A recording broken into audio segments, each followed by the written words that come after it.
determination, and perseverance that embodies the spirit of the Buffalo. We will start with the girls soccer team. First, we have Jaden Bledsoe. Jaden is the daughter of Sherry and Zach Bledsoe. She is a 4-year member of the varsity soccer team, and she is the captain this year. Jaden is planning to become a real estate agent after graduation.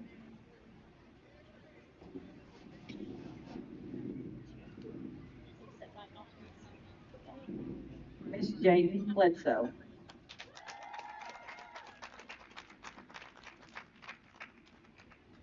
Next, we have Brianna Kelly. She is the daughter of Crystal Ortiz and Rohi Kelly. She's a 4-year member of the varsity soccer team, and she is studying to be a medical assistant at Kaimuki Tech Center and is a member of the HOSA State Leadership Program. She plans to enlist in the United States Air Force. Miss Brianna Kelly. Our next senior is Kaylee Knight. Kaylee is the daughter of Cody and Angela Knight. She is a 2-year member of the soccer team, a 4-year member of the girls basketball team. She ran track for 2 years and cross country for a year. She is a member of the FCA and on the Ag Skillathon. She is also a member of the National Honor Society, and she was captain of the Lady Buffs basketball team this year. Haley plans to attend Oklahoma State University to become a veterinarian. Miss Haley Knight. Our next Lady Buff soccer player is Gabriela Medina. She is the daughter of Louis Medina and Danielle Morgan. She is a 3-year member of the soccer team. She's a member of the Native American Club, and she is planning to attend ECU in the fall. Miss Gabriela Medina.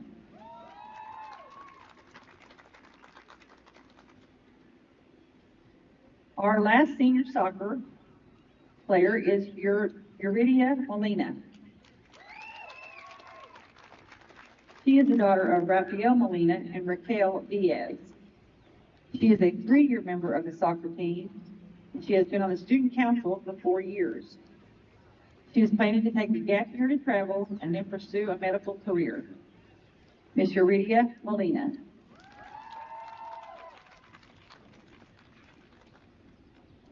Seniors, take all that you have learned and experienced with you, and good luck in your future endeavors.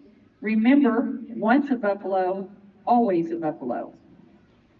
Let's give these seniors a big round of applause for their hard work and dedication to the McAlester Buffaloes.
Coaches, if we could get some lineups, we'd love to be able to recognize your players. And if Durant, you want to recognize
number 3, Avery Blackburn. Welcome in, everybody, to Hook Hills Stadium at First National Field. Chase McNutt, Nate Brown joining you for some Friday night lights here. It's senior night for the McAlester soccer clubs. We've got the girls up first as they're playing host to the Durant Lady Lions. As we had the senior day festivities start just before this for the girls soccer, we will have the guys senior day coming up a little bit later on after this game, and some other spring sports as well will have their senior night tonight, all kind of getting recognized. But for the Lady Buffaloes here, they're coming in on a one-game win streak. They're taking on a Lady Lions club that has lost 2 games in a row. McAlester, they're 5-9 with a 2-4 district record. They are coming off a win at Nathan Hale earlier this week on Tuesday when they won 6-0. With that win, it broke up what was a 2-game losing skid, which also included losing 4 of 5 games. They also had been shut out in previous 2 games before that win. For the Buffaloes now, they're trying to end the season here on a high note. 4 games below 500 here, and I believe that playoffs are out of the discussion. But again, it's senior night. This is the last time they will be playing at the Hook regardless now this season, so really hoping to show out plenty of seniors here for the Buffaloes.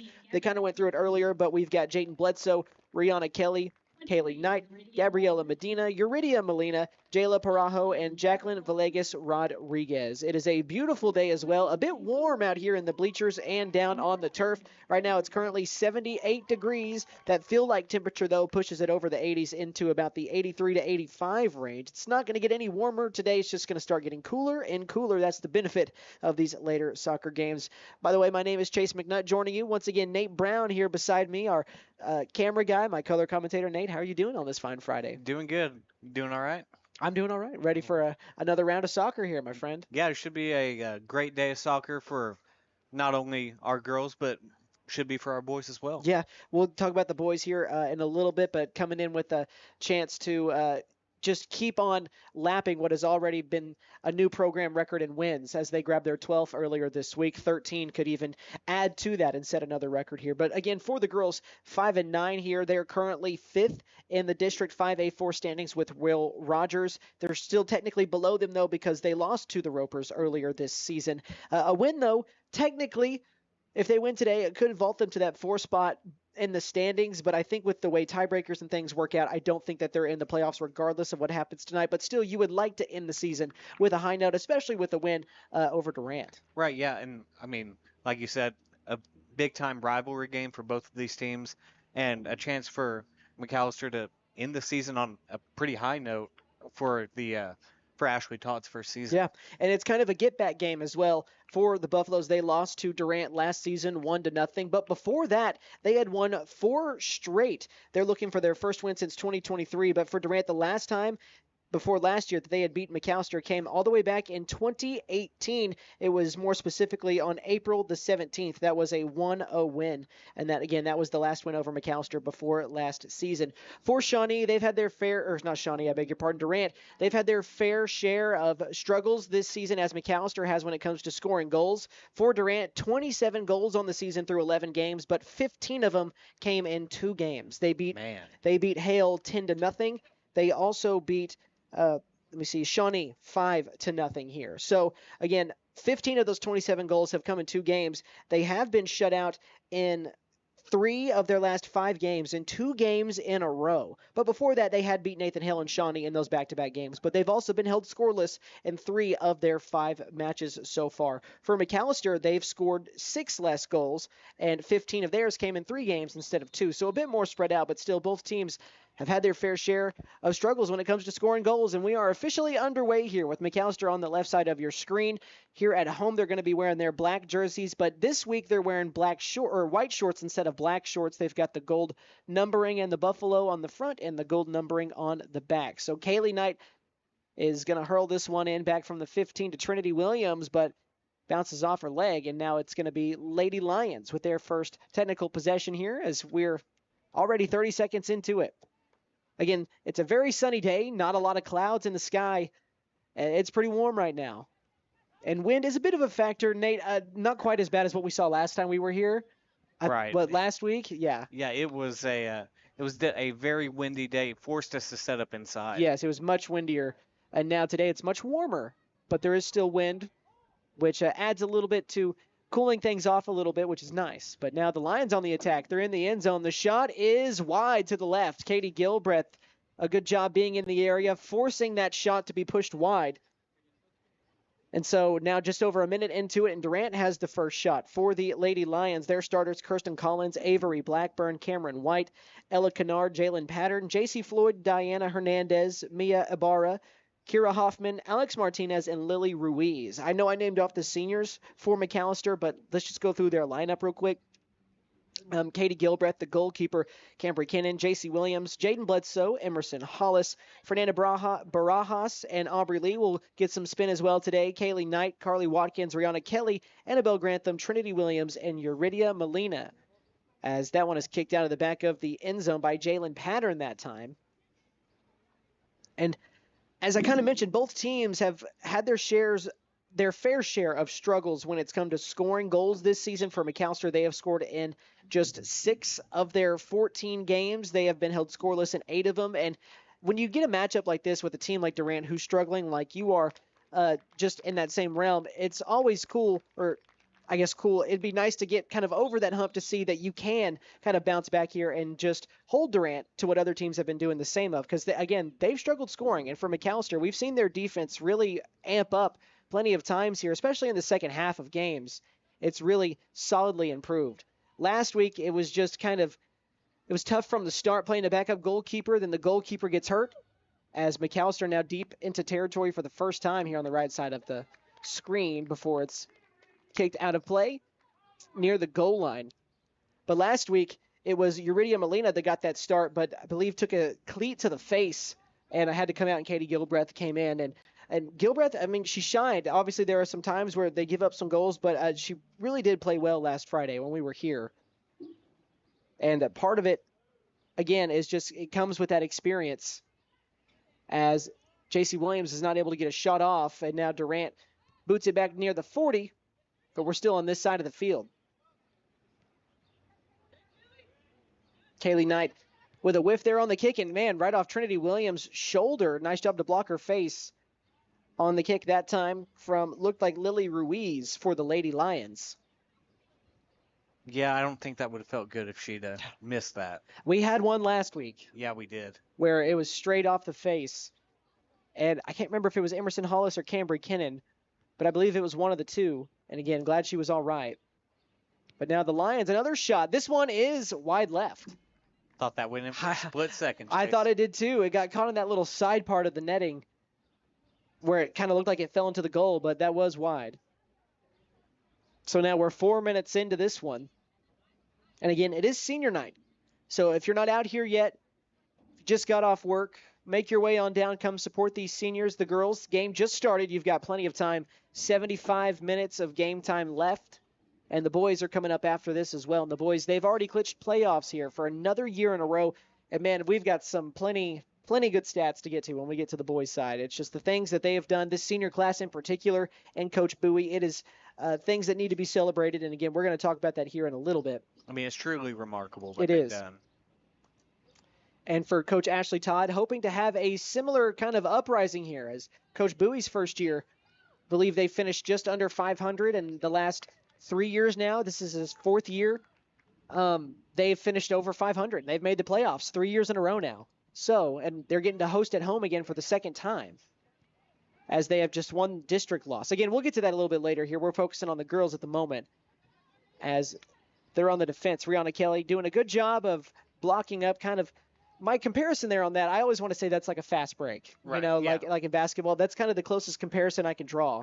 But I guess it's just you're on the attack. I mean, that sounds right, but I feel like a fast break opportunity would probably be proper technical terms. I think At least relatively correct. Yes, yeah. But either way, McAlester now in the end zone. Looks like they're going to get a chance to just send this one down the turf. And Chase, you mentioned it's senior day. We will have full senior day coverage here on the video stream. Yep.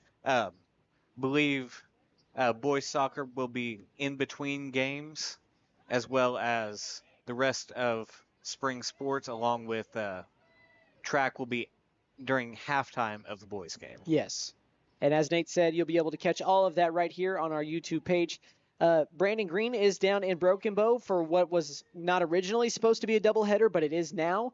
And those games are not going to be streamed, just on the radio. If you guys are looking for that, only on KNED. Right, because Broken Bow's always kind of a tough place for us to stream, especially over at the baseball field. They just don't have the best internet Yeah. at that location. And unfortunately, we cannot create it. Wish we could. But, yeah, as I mentioned, if you wanted to listen, that would be on KNED only, as, again, there's not going to be a stream for you to watch. But as always, BG is there giving you coverage. So show them some love in between here, or if you're flipping back and forth, as we've got a foul here near the midfield line. Believe that it's going to be McAllister's possession. It is. So they're going to have a kick here from the 45. After that foul, actually, no, it's Rihanna Kelly back near the 40. But I would like to see the girls kind of jump out here early. We've not really seen them do that recently. I mentioned they've lost 2 of their last 3 games, but they have also gone 2-2 in their last 4. And they're also on a win streak, which was earlier this week. As I mentioned, they beat Nathan Hale 6-0. On the attack now is Durant. And the shot is, man, just going to find netting on that right side of Gilbreth. I think maybe she thought it was going to push right, but Jalen Pattern with the goal, and we're about 6:21 into this match, or 7:21? Yeah, 7:21 Yeah. into this match. So Jalen Pattern with the first goal here, and McAllister now on the low side. And as I was talking about McAllister getting things started early on the high side, Durant immediately goes down and gets the first goal to open things up here, and it's now 1-0. And the Buffaloes trail it. Not the ideal start that Ashley Todd and these McAllister Lady Buffs were hoping for. This is already the same differential and score of what they lost in the last matchup to Durant. Again, it was last year when they fell 1-0, and now Durant on the attack once again. Nice job by Rihanna Kelly to kind of break that up. But it's still lingering near the goal line. A Lady Lion and a Buffalo going back and forth. Back near the 15, the shot right into Gilbreth. Almost played that like a catcher, getting a breaking ball bouncing out of the dirt as she stops it and now gives it a ride. Bounces near the 40. Right over near side to Emerson Hollis. Now it comes back to the Lions at the 40. They've kind of controlled it here to start. As Jalen Pattern, who has the goal, has her pass intercepted, but right back to her. Near the 30, she'll send it deep, but right to Katie Gilbreth. She's able to grab it before the Lady Lion, which was the closest there. Pretty good show out as well here at First National Field, Hook Hills Stadium. As again, it is senior day. Will be senior night here as the sun will start to go down and it'll feel less warm. But again, you really can't complain about the conditions. And I will say Durant did travel fairly well over there on the far sideline, and McAllister fans showing out as well. Durant with a pretty good away crowd, as you mentioned, Nate. We haven't always seen that this season with traveling teams.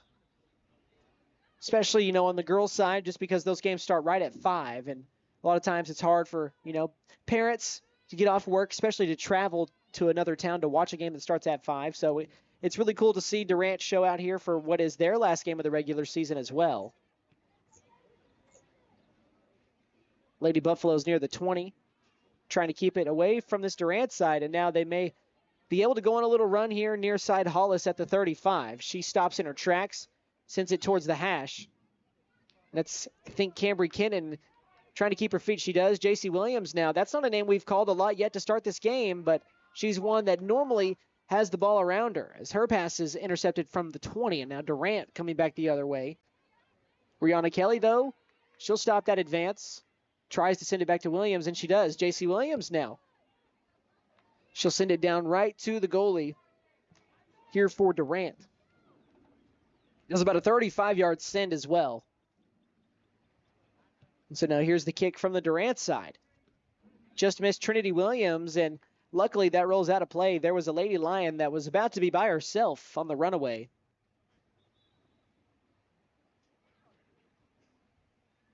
And we've got a substitution for Durant. Looks like coming out that time was Cameron White. I think that was number 12 who just came in. Let me Is that over at the 20? Yes. Yeah, that's 12. Double check my roster here. Number 12, that is going to be Andrea Kovalsanova. That's my best guess on that one. So Andrea, unfortunately, we are not provided with pronunciation. We are guys. not. So it's our best guess. I like that guess. Andrea Kovalsanova has checked into the game.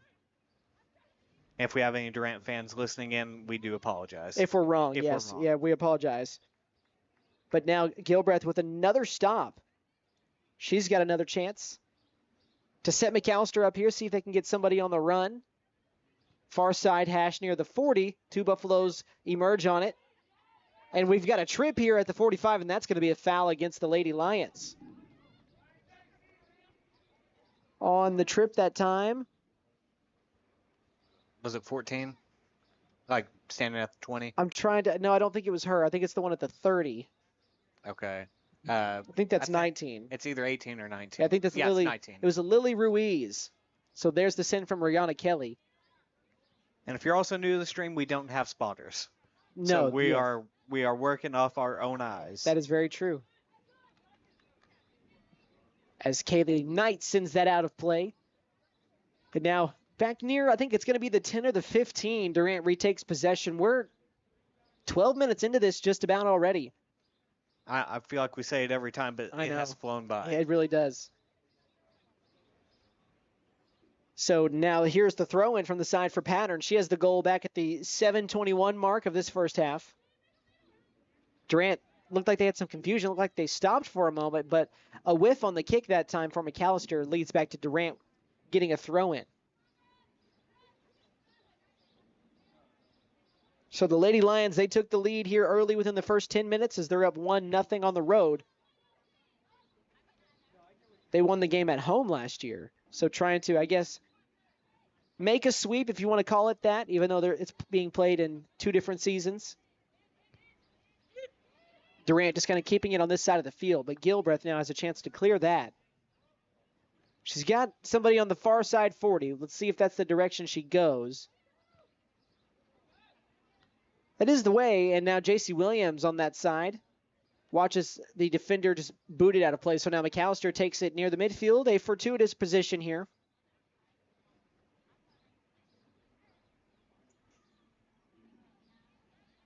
And when we were here last week, Nate, I believe that was the Quita game that we were here for last Friday. Yes. The Lady Buffaloes, they did not score in that one, so this is a great chance to kind of get that bad taste out of your mouth and end the season here at home on a high note.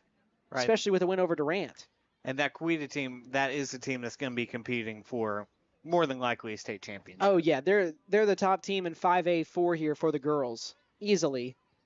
It's a bit different on the boys' side with Edison Prep kind of being near the top of 5A4. And now McAlester might be on the attack, and they are. Oh, man, nice play by Durant to kind of stop that attack. But the Lady Buffaloes, they had numbers. And now Durant trying to kick it back towards their goal. And now here comes McAlester. Gabriela Medina back to this left side, and it's kicked to Hollis near the 50.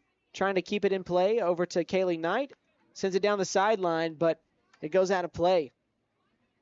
That'll go to Durant. And on the throw-in will be number 7, Jalen Pattern. So Pattern with the crow hop throw that bounces off at the 50. Emerson Hollis takes it away, though. She's going to send it back towards Rihanna Kelly, and that's Taylor Williams as well. And Williams, she sends it back to the Clark Bass track.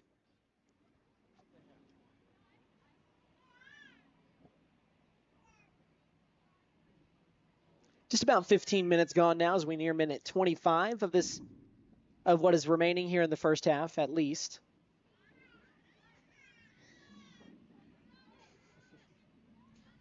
As you guys can tell, the crowd mic is working. Yes, it definitely is. That's not us here in the booth. No. And at least up to this point, things could change, and especially with the way my announcer jinx works, it normally does. But the wind has not been near an issue like it was last week. The crowd mic was almost unusable at times, so it's nice that we got some of that reprieve here, at least for that side of it. Calster's not able to keep it in play here as Emerson Hollis goes out of this white line near the 50.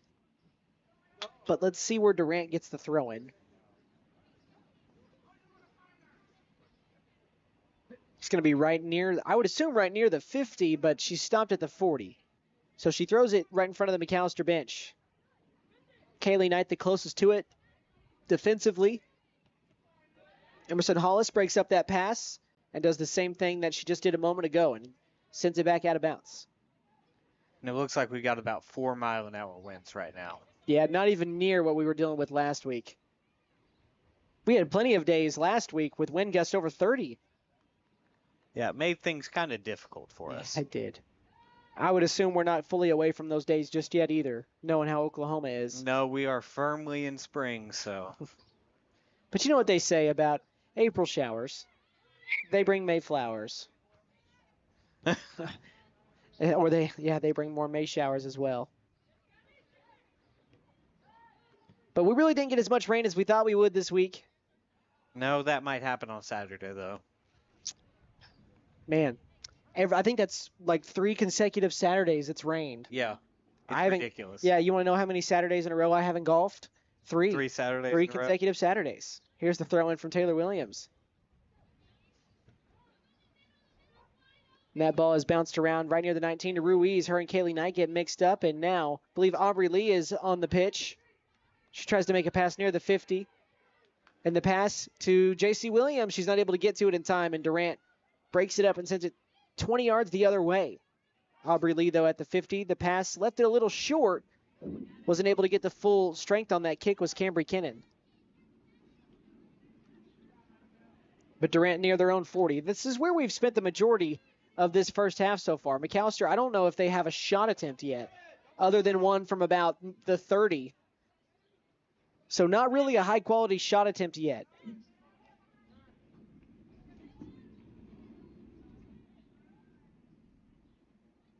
Kaylee Knight trying to keep it away from, looks like that is a number that I didn't have written down. Double check that. That is Jillian Feltman that she's getting crossed up with, number 17 on the near side. Then a long pass. Closest to it is Jalen Pattern for the Durant side, but Katie Gilbreth beats her to it. Gilbreth done a pretty solid job here, has saved a shot after that one went in. But Durant does have the one goal, as they got it just around the right side of Gilbreth back in the 7th minute of this match. Been pretty even since then, as it's been about 11 minutes since. As that's out of touch near the, I think that's the 15. Or she's coming in near the 30. I was looking at the official standing at the 15. Here's the throw in, but right to a Lady Buffalo, but can't stop it. That now goes out of the corner of the end zone. So now Durant that moves a little bit closer and get a little bit tighter here defensively as your margin for error drops. But sometimes that also kind of helps the defense. Everyone's packed in a small area, and it works the same way in football. It's like the red zone, yeah. Yeah, it makes it tougher because, again, more people are packed in there. Yeah, margin of error drops for both sides. Yeah. So a corner throw in, bounces right to Rihanna Kelly. Kelly sends it back to the far sideline. Closest to it is J.C. Williams, and if she can get ahead of steam, she may go on a little run here. She's now past the 40 on her own, down to the 50. Defender cuts her off and cuts that pass off. Man, another missed chance for McAlester. Near side pass over to the far hash. Again, the Lady Lions with it. Lily Ruiz with the pass. Rihanna Kelly sends it back. There's been a couple times McAlester has almost gone on a run down the field, only for Durant to play great defense. Also, we're about 10 seconds away from being halfway through this first half. We're nearing the 20-minute mark. It does not feel like it. Does not. So Durant with the side throw in again. And rinse and repeat here. Actually, it stays in. So Cambry Kinnan with the floater, but we do have a whistle, and we've got the officials' timeout. So I think we actually have a timeout on the field. Both teams going back to their benches, so we're going to go ahead and take it with them. We're going to take a 30 that may turn into a full minute. Stay tuned. We'll be back. You are watching McAlester Soccer on the McAlester Radio YouTube page. Hey guys, it's Sam from Sam Wampler's Freedom Ford in McAlester and Eufaula. With 2 locations to choose from, we have close to 200 vehicles on the ground and coming in. And with vehicles starting at $29.95, we have something for everyone. And if you need parts or service, we are loading up at both locations to serve you better. Plus, with our mobile service van and our pickup and delivery, we can help you with sales and service no matter where you are. So come see us at Sam Wampler's Freedom Ford in McAlester and Eufaula and let us make it happen for you. Ready for a home run in comfort? Freeze and Flare Heat and Air LLC is always ready to step up to the plate. Whether it's beating the summer heat or staying warm through the winter chill, they're your go-to team for fast, reliable HVAC service. From quick repairs to expert installations, they ensure your home stays comfortable year-round. Don't despair or let your comfort sit on the bench. Call Freeze and Flare Heat and Air and keep your home out of the trench. We're licensed, bonded, and insured. Mechanical license number 0014445. And with our convenient online booking, it's never been easier to get the comfort you deserve. J&J Automotive repairs gas and diesel vehicles. Big or small, we work on them all. They offer general and diagnostic automotive services, but that's not all. There's electrical repair, engine and transmission replacement, module replacement, and reprogramming. Foreign and domestic vehicles are welcome. Ask about our nationwide warranty and roadside assistance. First responders and all military receive 10% off. Come see Jeremy, Sabrina, and the guys at J&J Automotive in Krebs. We push them in, and we drive them out. Check us out on Google and Facebook. Davis Propane in Savannah. We are family owned and operated and have been in business for over 40 years. Davis Propane in Savannah is a full service propane company, including delivery service and installation. We serve Pittsburgh County and the surrounding areas. Davis Propane in Savannah. Give us a call at 918-423-0945. That's 918-423-0945.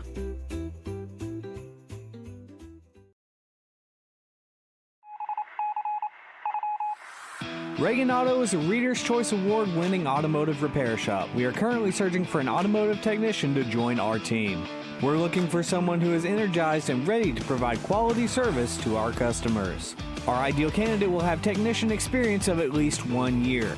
If you're interested in this opportunity to work in a fast-paced atmosphere, email your resume to reaganauto.ok@gmail.com.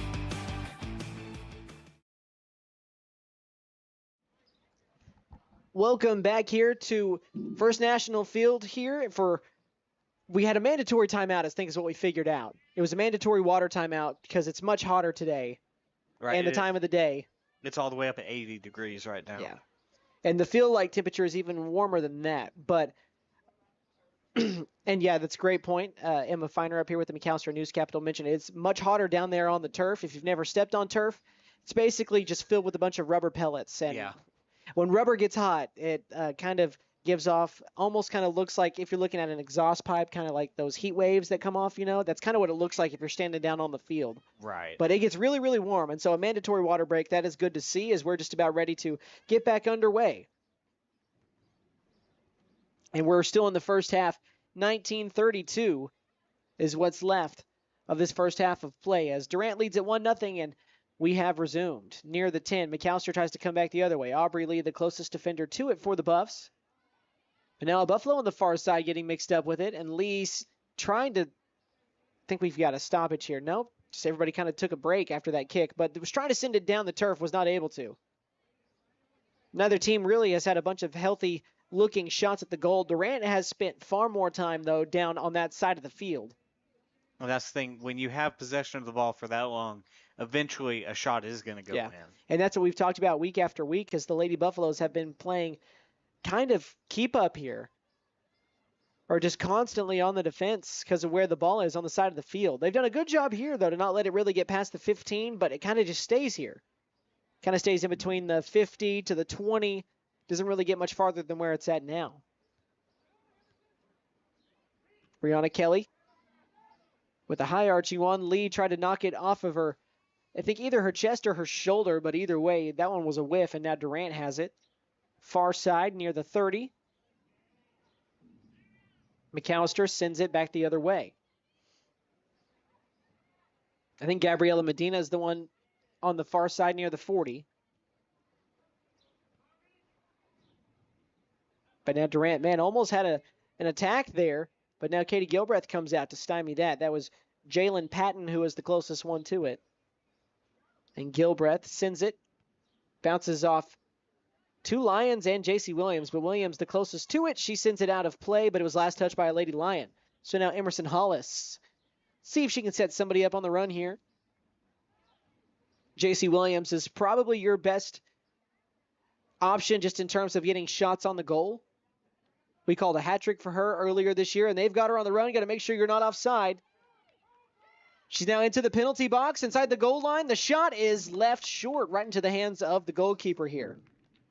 And we have an update from Broken Bow. Broken Bow is up 6-5. What was that in the top of the sixth? In the top of the sixth inning. Yeah, I guess it's almost 6 o'clock, so that game is almost over. But that's another close one for the Buffaloes, who fell yesterday to Wright City. And now Patton once again in a familiar spot. She's going down the runway, the shot wide right, and Gilbreth is able to stop it anyways. That one might have had a chance. Again, the vantage point from here isn't the best from that angle, but Gilbreth, though, with another save. Better to be safe than sorry there. Yeah, exactly. So now she's going to just send a short little 10-yard pass here.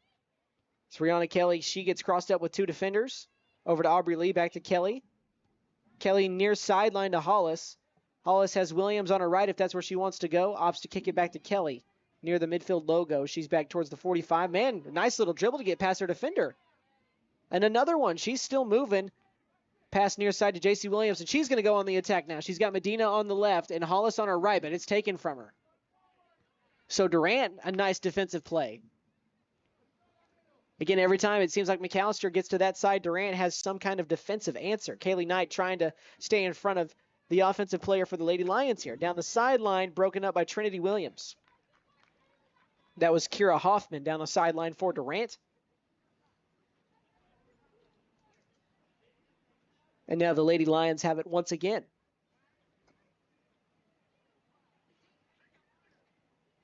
If you missed it, Durant, they do lead it 1-0. I know that you can see that on the scoreboard. As I mentioned last week, old habits for radio kind of just die hard. Yeah, I don't think anyone can blame you for that. No. The throw in, it's off of a Buffalo. I think that's Taylor Williams. Kaylee Knight. Emerson Hollis and now Rihanna Kelly near it, and Patton gets right around a defender, and she's going down the 10, and she sends it through the football uprights. And that's the first field goal that we've gotten in this one. What was it, 2 weeks ago or 3 weeks ago when we had like 4 or 5? I feel like it was the Bishop Kelly game. I think it was the Bishop Kelly one. We had like 4, maybe even 5, honestly, that spanned upon both games or across both games. I feel like it's impressive within its own right. Kicking is not as easy as it probably seems. I mean, and we know that doesn't mean anything in the grand scheme of things, but yes, it's something fun. It is fun. It's McAlester now on the near side 40. Williams, the pass to Medina, got to make sure you're not offside, but the goalkeeper comes out and just, instead of grabbing it, just sends it out of bounds. So now McAlester has another chance. I think he'll take that there. Yeah, I'm kind of surprised the goalie didn't come up and just grab that one. And kind of just stop it and let everybody reset and then set up the Lady Lions going back the other way. They said it'll be McAlester possession.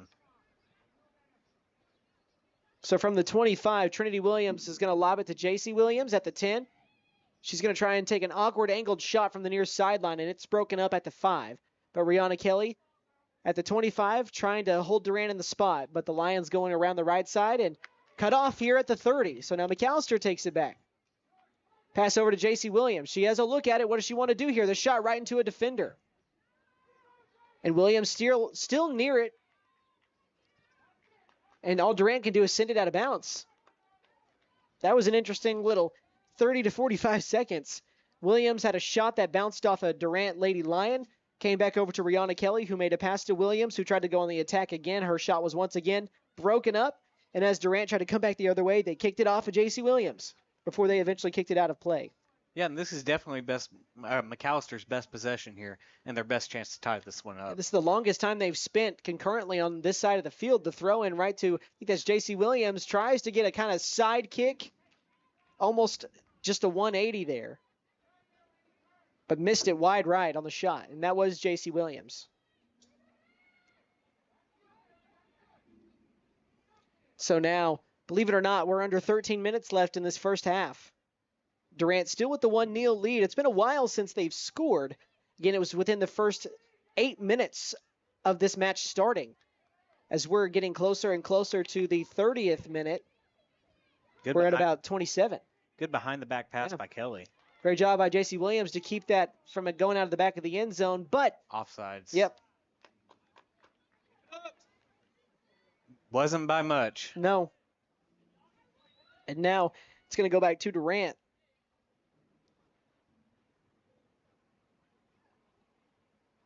With control and the lead here, Lady Lions are trying to grab their second win in as many years now as they won the matchup last year. But before that, they had previously lost, I think it was 4 in a row. Yeah, McAlester had won 4 straight against the Lions before last season. You got to go all the way back to 2018 to find that last win before last year. That was when Durant beat McAlester 1-0.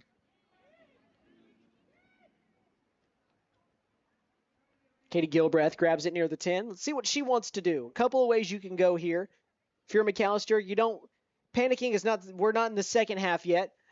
But you feel like if you can get something rolling and at least get a good shot at the goal here before the final 11 minutes runs out, then you could be in a good spot heading into half number 2 after trailing for the majority of this first half. Brianna Kelly at the 45. Over to Trinity Williams. Williams the pass, trying to get it to Hollis, but just too far out of play. Nice play by Coach Todd to stop that from going to the fence. Looks like she still got it.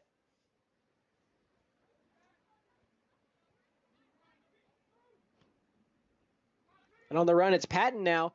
Next to her is Trinity Williams. Patton has the goal from earlier, and she's wide left that time. A familiar landing spot here for Durant. That's the second time it's hit that outside netting. Yeah, that tricked me again.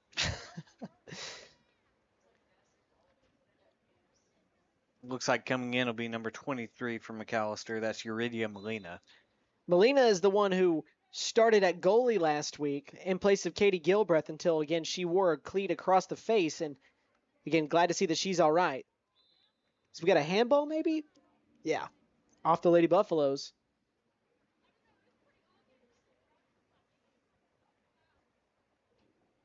And now here comes the kick from Patton near the 50. Jalen Patton has played an excellent match so far here in the first half, as we're 30 minutes into it. She'll send it deep, but right to Katie Gilbreth. I imagine that that's not the most fun situation to be in as a goalie when you've got a ball loose like that and you've got 3 Lady Lions running at you at the same time, and it's just a race to get the ball. Yeah, that'd make me a little nervous. Yeah, it's a little anxiety filling, inducing, I would imagine, but she's done a good job today. I mean, I have enough anxiety already. It's probably also just one of those things, like in sports, it just happens so quick you don't really have time to think about it. Right. As she lays on that one with multiple Lady Lions in the area. Kaylee Knight was on the defense, but good job by Gilbreth, and she'll send it down the near side hash. It'll take a bounce, and then we've got a header back the other way by Mia Ibarra.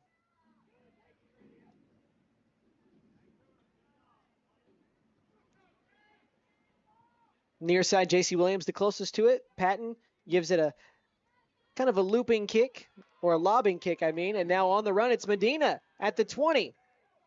Inside the 10, the ball gets just away from her, and Durant sends it out of the back of the end zone. So nice defensive recovery, but McAlester with a chance. Durant not quite out of the woods yet as the Buffaloes are roaming. And I believe that's going to be a corner kick. Yeah. Less than 9 minutes left here in this first half as McAlester trails Durant 1-0. It's a good chance, though, to tie things up. I'm getting a little into Nate's airspace here. I've got to push a little bit farther left from this corner. And you were exactly right, Nate. It is the corner kick. See if I can find out who exactly is over there.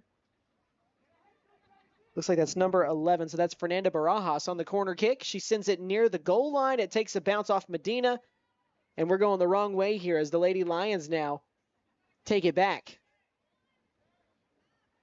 McAlester, though, stops in the tracks, pushes back the other way. And think that was last. Yeah, that is correct. Last touch by a Buffalo. So now Durant retakes the possession.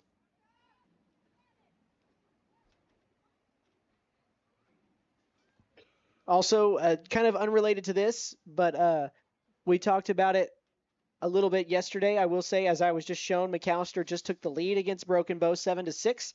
Was that the bottom 6 or top 7? Top 6. Okay. So that game is getting towards the ending point, and McAllister's got another one right after this. Shout out, BG. Didn't think he was going to be doing 2 games today. No. So he's kind of having to acclimate to that as Rihanna Kelly re-enters the pitch here. I will say we had a similar, well, not exactly similar, but during basketball season, Brandon and I during the Bobcat Classic up in Bridge Creek, we were scheduled to play Plainview in the girls were in the consolation championship game, and we get to game time, teams come out to start warming up.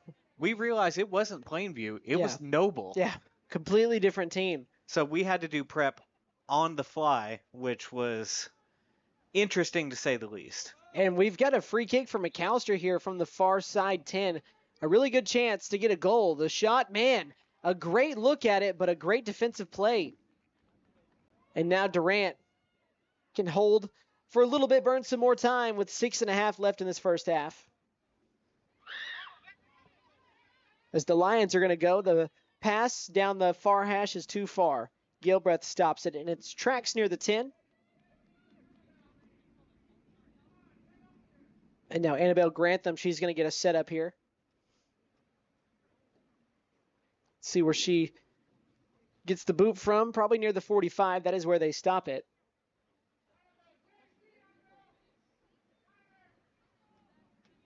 And 6 minutes and counting now. We're into the 34th minute of this one. Grantham gives that one a ride. J.C. Williams the closest to it. It's a great pass. And her shot is blocked by a Lady Lion out of the back of the end zone. So another great defensive possession there by Durant, as J.C. Williams had another chance that came up unfruitful. And again, we know there's a glare on the screen here, guys. Once that sun goes down, it'll get a little bit better. Not a lot we can do at the moment. I mean, we're trying our best here. We've got a corner kick coming up for Annabelle Grantham from this near side corner out of the back of the end zone. And again, another good chance for McAlester. Grantham, the lobber, the header, it's on the ground now. McAlester, man, had a look, but just missed out on the chance. And now Durant, man, just a great display of ball movement to move it away from where McAlester was, and now they're on the run. Is Jalen Patton far side 50. She's across the midfield line, and now she makes a pass, but it's too strong. Nice job by Gilbreth running out to get that. So McAlester has had a couple of really good prime chances that just unfortunately have not come to fruition yet. And Gilbreth sends that one near the 40, hits a Lady Lion, gets around Kaylee Knight. And I think that's Durant possession after that goes out of play. Just over 4 minutes left in this first half of senior night. It's been a great game so far, even though McAlester is down 1-0. They've gotten some looks, and they've been able to hold Durant off for the time being, but they do have a fairly good position here. Yeah, they really haven't played bad. They've picked up the offensive intensity. They just haven't been able to get a lot of shots off. They've had some chances recently that just haven't happened yet, but as long as you keep putting yourself in that situation, things are going to eventually work out one way or another. As Jalen Patton is keeping it away from all the black shirts here. She's surrounded by 4 of them. Somehow she still has it near the 10. Far side pass goes out of the back of the end zone. Katie Gilbreth, though, was in the area regardless of if it stayed in or not, as that ball rolls all the way to the track. But we've got another one in reserve. For now, at least. Always good to have a backup. Yeah.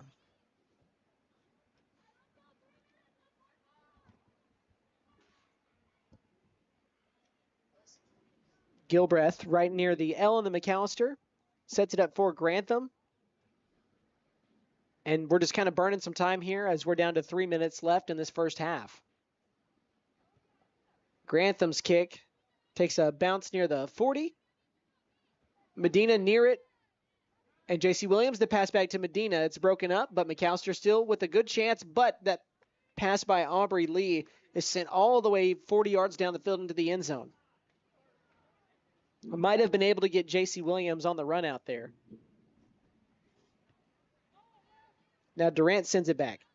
Takes a bounce for the Lady Lions, and Jalen Patton again in the right spot at the right time. Tries to save it from going out. She somehow does. Kicks it a mile high. Still near her. She gives it a header, and it bounces inside the goal line, and Katie Gilbreth grabs it.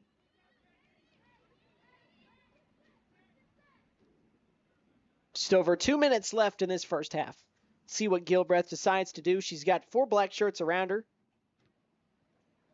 She'll send it down near the 45, past the 50, off the head of Medina.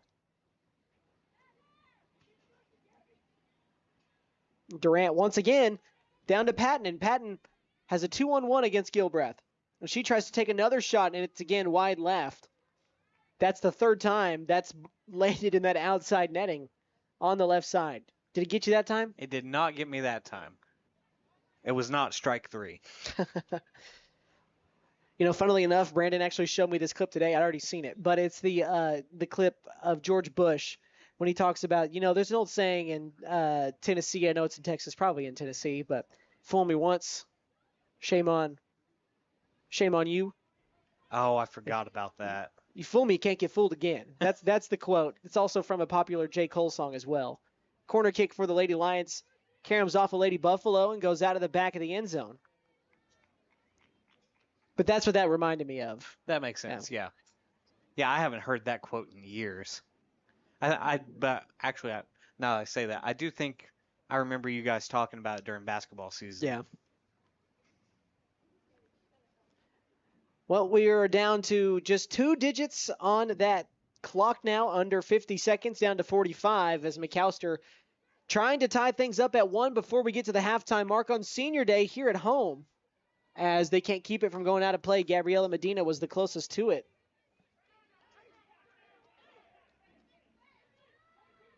"30 seconds left. Lady Lions throw it in. That almost hit a Lady Buffalo in the hands. Kaylee Knight wore that off of Trinity Williams that time. Nice defensive play by Aubrey Lee. And now we're down to 15 seconds, and that is probably going to put a bow on this first half as we're down under 10 seconds. Unless Durant is just itching to get something going here, I don't think anything is going to happen, and it's not. That is the end of the first half. It is 1-0 here as the Durant Lady Lions are looking to break up their 2-game losing skid as they are leading the Lady Buffaloes at the half. The only goal belongs to Jalen Patton here for Durant. They came back in the 7:21 mark of this first half. Now, halftime is going to be about a 10-minute break, but for us, we're going to take about a 6-7 minute commercial break, and then we're going to be ready to come back and start another half of soccer. Remember, we've got some more senior nights to cover coming up here, which we will have on our YouTube, and then we've got the boys coming up after this. But for right now, it's halftime of the girls' game, and we'll be back here in about 8 minutes. You're watching McAlester Senior Day Soccer on the McAlester Radio YouTube page. La Tabasqueña Mexican Grocery and Restaurant is ready to serve you. We offer a full Mexican grocery store and a huge variety of herbs and spices that are hard to find elsewhere. There are fresh-baked Mexican breads to grab on the go, and a full menu offering handmade tortillas, traditional authentic Mexican dishes, 3 leches cakes, and churros. Get it to go or grab a seat in our dining area. La Tabasqueña Mexican Grocery and Restaurant, 611 East Carl Albert Parkway, McAlester. Come see us. Lee Auto Sales wants you to celebrate Easter with them and enter to win this Blackstone grill and tailgate kit. From now until April 30th, come in and fill out an application for 1 entry. Buy a vehicle and get 2 entries. The drawing for the Blackstone grill and tailgate kit will be on April 30th at 6:30 p.m. live on our Facebook page. Come by our new location at 2431 North George Nye Expressway in McAlester. Lee Auto Sales. We sell quality, not quantity. Let us help you. Call 918-423-7887. Visit us online at leautosalesok.com. Wiley's Bespoke Jewelry Spring into Summer Sale, April 7th through the 19th. We're turning up the shine with 30% off our handcrafted one-of-a-kind pieces. Stunning engagement rings, earrings, bracelets, and necklaces. There's never been a better time to treat yourself or someone special. Whether you're celebrating love, milestones, or just needing something new for your summer outfit, make unforgettable moments with Wiley's Bespoke Jewelry. 1117 East Wade Watts Avenue, McAlester. Shop online at our Facebook shop. Nothing's working! Wait! We're not cavemen! We have technology! Are you a business in need of technology help? The PC Landing Zone specializes in device repair, including phones, tablets, computers, as well as networking installations and troubleshooting, cloud backups, flip phone systems, structured cabling, and more. Give us a call at 918-820-4188 for your local one-stop shop for all your technology needs. McAlester Auto Collision. That's who you want after the event. McAlester Auto Collision makes everything all right with full service paint and body work, affordable collision repair, frame straightening, and a warranty. Insurance claims are accepted. You have the right to choose your body shop. We hope you'll choose us. We give free estimates. Call 918-715-3173. We're McAlester Auto Collision, 3804 North 5th, McAlester. That's 918-715-3173, and see us on Facebook. When you need help, we answer the call. We're Anchor Financial Services of McAlester, providing secured and unsecured loans that feel more personal. Use your tax refund for a down payment to get the vehicle you want instead of settling for just what you can get. We specialize in helping people that the banks can't help. Large or small loans available. Apply today at anchorfinanceb.com or stop by and see Linda Martin and Jennifer Johnson Monday through Friday, 8:30 a.m. to 5:30 p.m. at 303 South 5th Street, McAlester. Celebrating 10 years of excellence. JP All-American Outdoor Contracting and Construction is your trusted partner for expert tree removal, high-end fences, decks, and custom construction. Serving Oklahoma with quality, safety, and reliability. We're here to transform your property. From emergency tree services to dream builds, we do it all. Call today for a free consultation and experience the difference. 910-568-8770. What cologne are you gonna go with? Oh, I have this new one. La Odeur. Stings the nostrils. Ron, shut up. Here she comes. What is that smell? That's the smell of desire, my lady. No, it smells like a used diaper. You wouldn't want your cologne to overpower anyone, so why should your bathroom? At First Call Septic, appointments are available 7 days a week. They are family owned and operated and strive to provide quick, professional, and friendly service. That's First Call Septic Services, LLC in McAlester. Call 918-423-8250. Hey guys, it's Sam from Sam Wampler's Freedom Ford in McAlester and Eufaula. With 2 locations to choose from, we have close to 200 vehicles on the ground and coming in. And with vehicles starting at $29.95, we have something for everyone. And if you need parts or service, we are loading up at both locations to serve you better. Plus, with our mobile service van and our pickup and delivery, we can help you with sales and service no matter where you are. So come see us at Sam Wampler's Freedom Ford in McAlester and Eufaula and let us make it happen for you. Ready for a home run in comfort? Freeze and Flare Heat and Air LLC is always ready to step up to the plate. Whether it's beating the summer heat or staying warm through the winter chill, they're your go-to team for fast, reliable HVAC service. From quick repairs to expert installations, they ensure your home stays comfortable year-round. Don't despair or let your comfort sit on the bench. Call Freeze and Flare Heat and Air and keep your home out of the trench. We're licensed, bonded, and insured. Mechanical license number 001444485. And with our convenient online booking, it's never been easier to get the comfort you deserve. J&J Automotive repairs gas and diesel vehicles. Big or small, we work on them all. They offer general and diagnostic automotive services, but that's not all. There's electrical repair, engine and transmission replacement, module replacement, and reprogramming. Foreign and domestic vehicles are welcome. Ask about our nationwide warranty and roadside assistance. First responders and all military receive 10% off. Come see Jeremy, Sabrina, and the guys at J&J Automotive in Krebs. We push them in, and we drive them out. Check us out on Google and Facebook. Davis Propane in Savannah. We are family owned and operated and have been in business for over 40 years. Davis Propane in Savannah is a full service propane company, including delivery service and installation. We serve Pittsburgh County and the surrounding areas. Davis Propane in Savannah. Give us a call at 918-423-0945. That's 918-423-0945.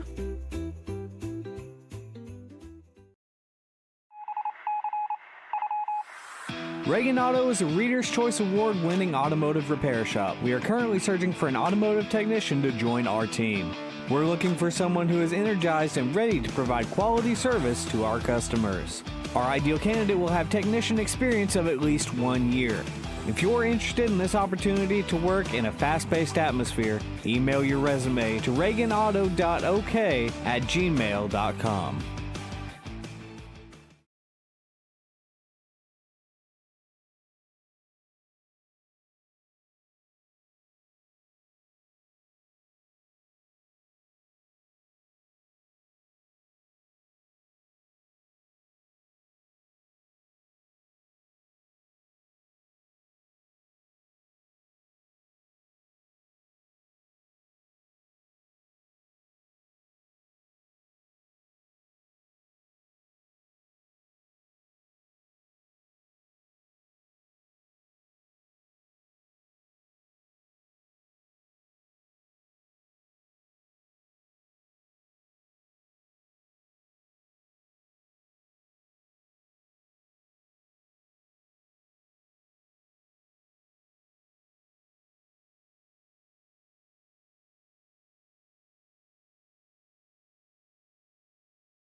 Welcome back to Hook Hill Stadium at First National Field. Chase McNutt, Nate Brown joining you for the start of the second half of the girls soccer game and what is senior day, about to turn into senior night.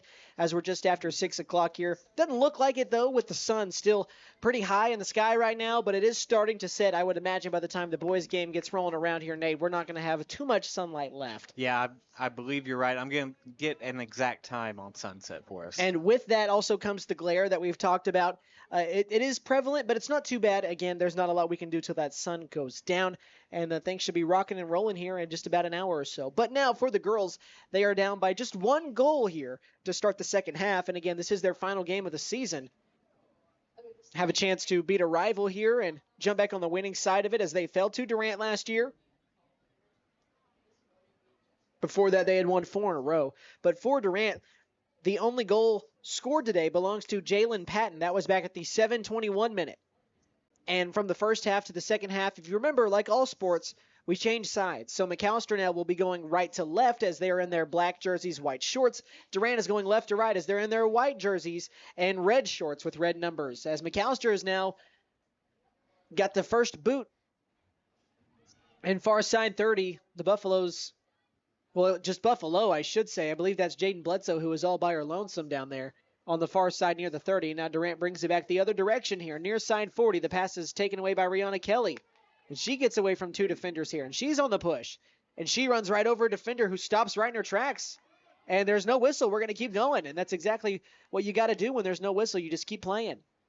I thought for sure we were going to get something. I thought we would I will too. take it. I don't blame Kelly for stopping just because the collision did cause somebody to hit the ground. And I kind of thought Kelly was going to get called for a foul there. But again, no whistle, so she kept playing on. And now the Buffaloes have it inside their own 20. A 2-man game with Bledsoe and Williams. But the Lady Lions, again, just do a great job of breaking it up defensively. And now Durant on the push onto this other side of the 50 on the right.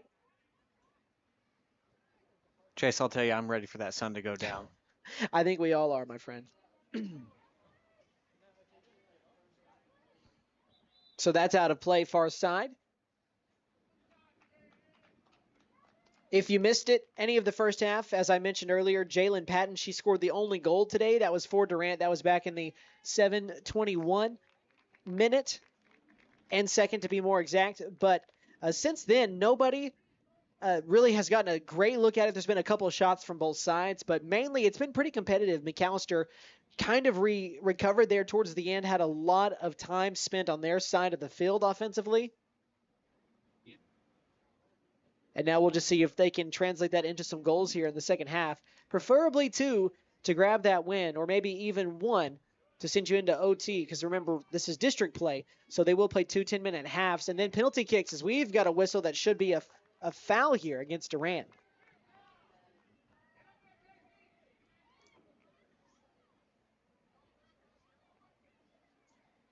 So now we've got a free kick coming up from the 30 from Rihanna Kelly.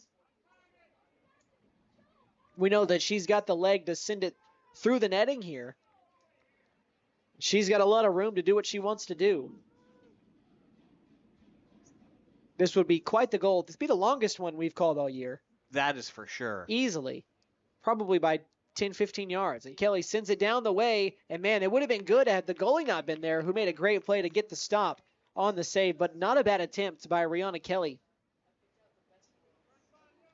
And there's the send for the Lady Lions. Not the biggest leg, but it takes a bounce near the 50, and McAlester retains it on this side. Durant, though, trying to break it up and bring it back the other way. They've not really been able to get past the 30 here in this second half so far. And we're only 3 minutes in. But Durant has done a good job of bending but not breaking. Nice job by McAlester again to stop up that run out. I believe that was last touched by Lady Buffalo.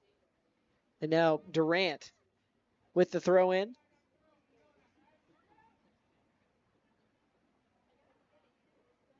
From about the 40 on the far sideline. Bounces near the 27. Takes a bounce near the 41 now. A Buffalo and a Lion getting mixed up. And now McAlester on the push. Medina makes the pass near side. A Buffalo is going to get to it. I think that's J.C. Williams. Hard to tell from this angle, but now Williams near the goal line. Pushes back near the 5. She makes a pass to Kelly. near the 12, and she tries to take a shot just wide left, and she's down holding her left knee. Rihanna Kelly is down at the 11 after that shot, holding the knee that she just used to kick with. And we'll give this a second here to see if she tries to get up. It looks like she's going to try to, and we've got an official's timeout. So she's up under her own power, so you like to see that. Looks like she's going to remain in the game. But you worry, especially after the action of kicking the ball like that and then immediately going down with the same knee, you worry there might be something there. But, again, she's all right as she's up under her own power. Went back down to a knee, so I think she may have to come out. And it looks like coming in for will be number 22, Annabelle Grantham. So Rihanna Kelly's going to, well, she's still on the pitch here. I guess someone else came off. Had to have been. But Kelly, she's going to tough it out.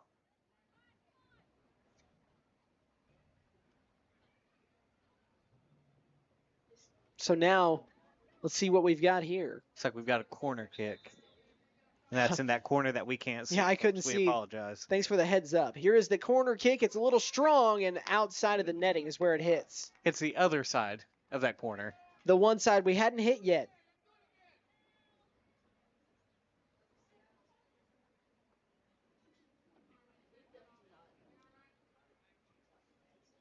So here comes the boot for the Lady Lions, who have led. They own the time of possession in terms of leading. They've led for nearly the entire match here. But that's what happens when you score early. I mean, here in the second half, McAllister's really dominated possession. Yeah, they've controlled the side of the field here.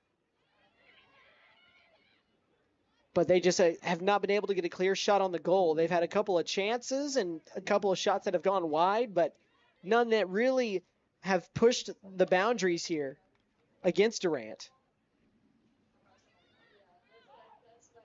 Speaking of, the Lions now on the push near side 50.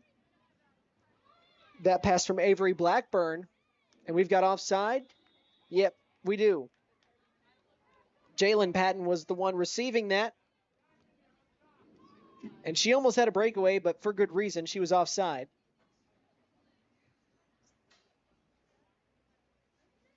So now we're just about 6 minutes into this second half.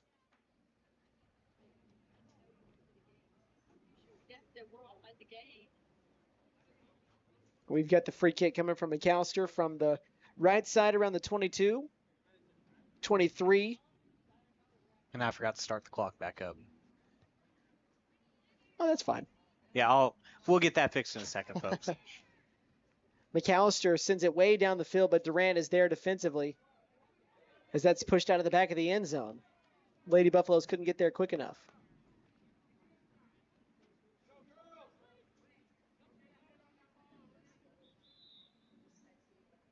And Rihanna Kelly is going to check out. Checking in for her looks to be Yuridia Molina.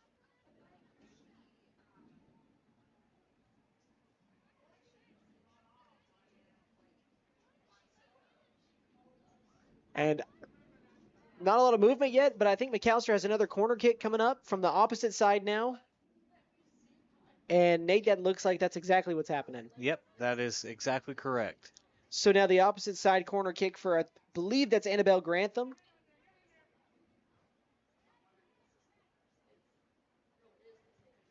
And that one is right into the hands of the goalie. That one, though, that's the most threatening shot McAlester has taken in this one. And that was Annabelle Grantham on the shot from the corner.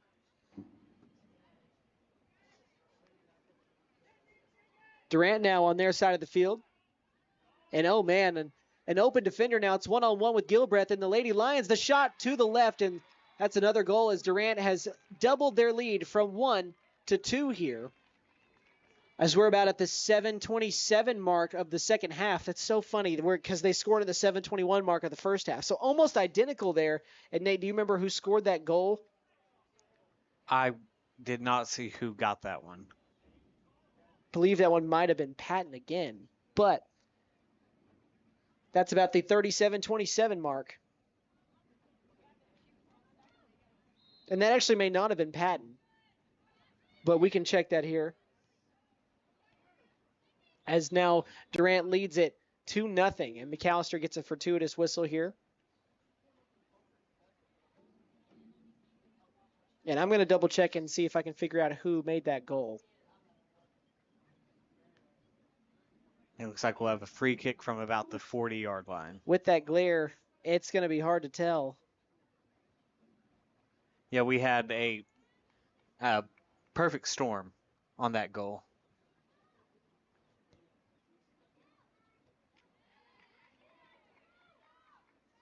Now Durant with Patton on the far side, 40. Pass up to about the 45's cut off by McAlester, kicked all the way down to about the 25-yard line. Okay, so I think that it might have been number 3 here, Avery Blackburn. And that glare today is worse than I think it's ever been.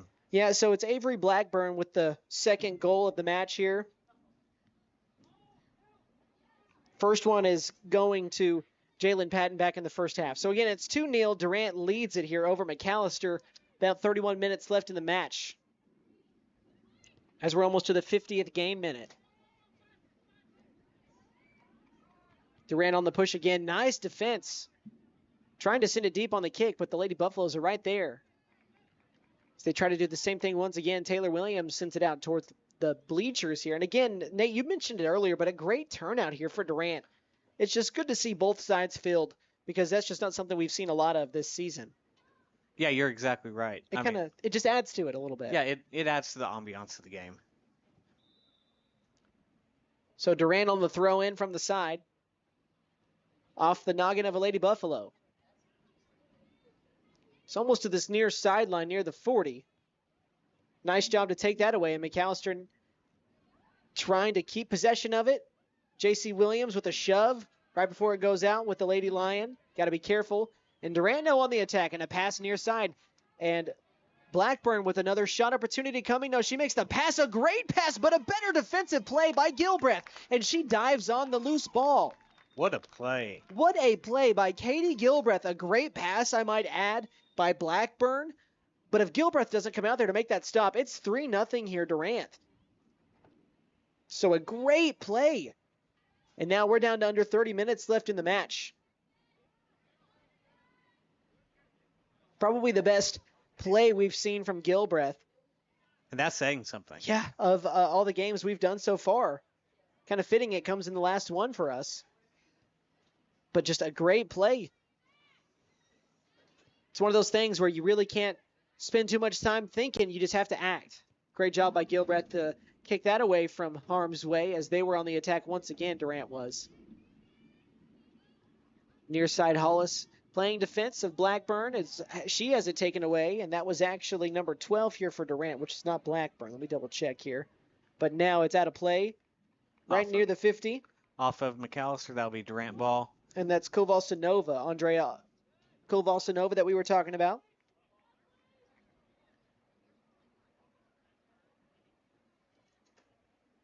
And Medina's going to come back out for Rihanna Kelly.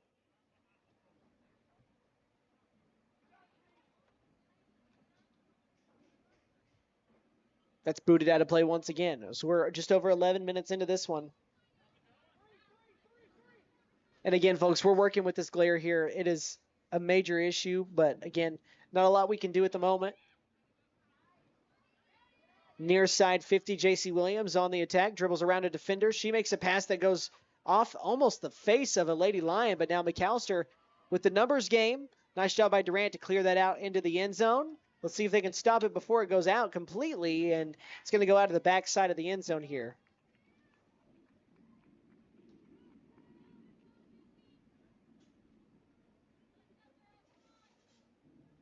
So McAlester again with a good positioning shot coming up from the corner.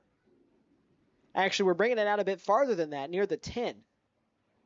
We've got to throw into Williams, which is wide left, right to a Lady Lion. So Durant again doing a great job defensively. McAlester just has not gotten anything they've wanted inside really the 15. All right, but we talked about this in the first half. You dominate time of possession, good things will eventually happen. Durant pushes back the other way. And that is Patton down the sideline. She's got a teammate with her. She's going to cross over on the dribble, and it's taken away. Nice defense. Taylor Williams, she says, I'm just going to send this out of play. I don't blame her. About 13 minutes into this second half. As we near the 53rd minute.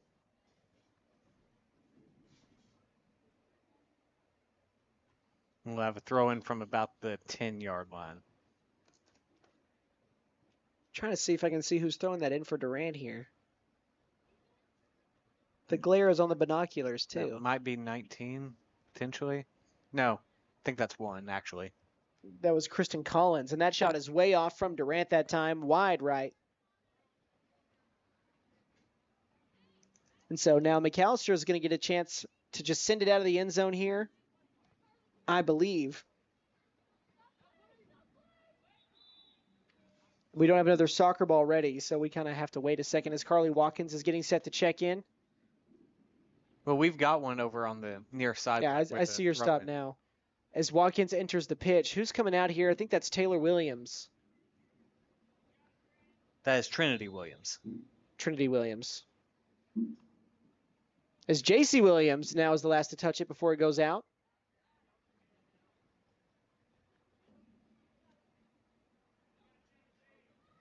For Durant, bringing that in is Diana Hernandez. She's going to lob it in. Takes a bounce. It's in the end zone, and man, Patton had a shot on the goal, but it's wide left of where Gilbreth was.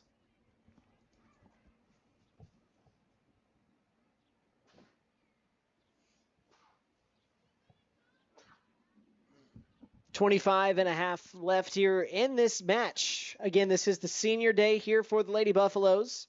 The boys are to follow. As the boys are trying to win another game in a row here. I believe they've won 4 in a row. Pretty impressive streak so far. Yeah, not bad. And exactly the way you want to end off your regular season. Yeah, the boys have won 5 in a row, actually. Don't want to give too much of that away. We're going to talk about that in the pregame, but just the boys have been very hot this season. I know they started out the year 0-1, but since then they have won 12 of 13. With that one loss after that, other than Heavener, that loss was to Tulsa Edison. Edison is the top team in 5A4. And one of the top teams in the state. Yeah.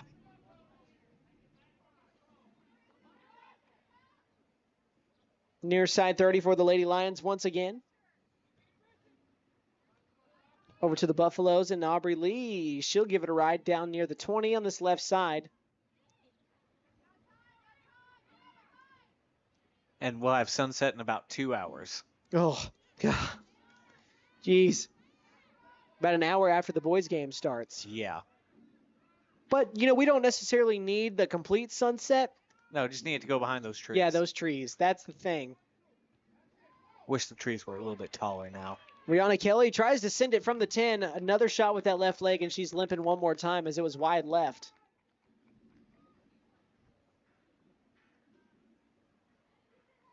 She's going to stay on the field, though. Just looks, she's limping a little bit, but again, if she feels all right, she's staying out there.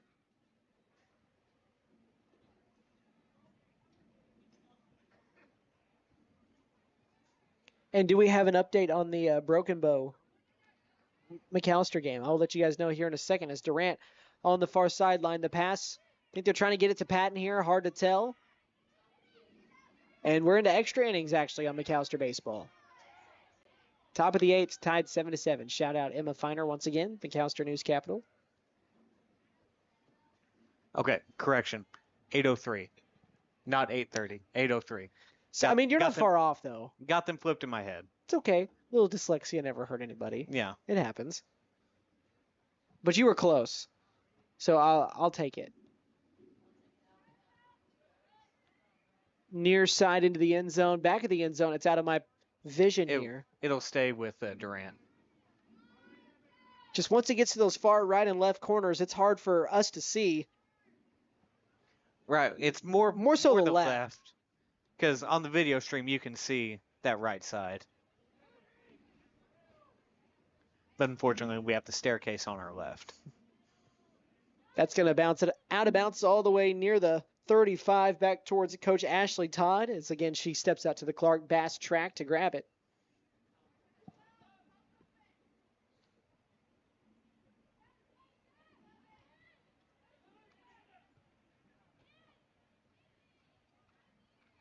And now Durant into an open spot. Blackburn, a shot, no, a pass from the goal line over to Patton, and she's got another one.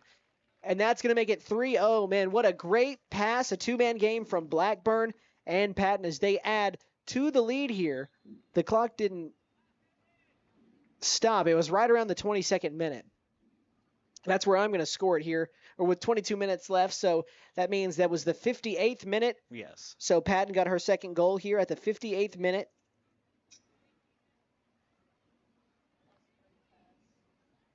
And so Blackburn, who has the other goal, got the assist there.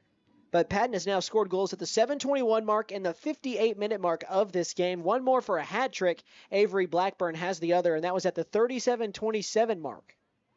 As now Durant leads it here on the road 3-0, and they've put themselves in a pretty comfy position here. They're trying to add to that lead. Patton gets tied up inside with a couple of Lady Buffaloes. Great defense there to not even allow a shot attempt. And folks, we're going to have to go with a bit of a wider angle for the remainder of this game. Is it just the focus? Yeah, it just keeps focusing in on the old rain droplets on the window. But you can still see everything fairly well. So near side out of play.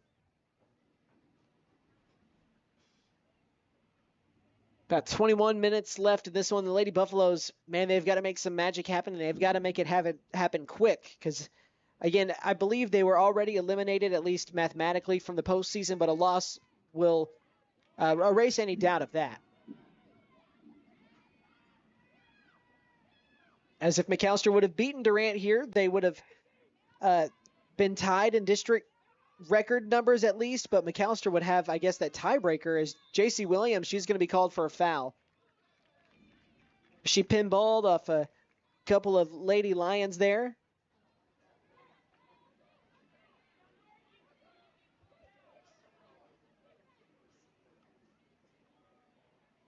So after that, it's going to be again a foul on J.C. Williams, but now we've got a free kick coming from the Lady Lions.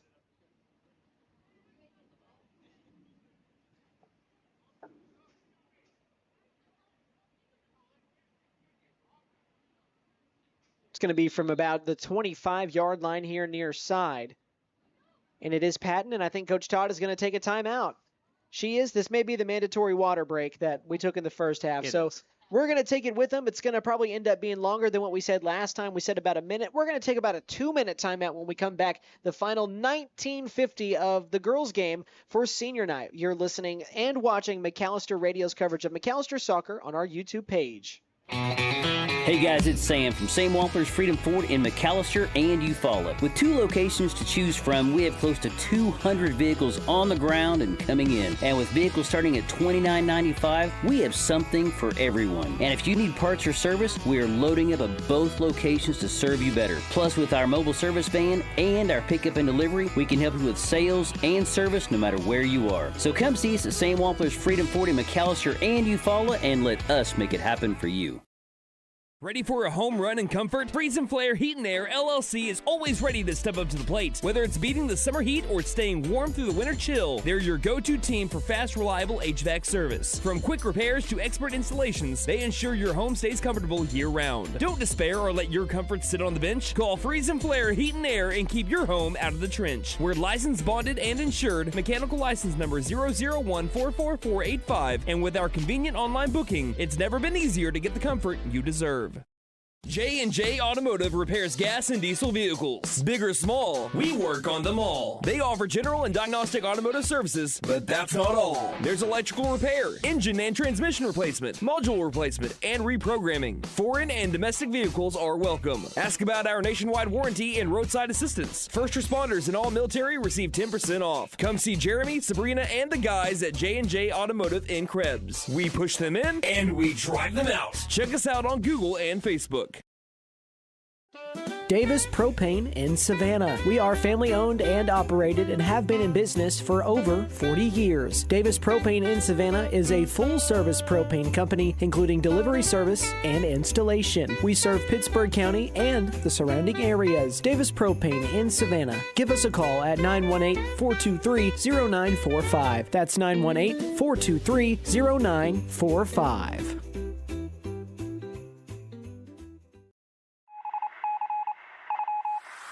Reagan Auto is a Reader's Choice Award winning automotive repair shop. We are currently searching for an automotive technician to join our team. We're looking for someone who is energized and ready to provide quality service to our customers. Our ideal candidate will have technician experience of at least 1 year. If you're interested in this opportunity to work in a fast-paced atmosphere, email your resume to reaganauto.ok@gmail.com.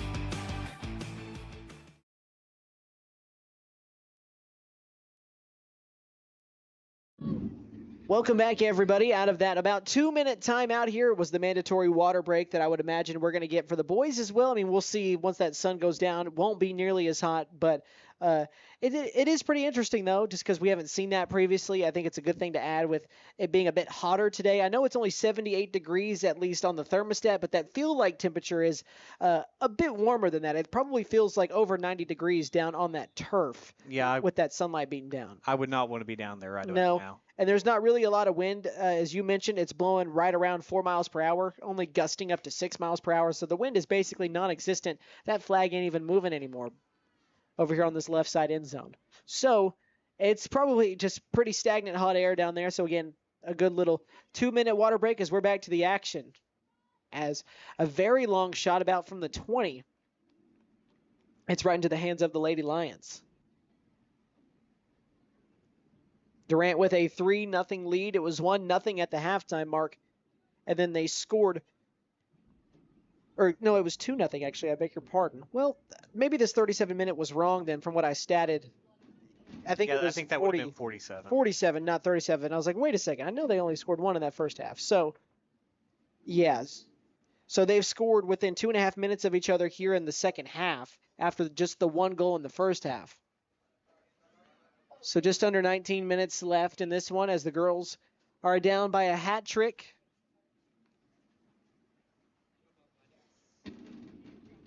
We've got a corner throw-in situation for Durant.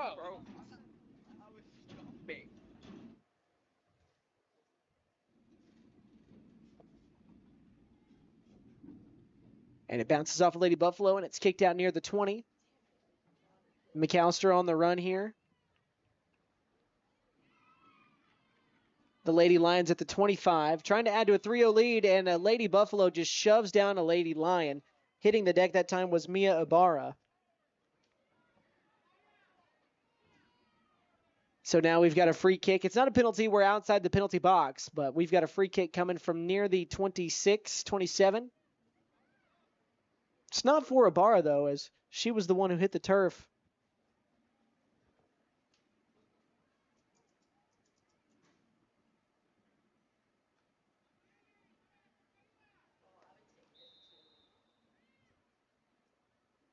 Here is the shot, wide left, and Gilbreth is out there anyways.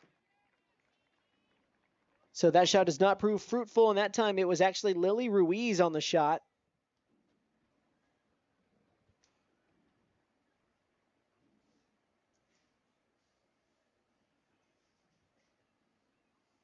It looks like we'll have a kick from the end zone from Annabelle Grantham. So McAlester trying to find something positive to end the season on here, as it looks like they may be a little bit too far out to come back in this one with the amount of time that's left. And we've got a whistle against Durant as J.C. Williams, she got mixed up with the Lady Lion over near the 40. Let's see if I can figure out who that is here. Either way, it results in a McAlester possession after the foul. And so that was Diana Hernandez getting things crossed up with J.C. Williams as the Lady Lions get that free kick possession taken back from McAlester. Up the sideline, Rihanna Kelly gets a boot on it, and it comes back to the McAlester side. But the Buffaloes running out of time here. Yeah, if they're going to come back in this game, they need to get something going and quick. You want one goal at least scored before you hit the 10-minute mark, as we've got a call against Durant and a foul near the 40.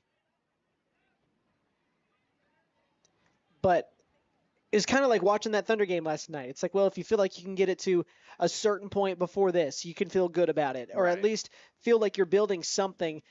And when you're down a lot, it's like, well, if we can cut it to this, and if the Buffaloes can score one here before it gets down to the 10-minute mark, it would be a nice thing to build on, as that was, I think, just J.C. Williams just kind of missed the shot she was trying to take there, as it came off very slowly and a bit awkwardly, and kind of just diving on the ball there as the goalie for the Lady Lions, and she'll give it a ride near the midfield logo. It'll take a bounce, and Durant on the run. But it's going to get over to Gilbreth just in time as she picks it up.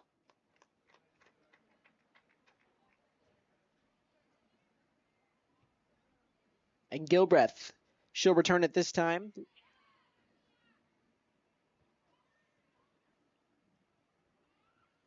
For Durant, this is a team that had not scored a goal in their last 2 matches in a row.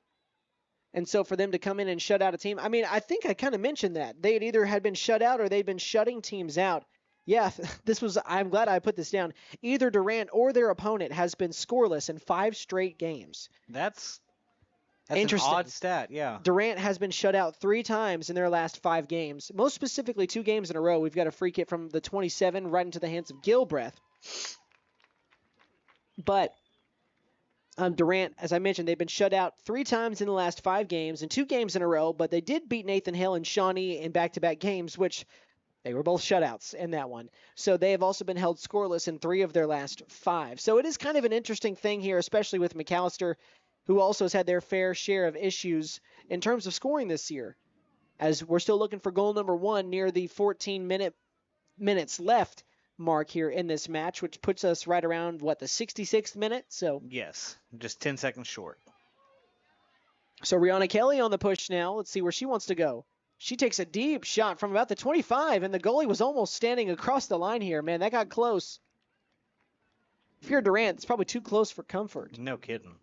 Thought maybe that they were going to get a goal that way. But now here's the send back. Takes a couple of bounces across the 40. Lady Lions try to go on the attack, and they now have a lane. And they're just going to send it, try to make a pass towards the middle of the field, but Gilbreth is out there to break that up. She'll send that one high.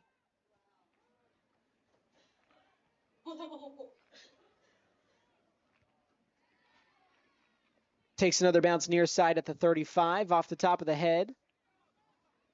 And Trinity Williams tries to kick it back the other way. And now a long ride. It'll take a bounce near the 5 into the hands of Gilbreth into the end zone. It kind of just feels like the final 13 minutes are a formality here with the way the game has gone. But I mean, again, if you're McAlester, you want to see if you can get a goal here to try and just feel good about the end of this one, because this is the end of the season here, as they are going to lose this game unless something miraculous happens. And I don't mean that to say that the team just can't score. It's just in terms of when you're down 3 goals in the final 12 minutes. It's tough.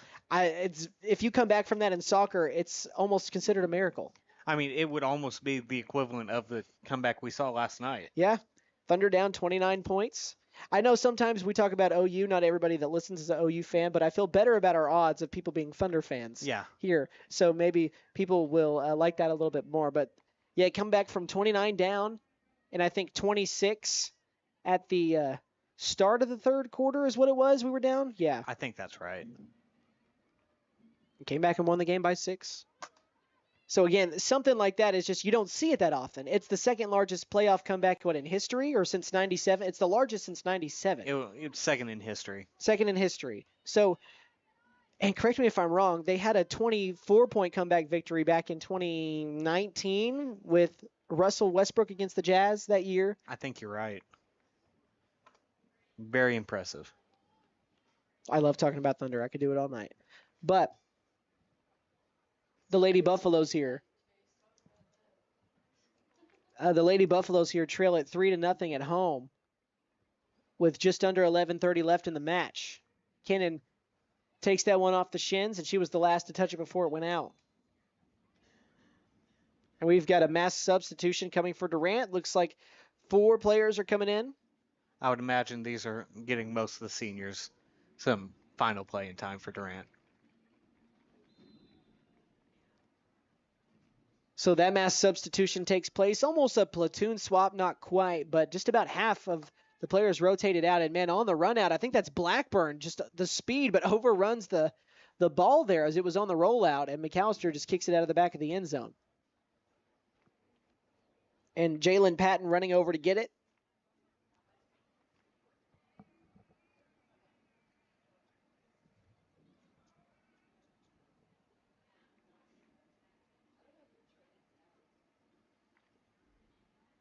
So now we've got a throw in for the Lady Lions. 10:25 left in the match. They're trying to add to a 3-goal lead here. The pass off of a Buffalo out of the back of the end zone. And bounces right off the scoreboard and comes back. That's the first time we've seen that. Very fortuitous bounce. Yeah, because normally that's rolling all the way back to the fence or to the parking lot. Yeah. Because that gate is open down there. It stays open, at least while people are here. So we're now into single digits. 9:59 and counting left in this match. The Lady Buffaloes have that long left to salvage the final game of the season here at home. The corner kick for the Lions. It doesn't touch anybody, as now McAlester was the first one to get any skin on it, as it's now outside the goal line near the 15. Buffalo's trying to take it away, but the Lady Lions, a hard kick off of the back of a Buffalo.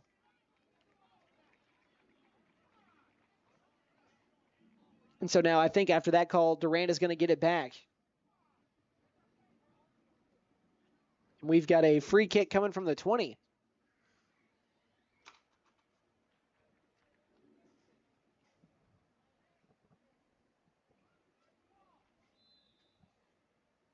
And here is the shot. Bounces off of a Buff, and a header from a Lady Lion, and now a Buffalo, and down near the 10 on the hash mark, Cambry Kennan getting crossed up, trying to take the ball away on the pitch. And she does finally boot it away near Carly Watkins, but Durant is here to send it back down this side and out of play near the 10. But that should be Buffalo ball.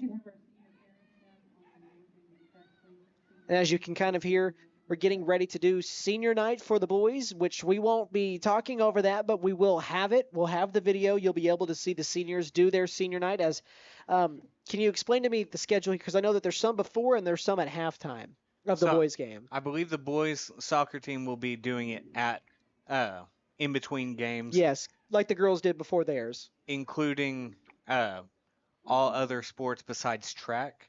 Yeah. All other spring sports besides track, yes. I should say. And at halftime of the boys' game, that is when we'll honor track. Okay. But I will get clarification on that after this game. Well, Durant with a pass down to Blackburn, but it bounces off of her into the hands of Gilbreth. 8 minutes left in this one.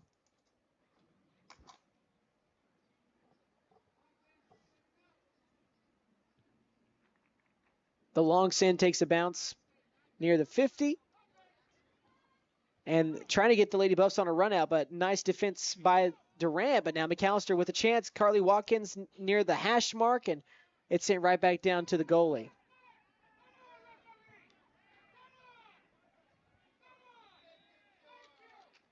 And now we have a whistle on this left side against Durant.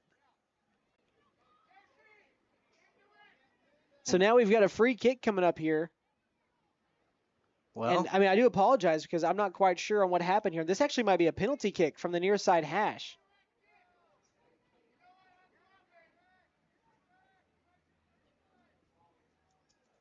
So this might be actually an indirect free kick, which is the first time we've seen this. Right. For us, at least. So J.C. Williams is standing next to it right now. And we're going to reset here. I think Carly Watkins is the one standing next to her. Yeah, that's Carly Watkins with J.C. Williams.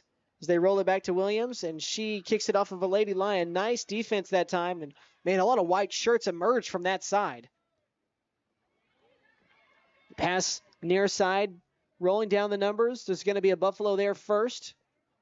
Just sends it harmlessly out of play here.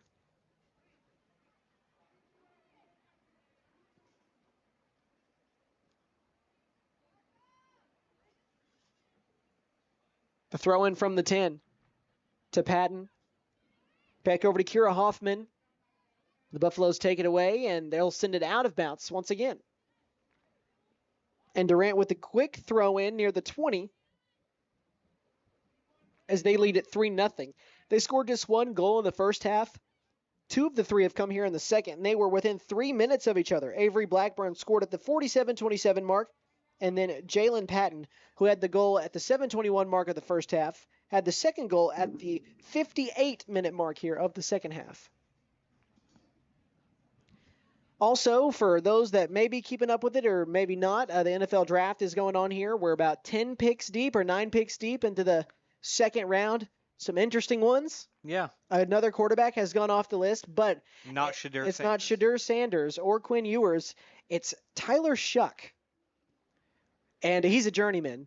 I don't remember where he played at this last year. Maybe Louisville? It was Louisville. He went to the Saints. So also played at Texas Tech and at Oregon.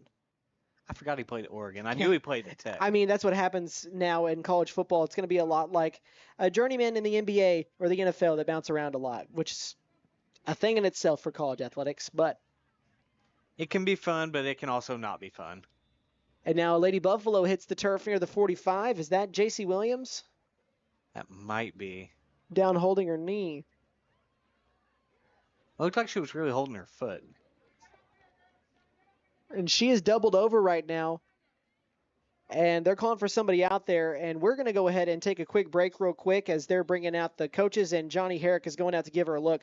Hope that J.C. Williams is all right. We're going to take about a 60-second to 2-minute timeout here. When we come back, it's going to be the final 4 minutes of senior night for the McAlester Girls Soccer Club. We'll be right back. You're watching McAlester radio coverage of McAlester Soccer. La Tabasqueña Mexican Grocery and Restaurant is ready to serve you. We offer a full Mexican grocery store and a huge variety of herbs and spices that are hard to find elsewhere. There are fresh-baked Mexican breads to grab on the go and a full menu offering handmade tortillas, traditional authentic Mexican dishes, 3 leches cakes, and churros. Get it to go or grab a seat in our dining area. La Tabasqueña Mexican Grocery and Restaurant, 611 East Carl Albert Parkway, McAlester. Come see us. Lee Auto Sales wants you to celebrate Easter with them and enter to win this Blackstone grill and tailgate kit from now until April 30th. Come in and fill out an application for 1 entry. Buy a vehicle and get 2 entries. The drawing for the Blackstone grill and tailgate kit will be on April 30th at 6:30 p.m. live on our Facebook page. Come by our new location at 2431 North George Nye Expressway in McAlester. Lee Auto Sales. We sell quality, not quantity. Let us help you. Call 918-423-7887. Visit us online at leautosalesok.com. All right, welcome back. J.C. Williams did have to be carried off, so hope that she's all right. She is not going to finish this game here. Not a senior, so her career in high school doesn't come to an end that way, which if you're going to take a positive out of it, it is that. But with the final 4 minutes here, the Lady Buffaloes are looking like they're going to drop their 10th and final game of the season to Durant as they trail it 3-0 here. The Lady Lions are looking to move to 2 games over 500, and we've got a collision right at the 50-yard mark. It's going to favor Durant here. So Gabriela Medina, the one called for that foul.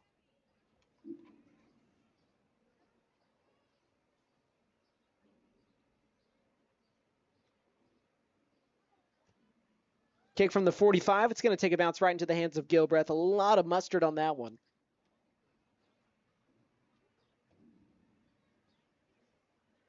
See if she gives this one a kick, or if she just rolls it, she'll give it a kick. More white shirts than black shirts, but it gets to Camry Kinnon, and she dribbles it through the legs of her defender, but it's taken away by another one. Rihanna Kelly, the closest to it from McAlester, trying to dribble around her defender. The pass near side hash to Carly Watkins. It bounces around to Medina. And now Durant takes it back with Hoffman. Medina trying to take it away from her. It's kind of just a 1v1 right now. And Emerson Hollis over to Carly Watkins on the sideline, and it goes out of play.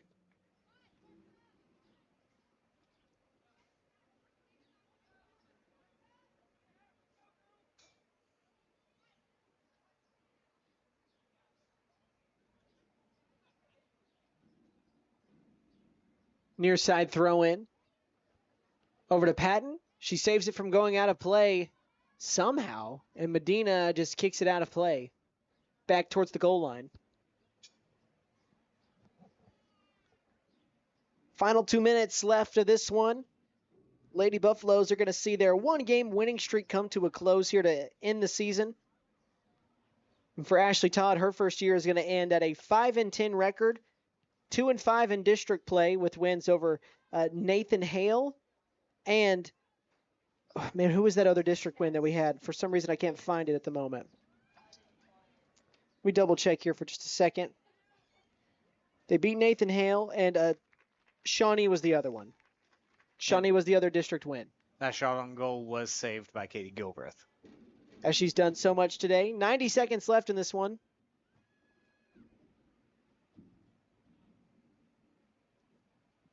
And I do think we're going to get some reprieve from that sun very, very soon. But again, just for right now. I'm trying to figure something out. We're dealing with the autofocus difficulties right now. It's just one of those things, folks. Again, we apologize, but we're now down to the final 70 seconds. It's at the far sideline at the 40. Durant with the throw in.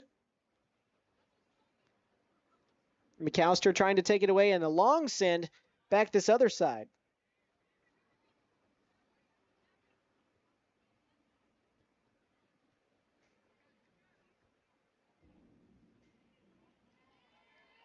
And now Durant on the run. Gilbreth has a shot taken at her, but wide left. Nice defense. Once again. And that could actually end up being the last play of this match. 30 seconds left and counting. We'll see if McAlester opts to kick it out of this end zone. But if things hold true, the Buffaloes are going to end the season with 2 shutout losses at home in a row. Last Friday and now today. As there's 15 seconds left.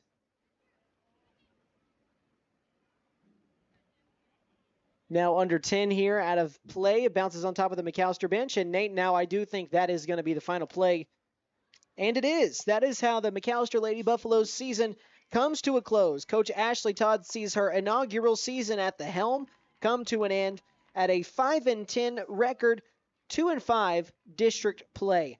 The Lady Buffaloes did not score in this one. They did win earlier this week, though, at Tulsa Hale. That will be their final win of the 2025 campaign.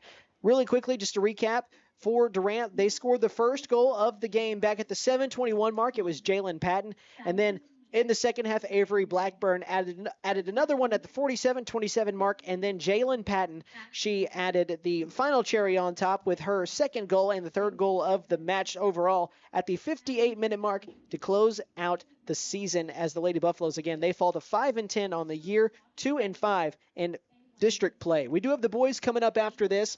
Since I didn't do this earlier, I want to go ahead and thank our sponsors, as without them, me and Nate would not be here covering all these games. Sam Wampler's Freedom Ford, Fleas and Flare Heat and Air. Man, I need to calm down. Freeze and Flare Heat and Air. J&J Automotive, Davis Propane, Reagan Auto, La Tabascania, Lee Auto Sales, Wiley's Bespoke Jewelry, the PC Landing Zone, McAlester Auto Collision, Anchor Financial Services McAlester, JP All-American Contracting LLC, and First Call Septic McAlester. All right, Nate, so I'm going to bounce back and forth with you here. So what we're going to do here is we might run a commercial here for maybe a couple minutes, but we've got senior night coming up for the boys. Well, we are not going to be commentating, but we are going to be showing. It does look like they're going to probably start here right away. So what we'll do, we'll start commercials after the boys have concluded here, and we'll run through our commercials, and we'll be back with some boys pregame. All right, well, that sounds good to me. Like Nate said, we're going to hop off the mics here, and if hopefully our camera can just focus where it needs to focus, you guys are going to get to see the Senior Day festivities for the McAlester boys, and as you can see, plenty of faces down there on the sideline. So once again, the McAlester girls lose 3-0 to the Durant Lady Lions. The boys' senior night coming up, and then the final match of the night as the McAlester boys are going to look and just continue to add to the program all-time wins and grab their 13th win of the season. That's coming up right here on the McAlester Radio YouTube page.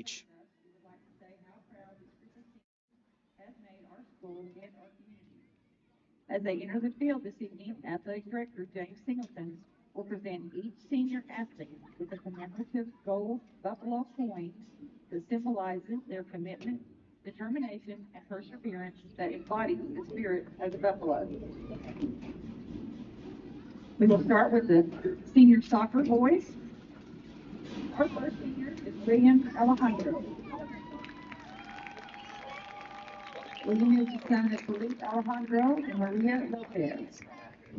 He is a 4-year member of the varsity soccer team and a 1-year member of the Pride of McAlester band. William will be joining the Army after graduation. Mr. William Alejandro.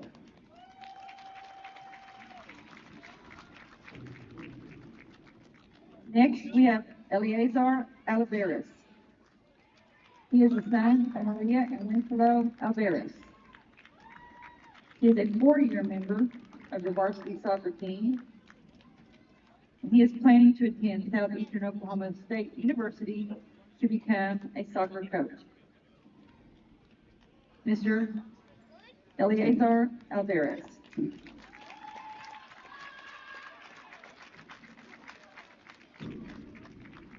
Our next senior is Luke Clark. Luke is the son of Kyle and Martha Clark. He is a 4-year member of the varsity soccer team.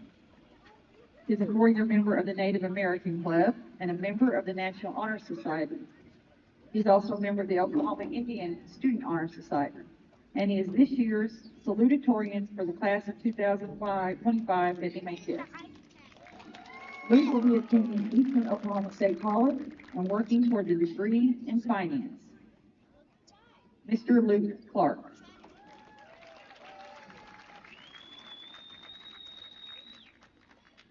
Next, we have Alex Dooney. Alex is the son of Mike and Shauna Dooney. He is a 2-year member of the varsity soccer team and has played basketball for 4 years. He is on the student council. He is also a member of the National Honor Society, and he's also a member of the National and Student Athlete Leadership Team. He has multiple curriculum contest wins for Southeastern and Murray State. Alex is planning to be a firefighter in Texas. Mr. Alex Dooney.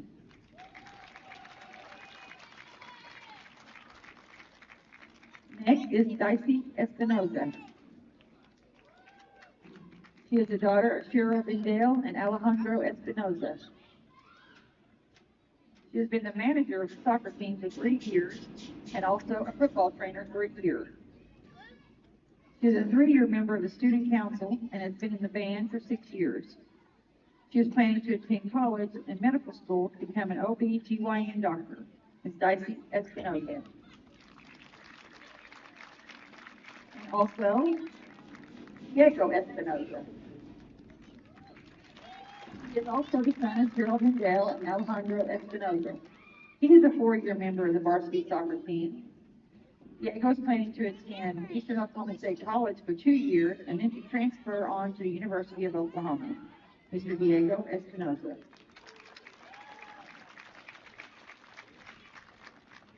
Our next senior is Jaime Fernandez. He is the son of Hunter Fernandez and Hunter Rose. He is a 3-year member of the varsity soccer team. And after high school, he is planning to become a barber.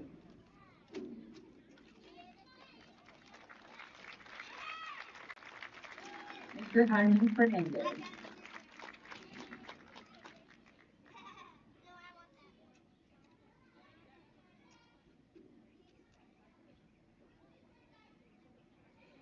Next is Tyler Johnson.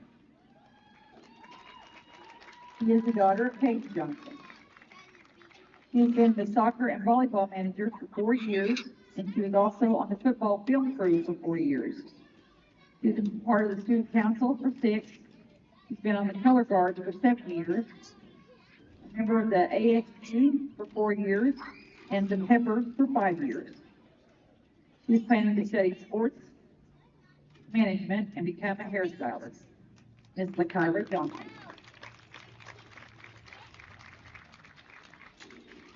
Next is Christopher Lopez.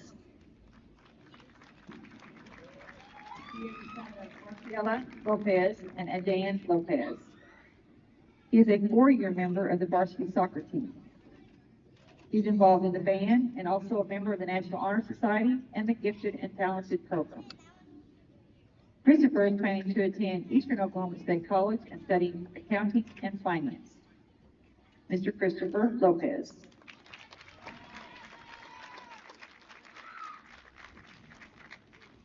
She's keeping me short. Our last soccer senior is Ronaldo Martinez.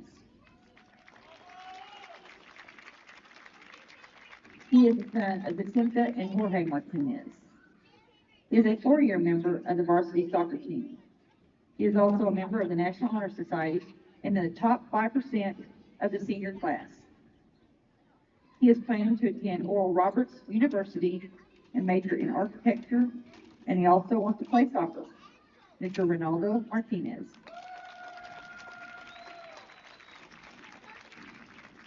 Our next group to go will be the tennis seniors. First, we have Caleb Cross. Caleb is the son of Jessica and Bradley Cross. He is a 4-year member of the tennis team, a member of the drama department, and also was in band for his junior year.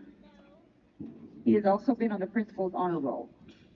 He is planning to attend East Central University in Ada. Mr. Caleb Cross.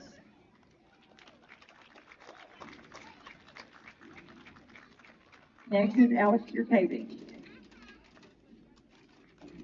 He is the son of Shelley and James Labor. He is a 4-year member of the varsity tennis team, and he is planning to attend the University of Oklahoma and major in aerospace engineering and play tennis. After graduating, he plans to become a NASA engineer. Mr. Alistair Cavey.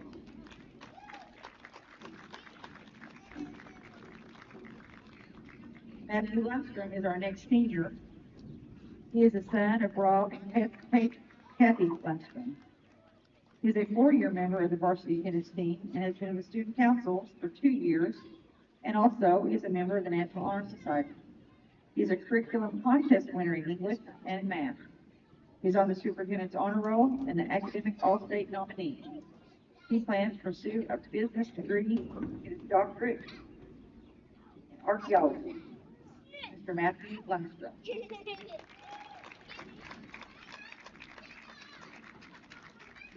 Next, Leslie Phillips. Leslie is the son of Laura and Brian Phillips. He's a 4-year member of the tennis team and has played basketball and soccer. He is involved in the FCA, and he won the Mr. Integrity for basketball this year. Wesley will be attending Miracle Camp this summer, and in the future, he plans to spread the word of God. Mr. Wesley Phillips.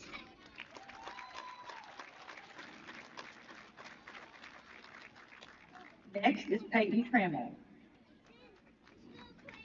He is the son of Sheila Trammell. He has been a member of the varsity tennis team for 3 years. He is also on the principal's honor roll, and he is planning to attend college this fall. Mr. Peyton Trammell.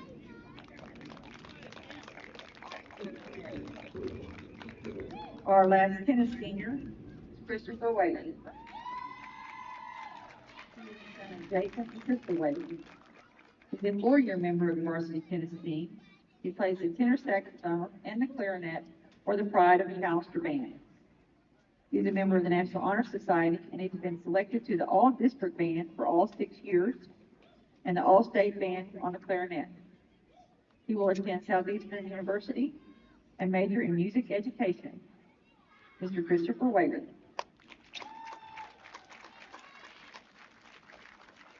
Our next group of seniors will be our golfers. First, we have Emily Shelton. Emily is the daughter of Brad and Nancy Shelton. She's a 4-year member of the varsity golf team and a 2-year member of the MHS softball team. And she is now a 4-time state qualifier and a 2-time first place all-conference. She is also a 2-time academic all-conference. Emily is planning to attend Southwestern Christian University, where she will play golf and major in theology. Ms. Emily Shelton. Next is Nate Eaton. He is the son of Bonnie Wheaton and Amy Hardaway. He is a 4-year member of the varsity golf team and a 2-year member of the Pride of McAlester band. He plans to join the Air National Guard and then UCO and major in golf management. Mr. Nate Eaton.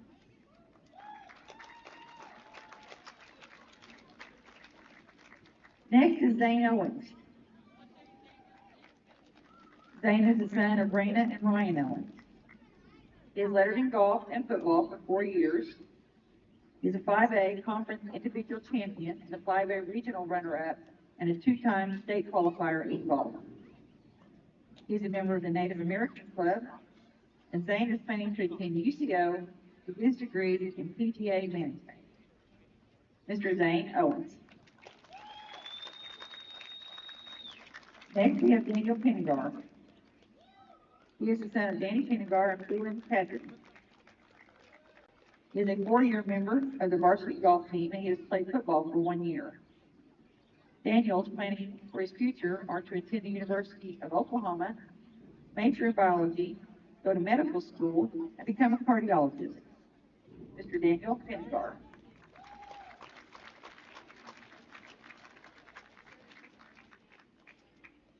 Our last senior golfer is Sean Perkins. Sean is the son of Melissa and Sean Perkins. He is a 4-year member of the football and golf team. He is a 3-time state qualifier for golf and a 2-time state runner-up in football. Sean is planning to attend UCO with his degree in PTA management. Mr. Sean Perkins.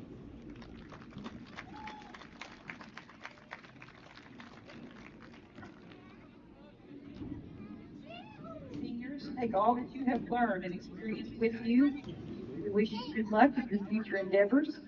Remember, once a Buffalo, always a Buffalo. Let's give these seniors a big round of applause for their hard work and dedication.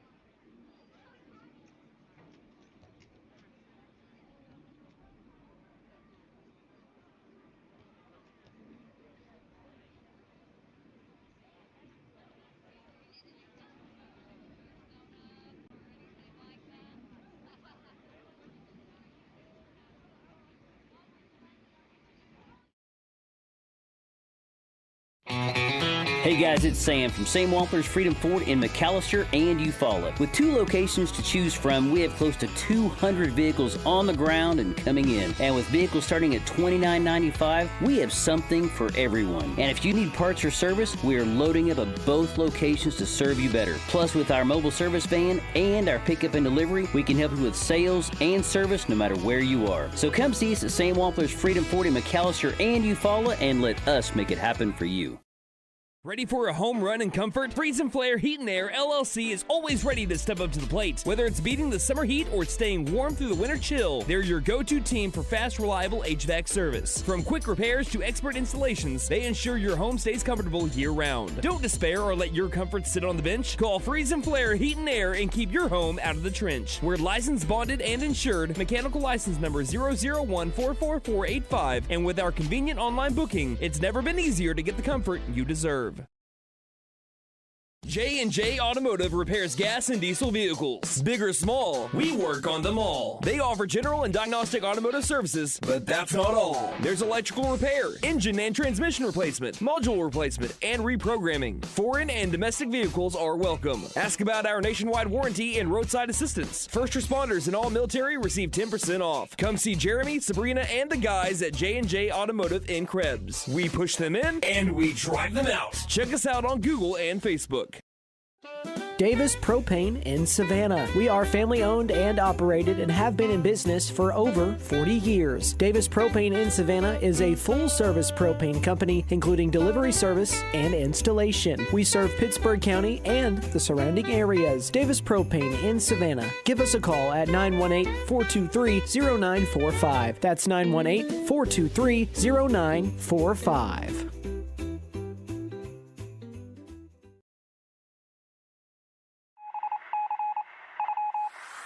Reagan Auto is a Reader's Choice Award winning automotive repair shop. We are currently searching for an automotive technician to join our team. We're looking for someone who is energized and ready to provide quality service to our customers. Our ideal candidate will have technician experience of at least 1 year. If you're interested in this opportunity to work in a fast-paced atmosphere, email your resume to reaganauto.ok@gmail.com.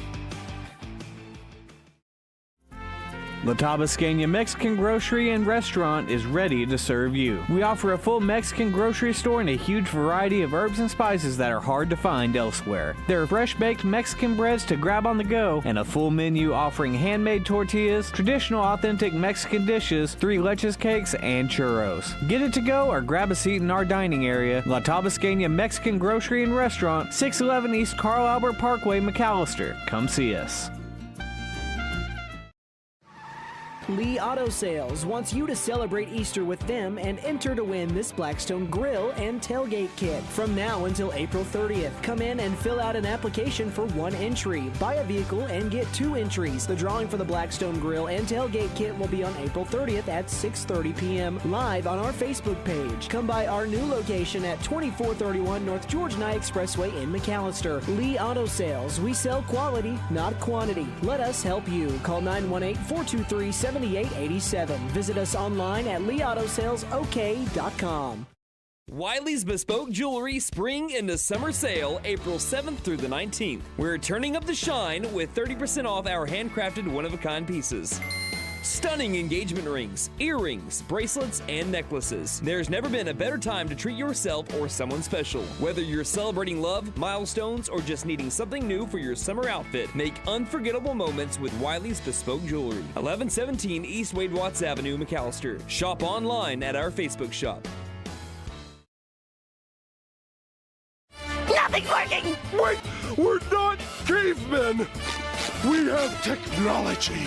Are you a business in need of technology help? The PC Landing Zone specializes in device repair, including phones, tablets, computers, as well as networking installations and troubleshooting, cloud backups, VoIP phone systems, structured cabling, and more. Give us a call at 918-820-4188 for your local one-stop shop for all your technology needs. McAlester Auto Collision. That's who you want after the event. McAlester Auto Collision makes everything all right with full service paint and body work, affordable collision repair, frame straightening, and a warranty. Insurance claims are accepted. You have the right to choose your body shop. We hope you'll choose us. We give free estimates. Call 918-715-3173. We're McAlester Auto Collision, 3804 North 5th, McAlester. That's 918-715-3173, and see us on Facebook. When you need help, we answer the call. We're Anchor Financial Services of McAlester, providing secured and unsecured loans that feel more personal. Use your tax refund for a down payment to get the vehicle you want instead of settling for just what you can get. We specialize in helping people that the banks can't help. Large or small loans available. Apply today at anchorfinanceb.com or stop by and see Linda Martin and Jennifer Johnson Monday through Friday, 8:30 a.m. to 5:30 p.m. at 303 South 5th Street, McAlester. Celebrating 10 years of excellence. JP All-American Outdoor Contracting and Construction is your trusted partner for expert tree removal, high-end fences, decks, and custom construction. Serving Oklahoma with quality, safety, and reliability. We're here to transform your property. From emergency tree services to dream builds, we do it all. Call today for a free consultation and experience the difference. 910-568-8770.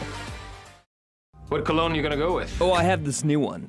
La Odeur. Stings the nostrils. Ron, shut up. Here she comes. What is that smell? That's the smell of desire, my lady. No, it smells like a used diaper. You wouldn't want your cologne to overpower anyone, so why should your bathroom? At First Call Septic, appointments are available 7 days a week. They are family owned and operated and strive to provide quick, professional, and friendly service. That's First Call Septic Services, LLC in McAlester. Call 918-423-8250.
Welcome back to Hook Hills Stadium at First National Field, and I do apologize just for the long wait in between here, but we are just about ready to start off this nightcap for the boys' senior night here as the McAlester boys coming in at the a top 6th ranked team in 5A at 12-2. They are 5-1 in district play, and they've won 5 games in a row.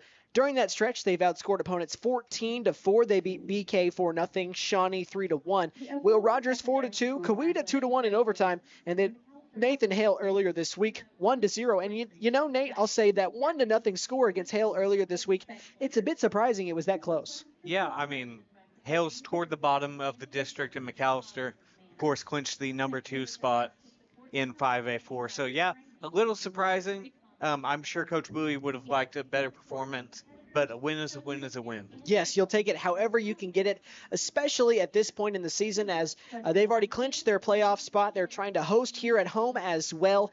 And I've got a couple of interesting things to get to that I had talked to you and Brandon about earlier today when I was doing some of my research for this game prep. So let's talk about this senior class here for the boys. It consists of William Alejandro, Eleazar, I think is how you say that, Eleazar Alvarez, Luke Clark, Alex Dooney, Diego Espinoza, Jaime Fernandez, Christopher Lopez, and Ronaldo Martinez. And this team has now officially won 40 career games after their win against Hale earlier this week.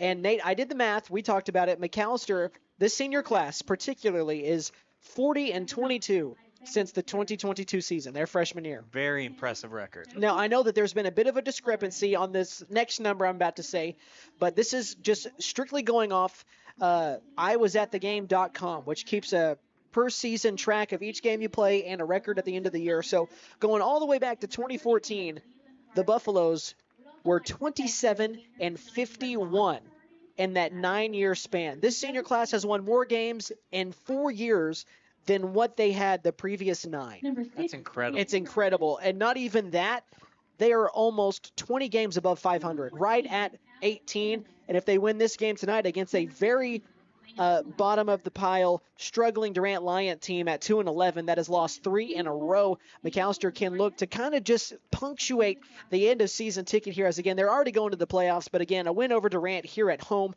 for a team that you beat last year and in 2023. Your last loss to them was in 2022, more specifically on April the 5th when Durant won 4-1.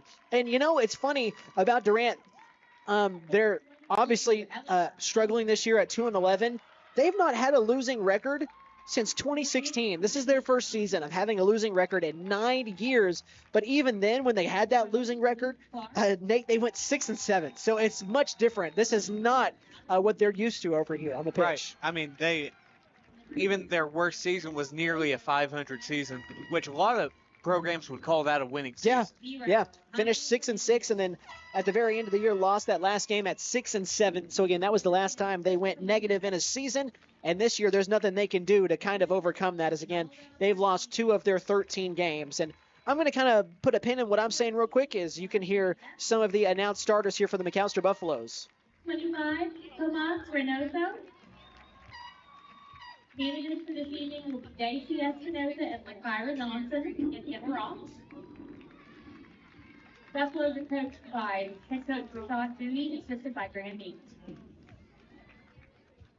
All right, well, as you heard, I'll go back through that starting lineup since we didn't get to hear all of it. For McAlester, it's going to be Jaime Fernandez, Diego Espinoza, Jaime Carranza, Sammy Lopez, Ronaldo Martinez, Luke Clark, Chris Lopez, Juan Medina, Eleazar Alvarez, Alex Dooney, and Tomas Reynoso. The only starter that we're used to seeing that I don't believe is starting right now is Pablo Rodriguez, unless I just completely missed that. But Pablo is a younger guy that is only, I believe, a sophomore here, according to the roster. But that is a name to really put in your back pocket for years to come. Right. I mean, I'm sure he'll get some playing time here today, provided he's not out with any type of injury. Yes, we see some more seniors starting just because, you know, it is senior night, and that's kind of a tradition that seniors get to start on senior night. As the Buffalo boys are going to be wearing their home black-on-black jerseys and shorts, but with their gold pinstripes down the middle.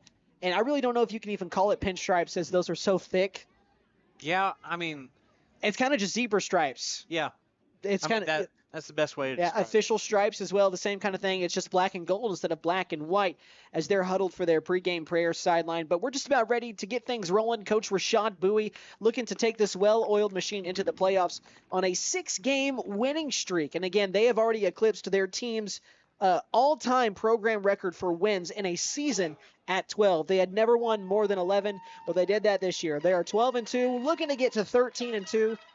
Their only district loss was to Edison Prep 3-0, who, by the way, is undefeated in Class 5A4 and one of the top teams in 5A just in general. So a very good team that they lost to 3-0. And again, that 3-0 game is not as far separated as it seems. But here we are. We're underway. McAlester will get things started, and we're going to send it deep, deep down and over onto the track here on this near side. Durant is going to get the first possession here. Durant wearing their white jerseys with blue shorts. Blue numbering right across the left side of the chest and on the back of the jersey. And we've got a Lion hitting the deck as we play on near the 50-yard line. The Lions, again, really struggled this year. So McAlester, at least on paper, this feels like a game where they really, really can feel good about themselves and pat a nice win heading into the playoffs. At least that has got to be the goal, I would think, if you're Rashad Bowie. As that one is way wide right and behind the field goal post here. And we're just about, and not just about, we are over 45 seconds into this first minute here at the Hook. When the girls started, it was about 78 degrees. It's only dropped about 3 degrees. It's down to 75 here. But that sun is still out, at least for now. It's thankfully for us going down here very soon. Yeah, and if you're watching, obviously you are, you can tell the glare has become basically a non-issue. Yes, yeah, we've got that figured out, thankfully. But you can tell towards the middle of the screen that sun is not completely down yet. That's where we're still catching some of that sun reflection at. As things have, as you mentioned, Nate, gotten a little bit better here, and they'll continue to improve. So now Durant at the 30, up the sideline, the throw-in. A Buffalo is step for step with him before it goes out of play. I believe that was Rodriguez in the area. Or no, check that Diego Espinoza was who is in that area.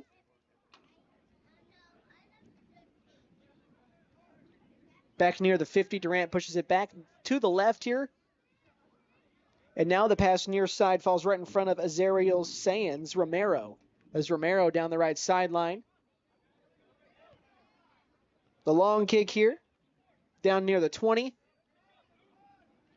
McAlester playing good defense as Durant's inside the red zone, now inside the 5, getting pinned by 2 defenders, somehow comes out of it, and we do get a shot, but it's past Fernandez wide right and harmlessly rolls out of play. That one scared me for like a split second. That was a great look, a great setup, and a great shot, just a little far wide, which it's not bad for us. No, we will always take that. I never saw you. And now that kick is going to range near Carranza, near side 40, take a bounce towards Durant. But Carranza, very, very quick. He gets the pass off over here to Ronaldo Martinez before it's taken away from him near the 50. Luke Clark, the pass to Dooney, and they may have a run here. Dooney with the pass. Left side to Carranza, takes a bounce at the 20. A header from a Durant Lion.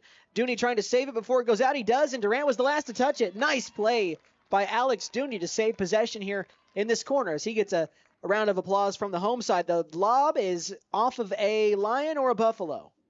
They're going to say last touch by a Buffalo.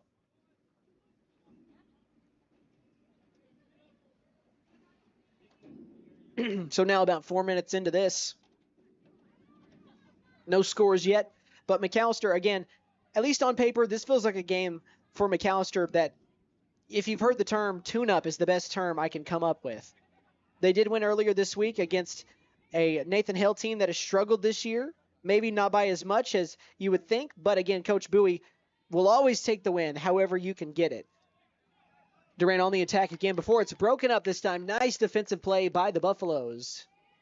Ronaldo Martinez, they're going to have a two-man game. And that's actually Carranza to Martinez. Martinez back to Carranza. Carranza at the 20. At the hash, the shot is stopped. Blocked that time by Harwick, the goalkeeper, but the ball is still loose. It's over to Martinez. Martinez the pass to the goal line, and Durant clears it out. It's going to take a bounce near the 40 and bounce off of Espinoza. Espinoza playing defense here. And a Buffalo and a Lion hit the turf, and we've got a foul against McAlester. Let's see who they got that time.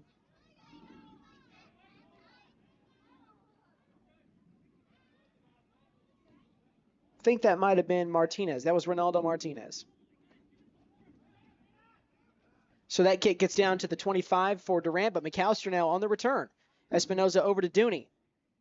Dooney has it knocked loose from him as he boots it back to Luke Clark.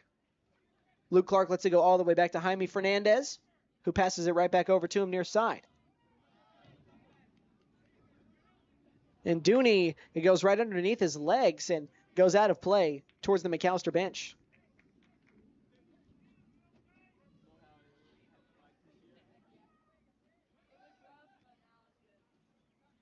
So now near the 15.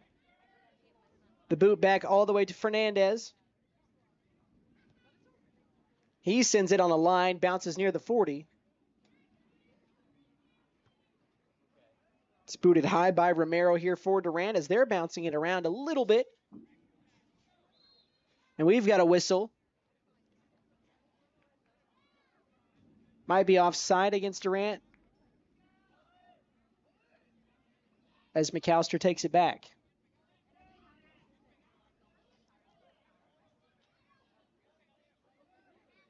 .741 here on a Friday night, the final Friday of April. It's crazy that we're already about to be into the 5th month of the year. It's just, time just flies by. Yeah, this entire sports season has really flown by. Feels like just yesterday we were here setting up for game 1 of the football season. God, man, you're telling me back against Broken Bow and what was the longest game ever played on planet Earth. Of any sport. 2-hour first half. I still don't know how it lasted that long. McAllister's highest scoring game of the season, I believe, in football as well. So they put up a 37 spot. No, they scored more against Tulsa Central. East Central and Edison. East Central and Edison. Because I think they put up 70 against East Central. That is correct. It was the most points scored in the Forrest Mazie era, I believe, is what we figured out at that time. Which we are now in the Jeff Craig era for this next season. Got to chat with him a little bit earlier this week. Oh, you did? Just in passing over at Mike Deek. He was coming into the press box where me and BG were, as Durant actually had it in a pretty scary spot if you're McAlester, but we've got a whistle down here and play stops with about 7 minutes gone here in this first half. But just good to see him. It's excited to see what he brings to the table here for this football team. Spring ball coming up this next month as well for McAlester and high schools across the area. And then, of course, they'll have their Summer Pride workouts as well during the summer. Right, and just recently announced their schedule. Yes. It's correct me if I'm wrong, but it's just an inverse from last year. It was. Yeah. So each home game is now an away game, and each away game is now a home game from last year. And the schedule will change next year. But Durant, once again, in that end zone, but the shot is right into the hands of Jaime Fernandez. And he's going to just one-arm throw it like a javelin almost. And we've got a two-man game now, a back and forth, and a run out for Carranza here near sideline. He's past the 20, and that actually might be Martinez. But a nice back and forth, the shot just wide right. A very good look at it, though. If you continue to get looks like that, you're going to come up with one at some point. I mean, because that was everything you wanted but the finish. It was a perfect pass to lead the transition opportunity. Just couldn't quite get the shot to go in. And that was Jaime Carranza on the shot, who you more often than not want taking your shots.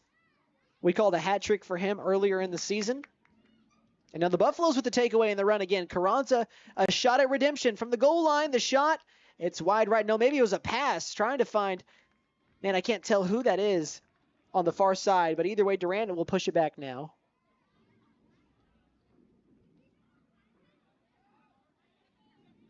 It's out of play, thrown in near the 30.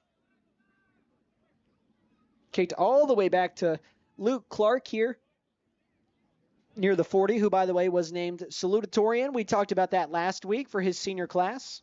But very big news. Yes. And we're just weeks away from graduation now. It's insane that, it just comes around that fast.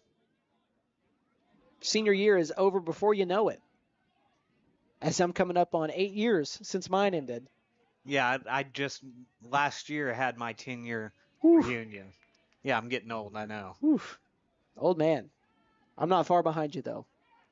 As now Durant has a shot on the goal, but Fernandez swallows it up, and now about 10 minutes gone, and we're still knotted up at 0. McAlester hasn't gotten things rolling yet.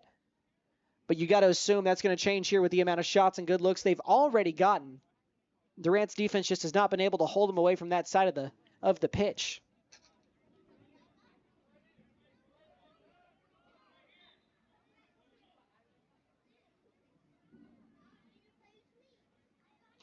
So near the 40, I think, is where we're going to be set up at. Coming in will be number 33, Martin Jaimes, and out is Jaime Carranza. So Carranza getting an early breather. Espinoza near the 40. A pass to, I think he's trying to find Dooney or Jaimes. The closest to it is Dooney, but it's kicked out of play by a Lion. Dooney with the throw in near the 20. Tries to find, I think that's Martinez inside the 10-yard line, not able to. Durant heads it out this opposite direction. Espinoza with the pass. He was bumped from behind, and that sent that ball kind of caravanning the wrong way into the end zone. It is grabbed by Harwick, though. He's taking his sweet time. He'll send it, man, deep. Got it to the other side of the 50 near the 40. But McAlester there once again. A lot of back and forth here in between the 40s. And Durant sends it out of play. So McAlester will take it back.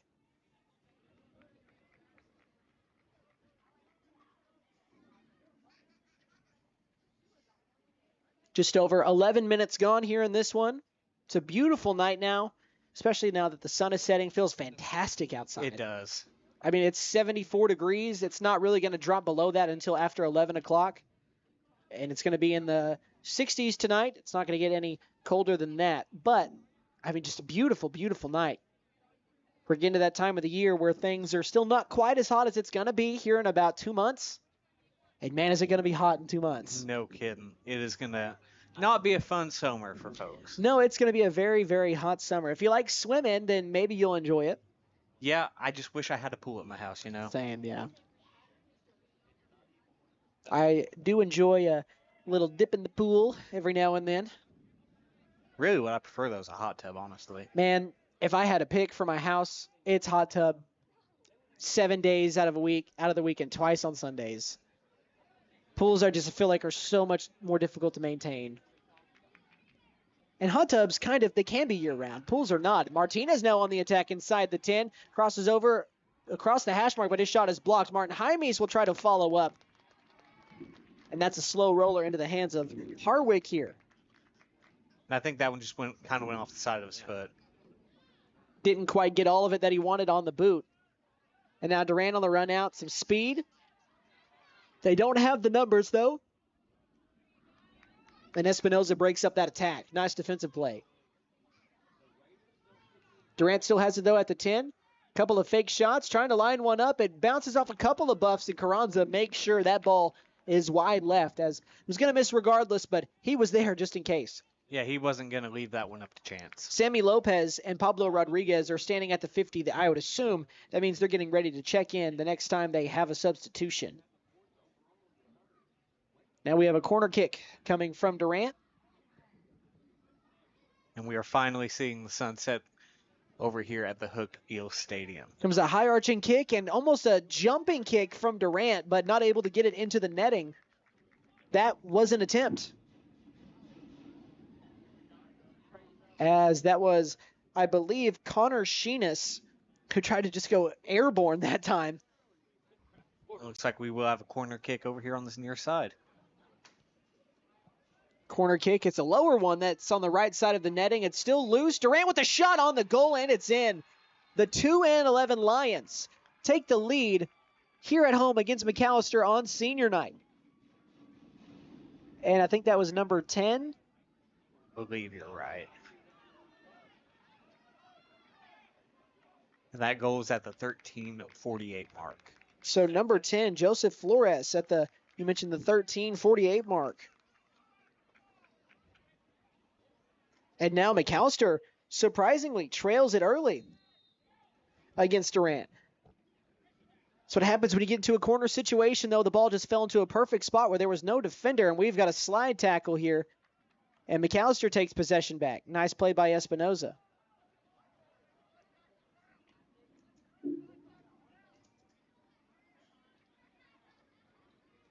So these 12-2 Buffaloes, who struggled a bit this week earlier against Nathan Hale, got the win, though. But Hale is a team that's only won 2 games all year. It's the same thing here with Durant.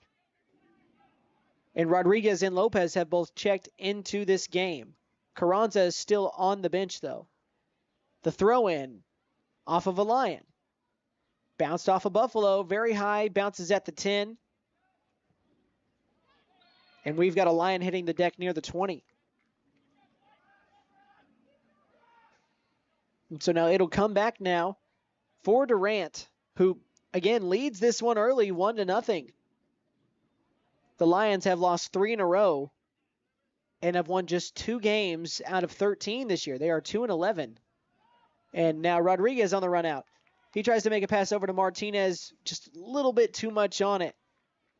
Harwick on the grab. Looks like him and Martinez exchanging some words. But it's a rivalry. And that's what you expect to see.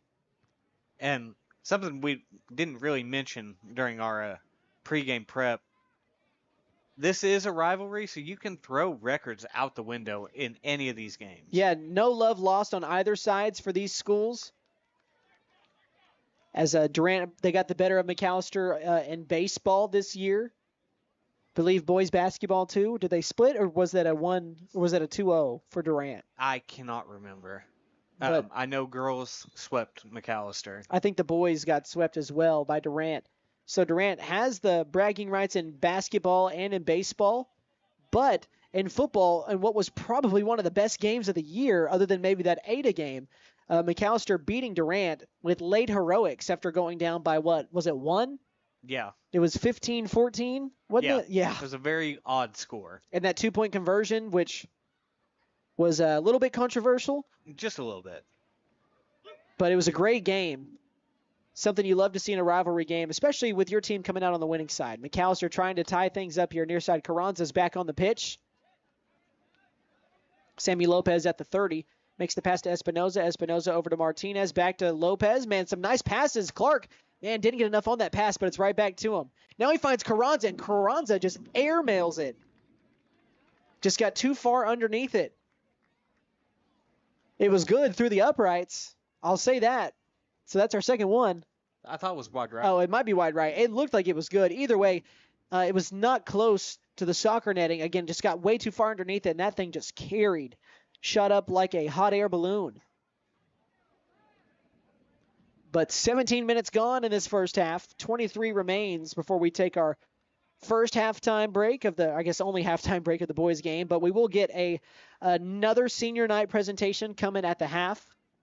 And I don't know if we'll have the mandatory water break in this game. No, yeah, that heat is not out here with the sun going down. Obviously, it's still warm, but I mean, we've already dropped 2 degrees since this game started. Right, and I don't know what the threshold is, or if it's mandatory for both games. I would imagine that things are going to be all right to play on here.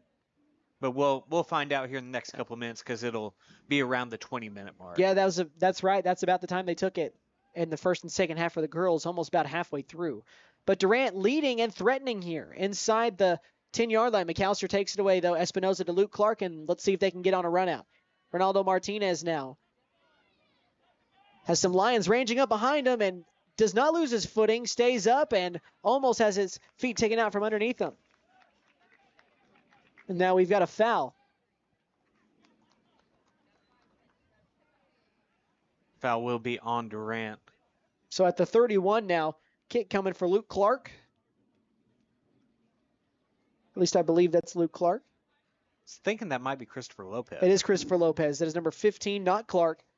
And that one's going to take a bounce in the end zone, but caught by Harwick. Nice defensive play. Carranza takes it back, and he'll take a long shot. My goodness, Carranza from the 15 on a dime. The 180 and the beautiful shot that finds home at the 1935 mark. Jaime Carranza ties things up. And that's exactly what the doctor ordered for this McAlester team. The 18:35 mark. Oh, yeah, sorry. I thought that's what you'd said. No, sorry, yeah, I said 19, but I just caught my error. 18:35 mark, and now we're even. Everybody can rest a little bit. Essentially, we're back to zeros here, and plenty of time. And Carranza, man, that was a tougher goal that he made than the one that he missed earlier. Yeah. Just goes to show you how good that kid is, and he's not a senior either. I mean, that was about from the 15, wasn't it? Yeah, just right about. Yeah, Carranza, you've got him for one more year as he's a junior. Martin Jaimes now. Over to Rodriguez. Rodriguez, the pass to Lopez. Back to Espinoza. Espinoza up the middle of the field. The pass to Luke Clark, I believe. The pass near side to Martinez. Inside the 20. Crosses over a couple times. The shot just wide right. I thought that curved in for just a second. I'll tell you, they do a very good job of getting good looks, finding open space. It's just so far, it hasn't always found netting. But you keep setting yourself up, and we've talked about it since the girls' game. If you keep finding yourself in those situations, on those possessions, they're going to pay off more often than not. Right. We'll find out in the next few seconds if they decide to call for the water break or just continue play. And now that kick for Durant goes all the way past the 50 here. Out of play near, well, the 50. And now the lob up from the sideline, bounces out again, hit a Buffalo. Looks to be in a little bit of pain, but going to shake that off and keep it rolling. But we're halfway through the first half officially. And Fernandez grabs that ball to clear it out of the end zone.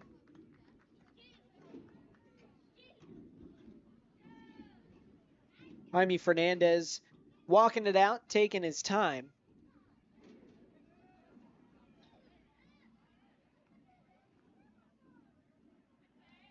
Long kick from the far sideline. It goes high and out of bounds near the sideline. And Durant can take the lead here. But McAlester, again, they've played really good defense. They had the one corner kick situation where the ball just kind of fell to an open man at the perfect time. It's just one of those things, right place at the right time. Fernandez was just caught a little bit out of sorts, and that's where that one goal came from. That was back at the 13:48 mark. So about a 5-minute difference between Durant and McAllister's goals. As Pablo Rodriguez sees his attempt knocked out of play. Now Alfredo Hernandez has it taken away near side. McAlester on the run. Luke Clark trying to get it before Durant just sends it caravanning down the sideline. Lopez back over to Carranza. Carranza to Clark, back to Carranza down the near sideline. He's past the 20. At the 15, he stops, crosses over, goes back towards the middle of the field. The pass to Martinez and back to Carranza, who's in the end zone. Doesn't quite have the angle. The pass across is knocked out of the back of the end zone by Durant. That was a great defensive play by Durant. And, man, the two-man game between Carranza and Martinez, it's like they know what they want without saying anything. I mean, they've just got that connection. Yeah, it's like an unspoken, just, what is the telekinesis? I don't know. No, is that how you pick things up? How do you communicate with just your mind? What is this? That telekinesis. Telekinesis, yeah. I'm pretty sure that's the word. I didn't know if that was what is called when you can move things with your mind. That's called the Force, by the way. If you watch Star Wars, the header from the corner is knocked in. Luke Clark, the senior. As McAlester now has scored 2 goals here in about a 4-minute span. That's right at the 22-minute mark by Luke Clark. And unfortunately, if you go back and listen to that, that happened as I was talking about Star Wars. Oh, man, that's funny. I don't think Brandon's going to mind. No, Brandon won't have any issue with that, as he shouldn't. Big Star Wars fan. But either way, Luke Clark, the force is with him, as now he's given McAlester the 2-1 lead here at home, and they've erased that deficit, and now they're on the high side. Still 17 and a half minutes left in this first half, and this is kind of what we were expecting when we came into this, as Durant goes right down the field, though, before finally have it. Man, they did not get it taken away, though. Fernandez dives on it, but Durant got all the way into the end zone. Talk about scary hours once again. Yeah, and I think that one goal from Durant kind of woke up McAlester, and they've really turned up the aggressiveness since that goal. Fernandez, the wherewithal to dive on it that time. Great play by him to stymie that attempt. But now McAlester on the run again. Martinez, middle of the field. A lob pass ranges the wrong direction here as a Lion just boots it over the back of his head. As it bounces back near the 50, we've got a header here from a Buffalo. Espinoza picks it up and sets it down. McAlester has possession. Rodriguez now at the 35. The pass to Carranza. over to Clark, and Clark misread what was happening there, but following up is Espinoza. Ronaldo Martinez with it. Pass to Carranza's intercepted and kicked back to the 50 out of play.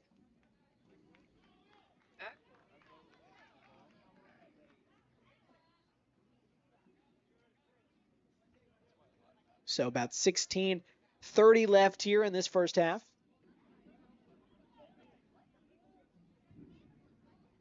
Pablo Rodriguez near the 20. Espinoza near side at the hash to Martinez. Ronaldo Martinez, the long pass to the end zone on the far right side. Pass back to the middle of the field is kicked way up in the air. Let's see where that goes. Bounces near the sideline. Some Lions and the Buffaloes getting mixed up here. See if I can see quite who that is. Ronaldo Martinez gives this one a little lobby kick. And that one is rolling back for Durant now. The opposite way you want if you're McAlester. Espinoza trying to break it up, and he does, but kicks it out of bounds. He's the last one to touch it. Oh, apparently he was not. It was last touched by a Lion. I missaw. As McAlester gets the side throw, and Martin Jaimes kicks it off a Durant Lion. So now it goes right back. The side throw in is taken by Durant. And they're going to clear it back right back out to the sideline. But now it backs up a little bit near the 50.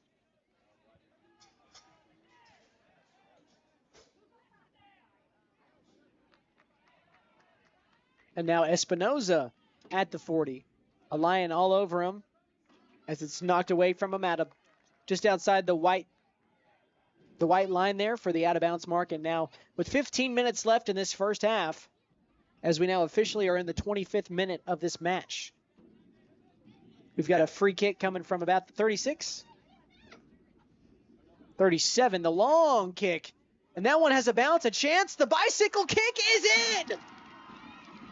I believe that's going to be scored to Luke Clark, but Jaime Carranza, the pseudo goal on the setup.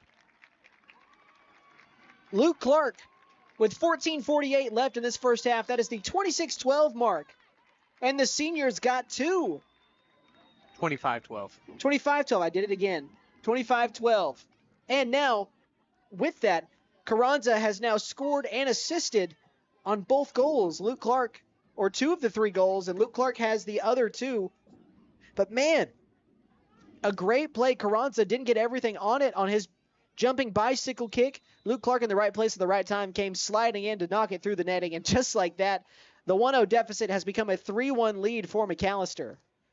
I mean, again, I think what we're seeing here is that 1-0 lead by the Lions really shook this McAlester team, woke them up, and this offense looks completely different from what we saw even to just start the game. Yeah, they've now scored, ever since they scored their first goal, they have not gone longer than 3.5 minutes without scoring. That is kind of insane. They scored at the 18:35 mark. They then scored at the 22-minute mark, which I know I'm cutting it close, but that's about 2:25. Yeah. Or, I'm sorry, 3:25. So after that, it was the 25:12 mark, which is 3:12.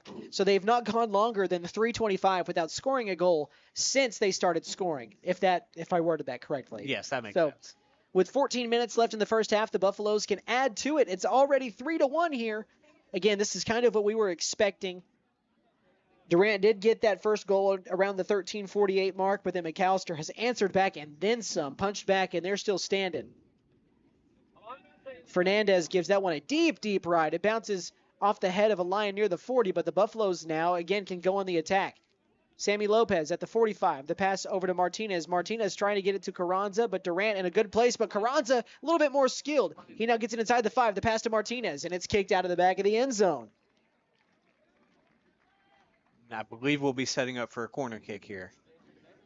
Nice defense once again by Durant. But again, it's kind of one of those things where you're in a situation where you have to make a play or McAlester is going to add to their lead.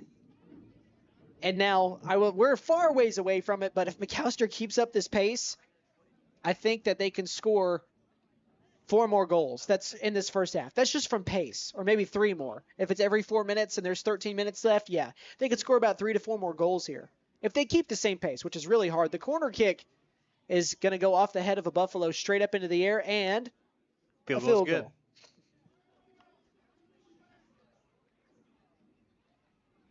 So now Durant down by more goals than they've scored. Again, things change so quickly here. Just in the span from when Durant scored to 12 minutes later, McAlester took a 3-1 lead. That's just kind of funny. Durant took a 1-0 lead at the 13:48 mark. Not even 13 minutes later, they're down 3-1. That's crazy. As you just in soccer, you don't see goals scored that quickly. As that last kick, man, smartly goes off a Lion. Nice play by Sammy Lopez to kick it off the back of a Durant Lion. So now McAlester again on the attack. Ronaldo Martinez has it near the 30. A nice pass that gets over to Luke Clark.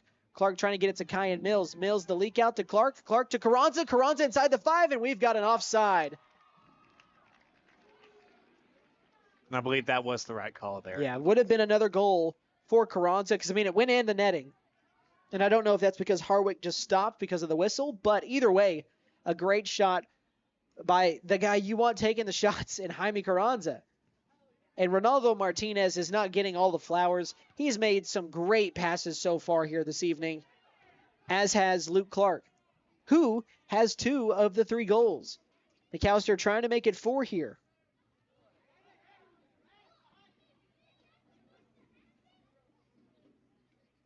We're now just about to be at the 29th minute. So it's been the longest drought we've had of no goals being scored since the goals started being scored in this first half, which is not a long time in between now and then. So it's not like it's a long drought. It's just we had 4 goals in the span of 12 minutes. For McAlester, their 3 came in the span of less than 7 minutes. The 18:35 mark, the 22-minute mark, and the 25:12 mark.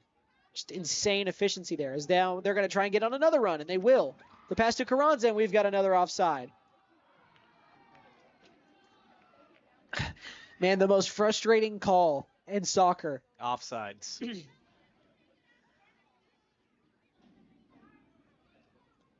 And believe it or not, we are down to the final 10 minutes of this first half already. I've said it before, I'll say it again. Goes by so quick. It does. And as you mentioned earlier, Nate, and as we've now found out, doesn't look like they're going to take that water break timeout. As, man, I'll tell you, it was really hot earlier. I know it was only 78 degrees, but walking outside in the, I guess, the metal side of the bleachers here on the home side for the Buffaloes, as there's the stone side on the lower part and the metal side on the upper part, it was really hot. It was. on that metal, man. Just getting that microphone set up, it was really, really hot. I can't imagine how much hotter it was on the turf while you're running around. So that's why we saw those water breaks, just for the athlete's health, making sure everybody's properly hydrated. So McAlester with a chance to add to this 3-1 lead. Somehow it always seems to find a Buffalo in the area. Durant trying to save it, even though it would have been out on McAlester. And now the throw-in near side, it gets to Carranza. He runs past his defender. He's inside the end zone, tries to make a pass, but Harwick, the better defensive play, coming up to stop that attempt. And he was able to read that pass, but McAlester is coming with another attack. Almost had a shot fall in from the 15, as we already saw Carranza knock one in from that depth already. 8:45 and counting left in this first half. McAlester with a 3-1 lead over Durant. We'll see if they can extend it, as the Buffaloes need to get a big win. They don't need it. Obviously, it'd be nice, as a good amount of their goals, again, they've won 12 games, and that shot is good again. The Buffaloes add to it. 4 goals here at the end of the first half, as they now lead it 4-1. And over to the corner, a nice little celebration after scoring the goal. Let me see if I can see directly who that was. Was it Carranza again? I think it was. If that's Carranza, that is his second. And I do think that was Carranza. And we're at the 8:24 mark, which means that is the 33-36 mark? 31-36. I guess that's right. Yeah, you're right. 31-30. Man, my math has not been very good for this last game. I mean, that's why you got me here, right? That is very true. 31-36. I mean, I got called a human calculator earlier today, so I'll take it. That's not necessarily a bad thing, as the Buffaloes lead at 4-1. Be nice to be able to just, have somebody throw a number at you and you be able to tell me. It's kind of like a Kevin Malone in the Office situation. If you remember, they asked him how many number whatever pies divided by pies, and he figured out the number, and they asked him what salads were. He's like, same question. Just imagine it's salads instead of pies. He's like, well, it doesn't add up. I don't know. Yeah, it does make sense. Carranza on the run out again. Another shot at the goal, and Carranza! My goodness! Jaime Carranza, the hat trick in the first half. And the route is on. McAlester, a 5 spot in the first half after going down 1-0. Man, oh man, at the 22-16 mark. Right? 32. Or 32, yeah, not 22, 32. Yes. You had the math right. Yeah, I said the wrong one, but Carranza, what did we say, the 16? Yeah, Nate, there was 40 seconds in between goals there. That is insane. Jaime Carranza, another one. The junior. He's got a hat trick in the first half. This is what we expected when we came into this match. And McAlester has plenty of time to add even more to it here. My goodness. Durant, far side at the 30. With 7.5 left. They'll take a shot, but Jaime Fernandez is not going to let that happen. And now they've got a run out here. Might have a numbers game, but no, they don't. They're outnumbered 5-3, I think. And now the pass up ahead. It was offsides anyway. Yeah. Actually, I think that we're going to get a call against Durant here. And we are. So right at the 30. Let me see who that was. It was number 8 for Durant. Connor Sheenis. He was shoving on, I think that's Chris Lopez. I'm not quite sure. Standing right near the 26-yard line. Or is that Ronaldo Martinez? I think that's Ronaldo Martinez. And he got shoved in the back, and that's where that call came from. So the foul now goes to McAlester for the kick from the 26. Martinez with the long leg. Man, that almost went in. Nice play by Harwick to reject that out of the back of the end zone. Man, McAlester almost had their 6th goal of the first half, and now they still have a chance from the corner.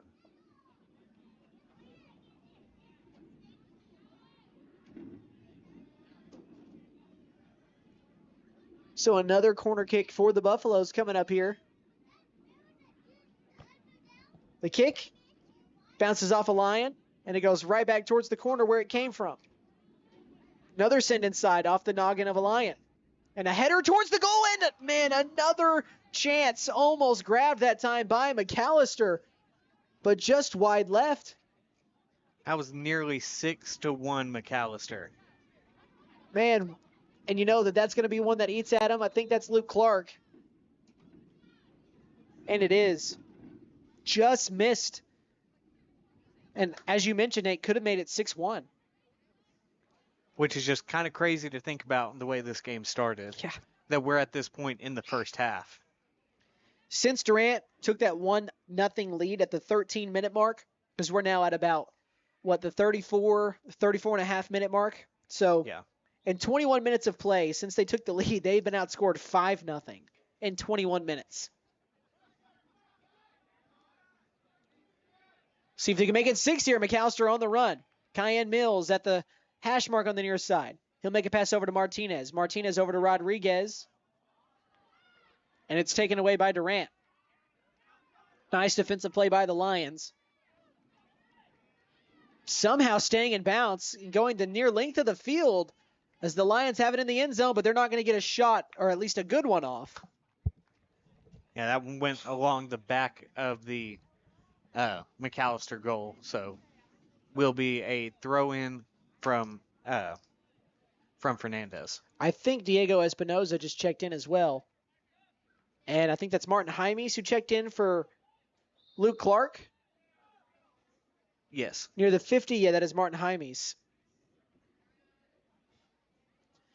So with 4.5 minutes left, you still feel like that's enough time for McAlester to get one. As they have just been pouring it on for like the last 20 game minutes. They lead at 5-1 here after they trailed it 1-0. So Durant has really just kind of fallen apart defensively after taking the lead. And the Buffs try to go on the run. Martin Jaimes on the far side hash. He's got one defender on him, and he just bounces off of him as the defender lowered the shoulder into him and fell down. I think that's why there was no call. Jaimes did not force the issue there. He just ate the contact and stayed up.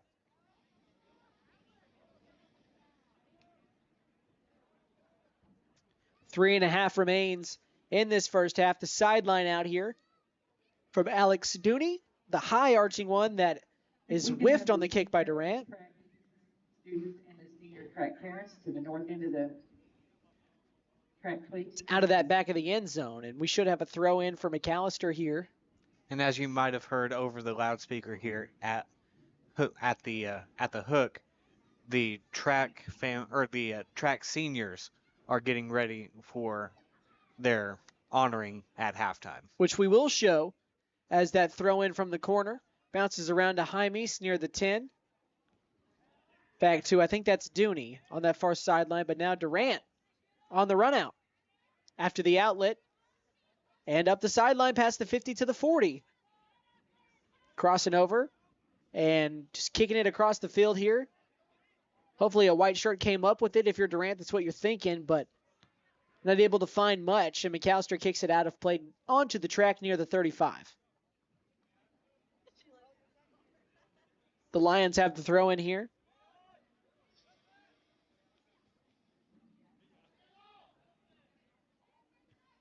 Kind of a little three-man game near the 20-yard line. Nice defensive play by Espinoza, just takes it away. Espinoza trying to make a pass, and he's taken out, and we've got a foul and a yellow card. Oh, man, I thought he was reaching for a card in his pocket. He is. That is a yellow card against the Lions. That's number 9, Isaiah Cueros, I think is how you say it. and he will immediately come off here. So now, Christopher Lopez, he was the closest to it, but Jaime Fernandez is going to give this thing a ride. It's basically a kickoff from the 45, and that's exactly what we've got. Is that one takes a bounce inside the 5, and now it's into the end zone. More black shirts than white, but Durant not able to do anything with it. Now McAlester has another corner situation coming up here. We've got a corner kick.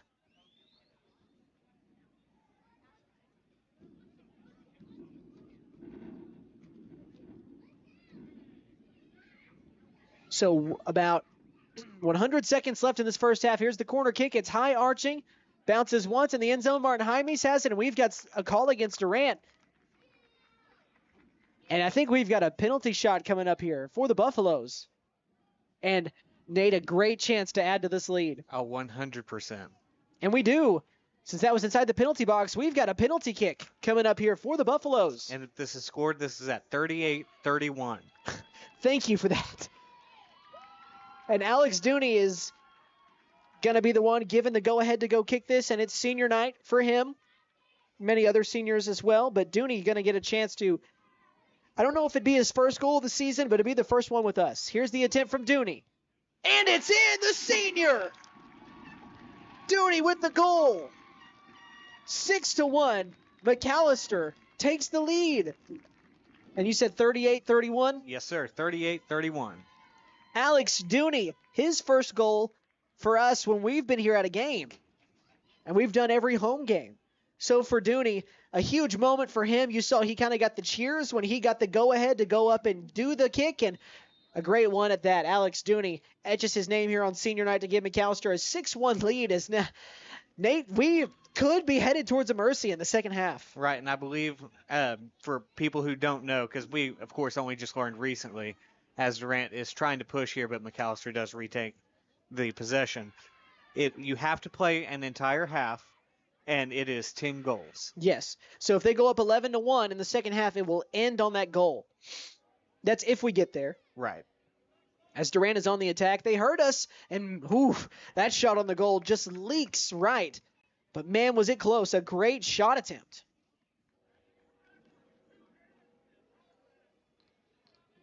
But now we've got 45 seconds left in the first half. And the numbers you just kind of scoff at. It's insane. They went down 1-0. And then since the 18:35 mark, They've scored 6 goals, Nate, in 20 minutes since they've started scoring. That is insane. They've scored 6 goals in half the time it takes for a first half. Because there's 40 minutes and a half. It's only taken them 20 to score 6. So the first 20 weren't as fruitful to them as the second 20 were. And we'll see how the second half rolls along, how long Bowie keeps the starters in. Coach Bowie, that is. Near the 50. About 5 seconds left, and I think that unless McAlester gets a shot off, it's going to stay at 6-1. They try to get the leak out to Kyan Mills, and the shot is in time, and it's blocked. Actually, I think they whistled it. It would not have counted. But, man, oh, man, nothing to complain about on senior night at halftime. McAlester all over the 5A4 Durant Lions, 6-1. Very quickly, before we take a halftime break, and we'll work on that here because, again, we have senior night coming up that we're going to show here before we take our commercials. Let's recap this first half really quickly. It was the Jaime Carranza show and the Luke Clark show at first as Carranza had a hat trick. He scored on the 18:35 mark, the 31:36 mark, and the 16 mark. A hat trick in 13 minutes once he got his scoring started. Luke Clark had 2 of his own at the 22 and the 25-12 mark, and then Alex Dooney, as you heard here at the end of the first half, he got that 6th goal. Durant, though, it was Joseph Flores who got things started back at the 13:48 mark when they took that 1-0 lead, but man, oh man, is that in the rearview mirror right now as McAlester all over the Lions. Yep, you're exactly right. Couldn't have said it better myself, my friend. So not a bad first half. We're going to go ahead and we're going to take a break here. We do have the senior night again. I believe, was this for track coming up here? So what we'll do, we will have live coverage of the track seniors receiving their coin. Then we will go to a commercial break, and then we'll come back, talk about that first half, and we'll get ready for some second half action. Well, you heard it from the man himself as Nate Brown let you know what's going on. Stay tuned. We've got senior night coverage coming up here at half for track, but then we're going to take a break as we're done with the first half. Second half coming up of McAlester soccer here at home against Durant on senior night live on the McAlester Radio YouTube page. Me and Nate are going to step away, but again, we are going to continue to show the senior night festivities. Played volleyball for 2 years. Was on the cheer team for 3 years and has been in band for 7 years. She's a member of the National Honor Society. She qualified for the OSSAA State Cheer Competition. Melissa will attend Oklahoma State University and pursue a medical degree. Miss Melissa Elizondo. Next we have Stephen Gregg. Stephen is the son of Chad and Ashley Gregg. He has participated in football for 3 years, been on the track team for 4 years. He wrestled for 2 years, was in the powerlifting team for 2 years, and he played soccer for 1 year. He's been in the Native American Club for 4 years, and this year, vice president. He's on the National Honor Society for 2 years. The Oklahoma Council for Indian Education Honor Society for 4 years. The Indian Education Challenge Bowl for 4 years, and the student representative for the Title V Parents Committee. He was on the district champs wrestling team this year and is 2-time state runner-up in football. He plans to attend Tulsa Community College, get his associate in business, and then attend East Central University to pursue a bachelor's in business. He wants to start his own business, but also be a firefighter. Mr. Stephen Gray. Next, we have Demaya Grant. She is the daughter of Stephanie Bringinggood. She is a 3-year member of the track team. She's been involved in the student council for 4 years. She's also a member of the Athlete Union and on the prom committee. She was also the February student of the month for Congressy Tech Center. She's also a Gold Star ambassador for Tech. Her plans are to begin prerequisites to obtain a BSN and an RN. Ms. Demaya Grant. Now we have Madison Lynch. She is the daughter of David and Angela Lynch. She is a 3-year member of the track team and a 3-year member of the wrestling team, and also on the powerlifting team. She's a member of FCCLA and on the student and leadership teams. She's also on the principal's honor roll and she received the Girls Wrestling Oklahoma Way Award. Madison is planning to attend a major in elementary education. Miss Madison. Our next senior is she is the daughter of Joy and Will Milligan. She's a 4-year member of the track and basketball team. Claire is planning to attend Oklahoma State University in the fall. Claire Milligan.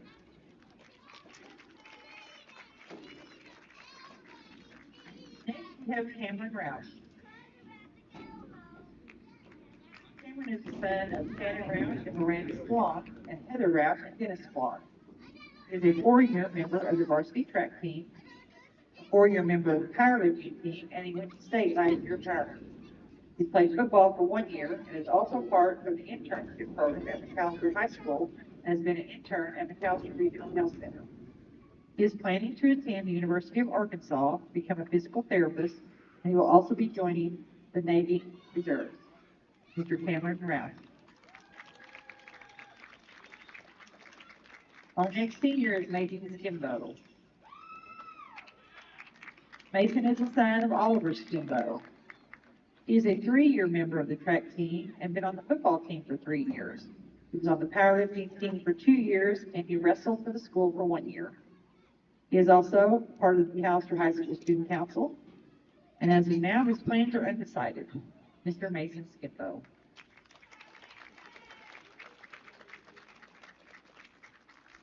Next, we have Chloe Wall. She is the daughter of Renata Wall and Dustin Wall. She's a 2-year member of the softball team and has been on the varsity track team for 3 years. She has been in mock trial for 4 years on the Student Council, the FCA, and the Gifted and Talented program. She was the best attorney and best witness all 4 years of high school in mock trial. She was the homecoming queen for cross country, and she is graduating as a sophomore in college. She has scholarships from Oral Roberts University, Oklahoma Baptist University, Southwest Baptist University for outstanding character. She is planning to attend Eastern Oklahoma State College to complete her basics, then transfer to a 4-year college to get her degree as a radiology tech or to get a PhD in clinical forensic psychology. Ms. Chloe Wall.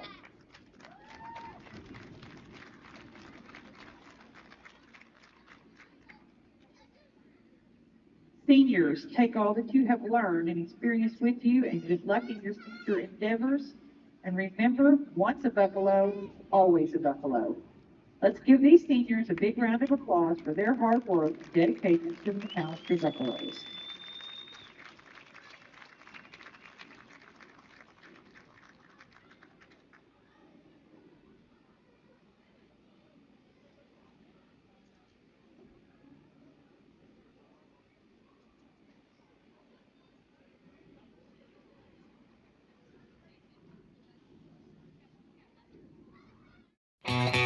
Hey guys, it's Sam from Sam Wampler's Freedom Ford in McAlester and Eufaula. With 2 locations to choose from, we have close to 200 vehicles on the ground and coming in. And with vehicles starting at $29.95, we have something for everyone. And if you need parts or service, we are loading up at both locations to serve you better. Plus, with our mobile service van and our pickup and delivery, we can help you with sales and service no matter where you are. So come see us at Sam Wampler's Freedom Ford in McAlester and Eufaula and let us make it happen for you.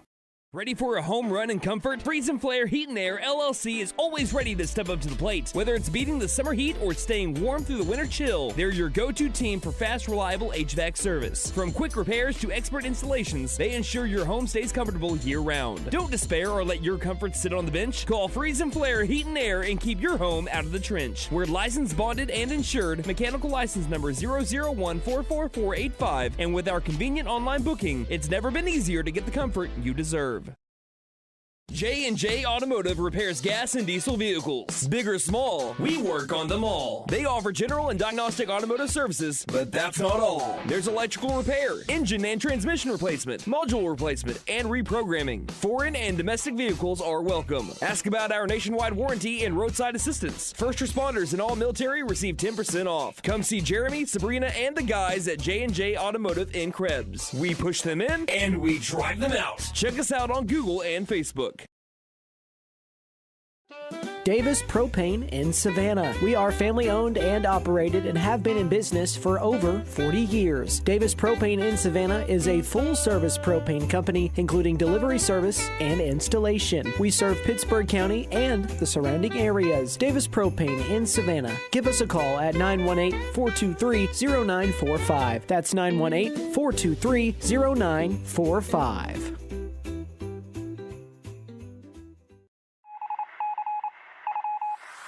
Reagan Auto is a Reader's Choice Award winning automotive repair shop. We are currently searching for an automotive technician to join our team. We're looking for someone who is energized and ready to provide quality service to our customers. Our ideal candidate will have technician experience of at least 1 year. If you're interested in this opportunity to work in a fast-paced atmosphere, email your resume to reaganauto.ok@gmail.com.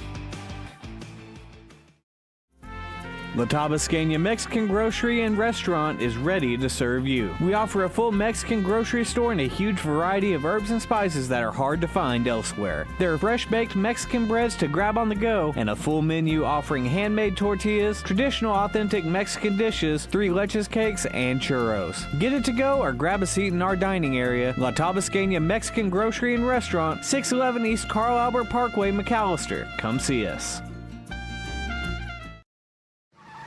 Lee Auto Sales wants you to celebrate Easter with them and enter to win this Blackstone grill and tailgate kit from now until April 30th. Come in and fill out an application for 1 entry. Buy a vehicle and get 2 entries. The drawing for the Blackstone grill and tailgate kit will be on April 30th at 6:30 p.m. live on our Facebook page. Come by our new location at 2431 North George Nye Expressway in McAlester. Lee Auto Sales. We sell quality, not quantity. Let us help you. Call 918-423-7887. Visit us online at leautosalesok.com.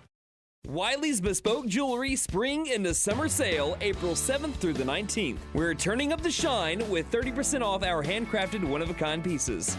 Stunning engagement rings, earrings, bracelets, and necklaces. There's never been a better time to treat yourself or someone special. Whether you're celebrating love, milestones, or just needing something new for your summer outfit, make unforgettable moments with Wiley's Bespoke Jewelry. 1117 East Wade Watts Avenue, McAlester. Shop online at our Facebook shop.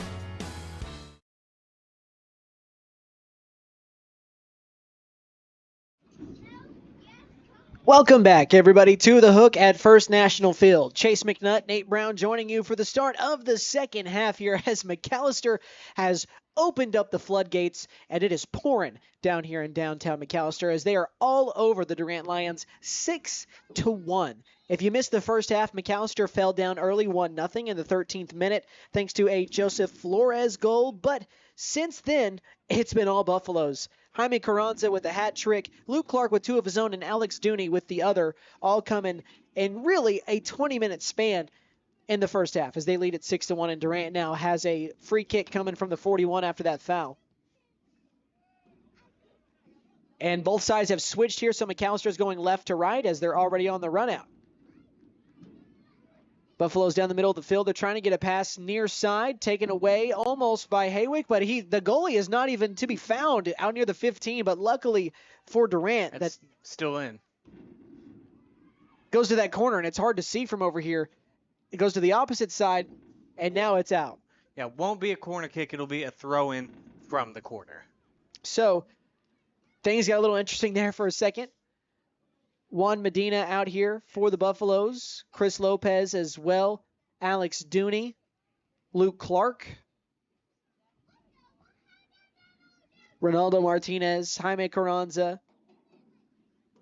A lot of the same familiar faces from the first half that started. The corner kick, it's just a soft back and forth kick, and then the send from deep in the end zone, it's just wide right. And I have a non-related update. The Celtics right now are losing in the fourth quarter with less than 6 minutes left to the Magic, 86-83. Wow. So there you go. For those of you keeping up with the NBA playoffs, the Celtics again losing. They're up 2-0 against Orlando, trying to match the Thunder as the only team up 3-0 right now in the playoffs. But back to the task at hand. Well, go ahead. Well, I was going to say we do have a final from Broken Bow on Game 1. Broken Bow did defeat McAlester in extra innings. Yes. And last I heard, I cannot remember the name of that team. Batiste? Batiste was leading McAlester last we heard. And McAlester now inside. Luke Clark, the shot almost in. Nice defensive play by Harwick. But this will be a corner since it did go off the goalie. So now McAlester, again, another chance. As we're in the corner now. It'll be a corner kick from the near side. And funnily enough, this is the way Durant scored was from a corner kick that I believe was from either this side or the opposite, but it was this side of the field. That is bopped up in the air by Harwick. The ball is still in the end zone, though, near the Buffaloes. And they have it at the 10, trying to get a turn kick. Didn't quite get everything on it. Espinoza at the 15. Pass near sideline at the 10. Durant trying to save it from going out, and they do. When they send it all the way back near the 50, unless they call the whistle way back near the... They did. So they let him play on just to blow the whistle after he kicked it. But Medina throws it into Espinoza. Espinoza inside the 20 now. Stops, turns towards the middle of the field, back towards the sideline. And he just wants to kick things back out and reset.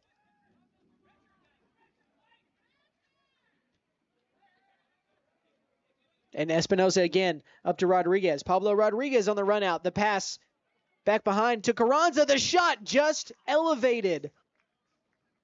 Little too much height as Carranza's had a couple like that. Again, he's got a hat trick, so you can't complain, but he's had a couple shots that have gone just wide or just high today. I think he wants to get as many in as he can.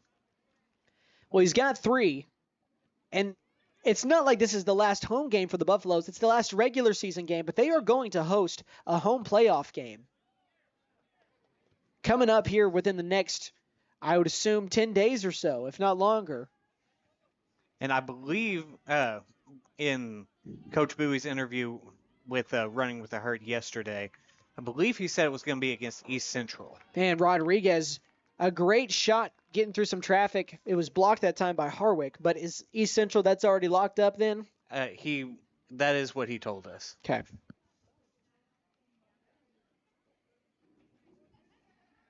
Okay, so the playoff game will be the week of the 5th. Which is not next Monday, but the Monday after that. It's the 5th through the 9th, sometime in that week. So they're going to get next week off, probably needed, as we've got another field goal. But the Buffaloes all over Durant here, 6-1, and 5 goals without giving any up would be a mercy rule. Not a bad way to close things out at home during the regular season against your rival, as now the Buffaloes again are on the attack. Luke Clark, the pass up. McAlester, a look at it, and that is in. The Buffaloes get another goal as they go up 7-1. And I think that might have been Ronaldo Martinez on the goal. And that is about 4 minutes and 53 seconds into this second half. So that is, 44 minutes then? Yes, 44 minutes for Martinez's first goal. 44-53. I know I just mentioned the mercy. I know we're still a ways away, but we're not that far. We're not that far away. McAlester with the onslaught. It continues. And I think it's pretty clear from both the way McAllister's playing and the way Coach Bowie is having them playing. They're going for it. They're going for that mercy rule. Because they've already got the district points locked up. If you beat a district team by 4, you get some district points for that. And so they've already got that locked up, of course, unless Durant adds in 2 more goals without McAlester scoring again. Or I guess they would need 3 to make it 2 instead. Or no, yeah, that's right. So, because it's 4 is what gets you the district point, is they're up 6. So they could give up 2 more goals and still get that district point. Obviously, you want to keep this where that's at. If not, expand your lead.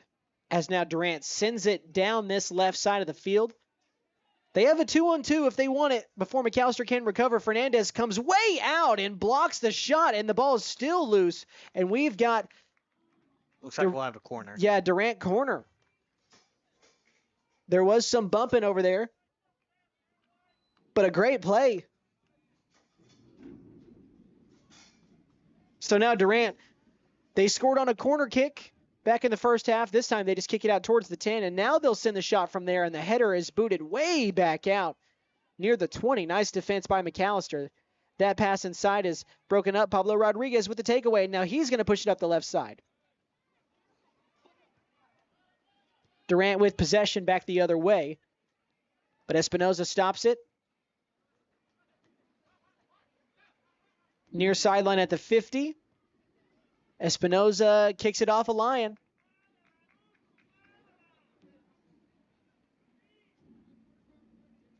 About 33 minutes left in this one, so we're about 7 minutes into the second half. So which brings us to the 47th minute. Sideline throwing for Juan Medina once again. Finds Espinoza near the midfield mark. He makes a pass up ahead. Make sure you're not offsides as Carranza's on the run now, and he has it ripped away from him and kicked out of the back of the end zone.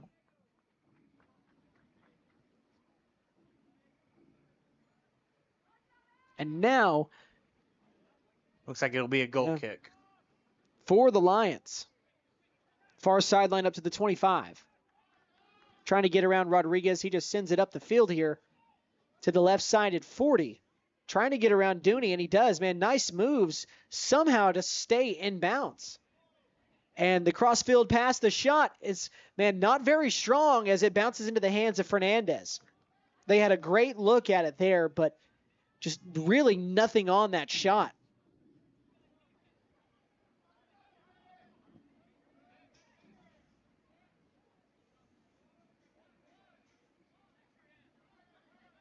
Juan Medina near the 20. Almost had it taken away from him. Gets away from that defender here.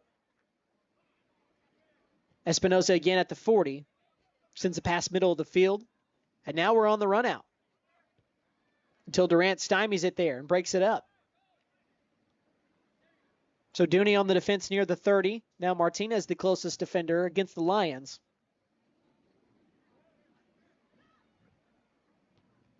Oh, man. So, Nate, I'll let you explain that because I looked down for a second.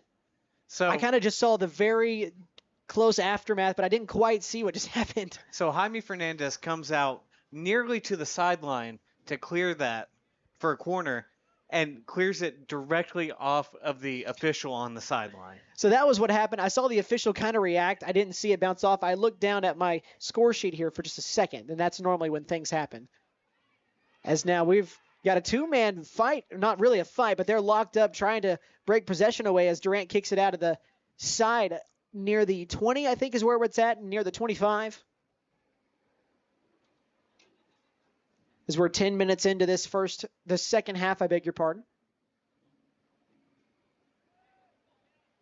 Takes a bounce near the 50. It's still going before it's out of touch. Last touch by the Lions.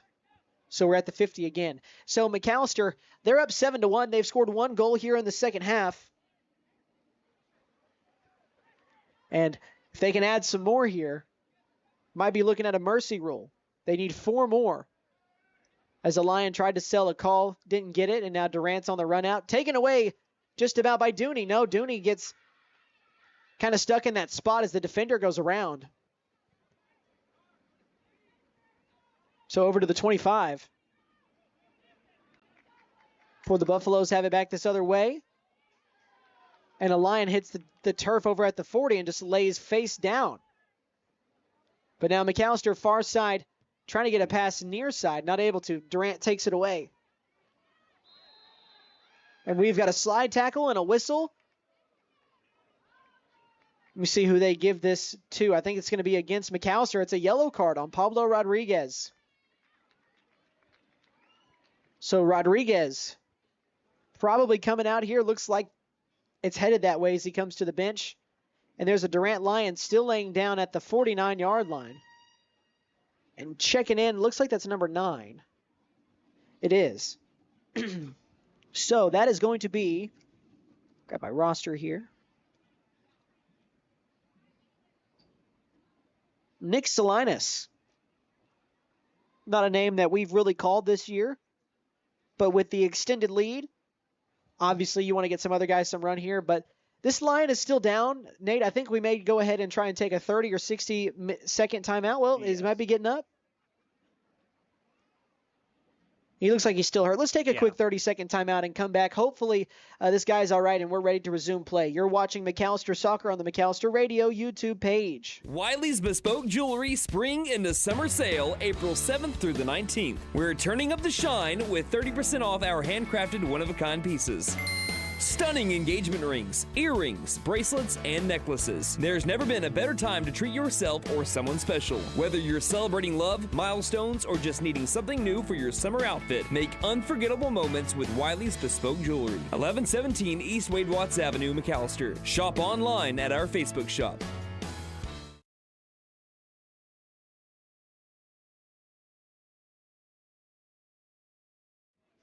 All right, welcome back now. For Durant, that was Joseph Flores, who scored the only goal so far.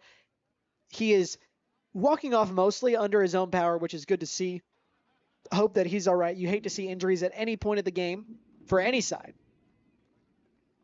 So with about 29 minutes left in the match, 11 minutes gone in the second half, which means we're in the 51st minute. And now the kick for Mitchell Palmer after that yellow card from the 50. He'll let it fly as it bounces near the 20 off of Espinoza. Durant, the shot from about the 15. And Jaime Fernandez kind of acts like he's going to make an attempt to block a shot that wasn't even close to him. I mean, it was on the other side of the play clock. Yeah, he was just goofing around a little bit here. I mean, can't blame him. It's 7-1. Yeah, can't blame him. And again, that shot wasn't super close. But now he'll send it out from the end zone. Let's see where this one goes. He's got it lined up at the E. I'm going to guess about the 40-yard line. Which 40? As that carries to the other side and bounces at the 38. Got a 62-yard kick, if not longer. And now Luke Clark has it inside the 15. The pass near side. Espinoza in the end zone. Let's see what he decides to do. The pass across, then the shot at the goal comes off the ankle weird of Luke Clark. Believe that's Luke Clark.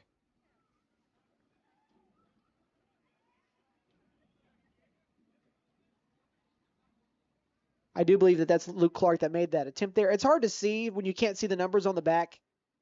So, again, I do apologize. But that one did not turn fruitful for the Buffaloes as they still lead it, though, 7-1. So, again, you can't really complain.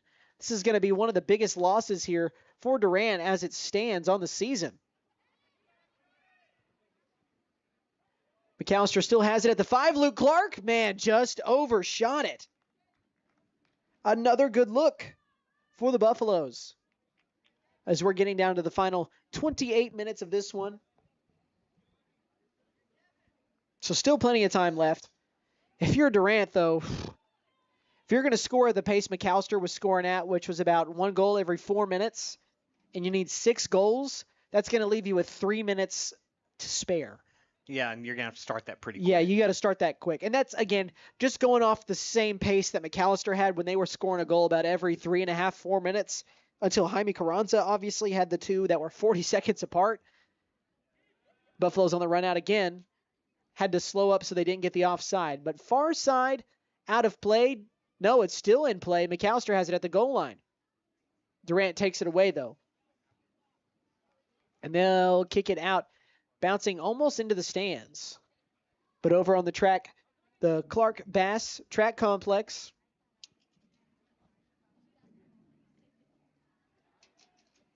The throw in. Some Buffaloes close to it. Durant playing some good defense, though. They've kind of settled in a little bit more here.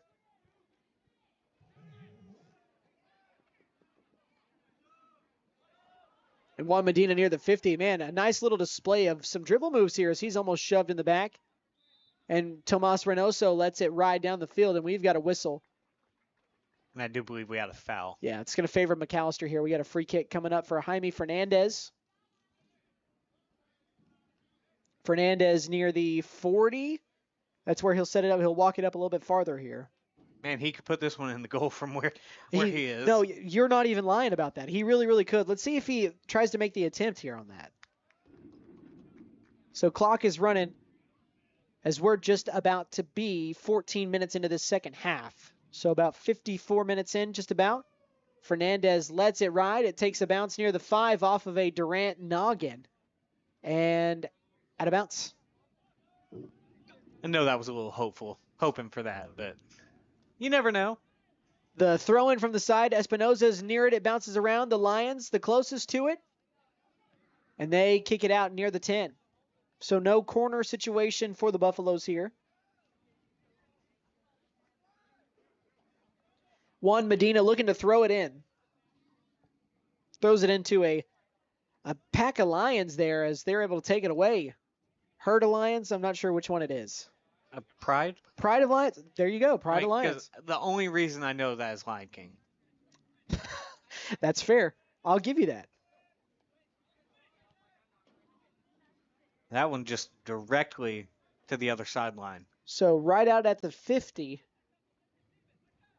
as McAlester can go on the run here. Again, this is not the end of the season here for the boys, as they're going to get their 13th win of the season. I know that there's still a lot of time left, but I mean, look at the score. The Buffaloes have done all they can do to wrap this one up.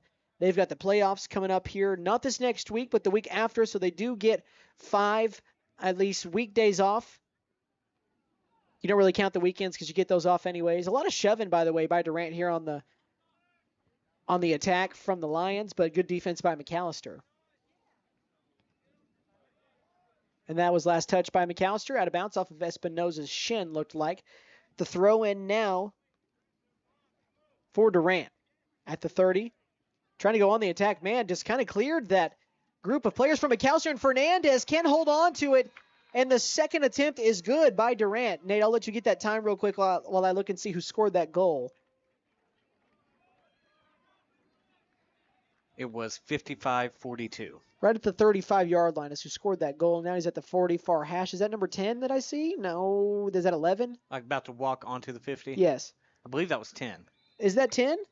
Well, if that's 10, that's Joseph Flores. And what was the timestamp again? 55-42. So, folks, I feel like we can comfortably say the mercy is out of play here, as Durant now makes it a 5-goal game, as McAlester and a Buffalo and a Lion were kind of just hugging each other. And that favors Durant on the foul call. So now they get the long send here. Big goal for them, too, just to build some confidence. Obviously, this one could be out of reach. Obviously, you don't know, but McAlester has done a good job of separating themselves. You can give up 2 more goals and still be up by 3. That's the thing about taking the lead that they did and the amount of time that they did. And let's see if they can add to it. Carranza on the run out, and nice defensive play by the Lions, unless there's a call against Durant. And there is. And that's right near the penalty box. Let's see where they set it. I think it's going to be sat just outside of it. I mean, that... Okay. It's close. Yeah, it looks like it's about 2 yards away from penalty box. So, basically, a penalty kick. So, from the 10, let's see who's going to be the one kicking here. Could be any one of 3 guys. Luke Clark is in the area. I think Carranza is, and so is Diego Espinoza. So it's Espinoza on the kick, and that one is a little bit too far north. As that one goes over the crossbars, and now Durant gets it back. Pablo Rodriguez back onto the pitch. He's going to come and get Diego Espinoza, who just missed the free kick there. And now we resume play. Durant is going to kick it to the side here.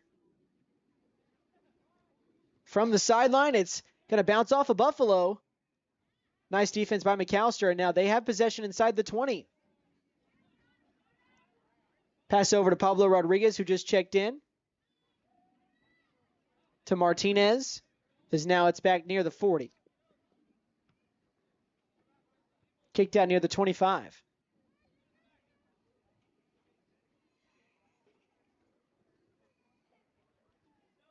And that's going to go out near the McAlester bench. I will say it's very interesting for this Durant team, who is 2-11, who made the playoffs last year, won 9 games, has not had a losing season since 2016. They're 2-11 this year. So I would assume it's a combination of factors. Maybe some players graduated, some different coaching as well. By the way, the Magic are up on the Celtics by 2 with 2 minutes left. Oh, man. For anybody wanting to keep tabs on that, Philip Jewell, if you're watching, go Magic. We love you, buddy. We do love you, buddy, but go Magic. Philip, obviously, for those who don't know, is the McAlester Buffaloes color commentator for football season. Yes. He does a great job. Great job. Been doing it for what, 4 years, 5 years now? Yep, since I left. Yeah. So yeah, about 4 or 5 years for Phillip.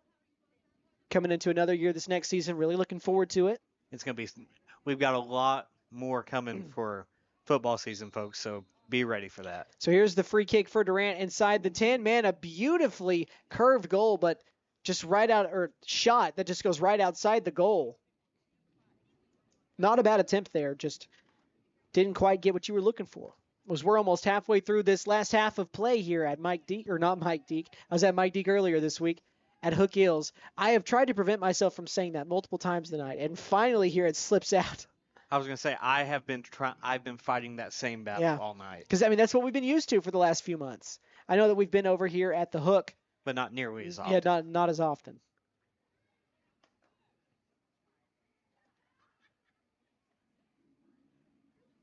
Oh, and another, again, if you guys don't care, I apologize, but another basketball update. The Milwaukee Bucks are up 84-73 at the end of the third over the Indiana Pacers. Is that series 1-1? 2-0. 2-0. In favor of the Pacers. So a corner throw in for Durant. It's a header off the top of a Lion. McAlester does the same to send it out of the end zone. Near the 5, getting crossed up, some leg fighting. Durant still has it. The kick right into the chest of Jaime Fernandez. He drops on it like it's a grenade and picks it up, and now safely will roll it back out another way, or let's see if he just sends it down the field. I think he's going to send it down the field. What do you think? I have a feeling, yep, you're exactly right. Not as far as we're used to. No, yeah, not quite as far as he had earlier, but right over to, I think that's Ronaldo Martinez. Martinez to pass to one, Medina near side. The goalie runs into Medina, but he breaks up that attack. Pablo Rodriguez stops that pass near the 40, and now it forces Durant to reset, and McAlester can get back on defense here. McAlester with the steal. That is Chris Lopez who hits the turf, and we've got a call against the Lions. That's going to be charged to number 20 here for Durant. Let me double check the roster real quick. We do have a stoppage here. A yellow card on the McAlester bench. Wow, so the second yellow card. Wow. And that is Caden Cabrera, number 20 for Durant. But the kick for Fernandez from the 50. And that one's got the leg to go into the netting here. And man, it is just caught by Harwick. That one probably made you a bit nervous, though, if you're on the Durant side. Because we talked about it, Fernandez has the leg for that. Oh, he absolutely does. And I know Jeff Craig is in attendance tonight. I actually got to talk to him a few minutes ago. If you need a kicker, there you go. Now Durant, man, they've got it down into a scary part of the field as the Buffaloes, they just send it out at the back of the end zone. Although, I will say, I do think that, unfortunately... Yeah, I know he's a senior. Yeah, I would say I think Fernandez is a senior. Yeah, he is. Corner kick coming in. Fernandez hits that out, as he's the only one that can use his hand. Might as well put it to use as he does, and now that one is going to be kind of just pinballed all the way back towards the 40 and out of bounds at the 35.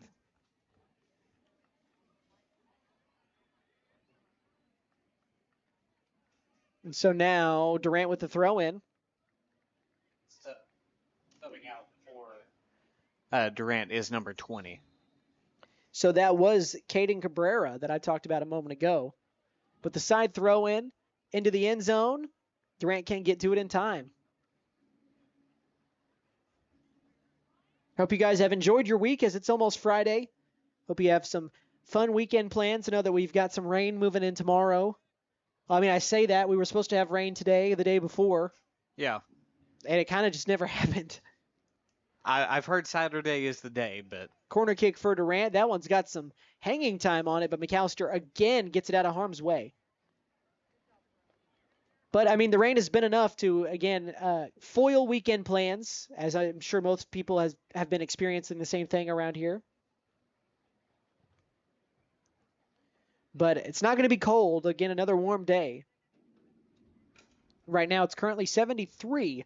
It was 79, I believe, when we got things started. The feel-like temperature was 83. The feel-like temperature right now is actually still warmer than what it is, 75 when it's 73. Tomorrow the high is 76, and 80% chance of rain from what I'm looking at here, partner. Yeah, I mean, I was saying those same numbers yesterday. Yeah, I know. Report. It's supposed to start around 2 p.m. tomorrow. For those of you watching that, man, I definitely could have golfed tomorrow. Final 16 minutes, though, of this one. McAlester up 7-2.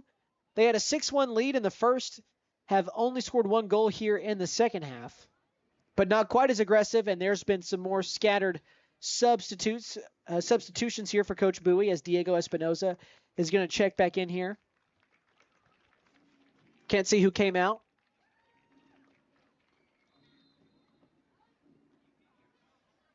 My guess is Kyan Mills, though, because that is who it kind of looked like. So far sideline Buffaloes. Be nice to go and get another goal here as we are into the 64th minute, almost the 65th.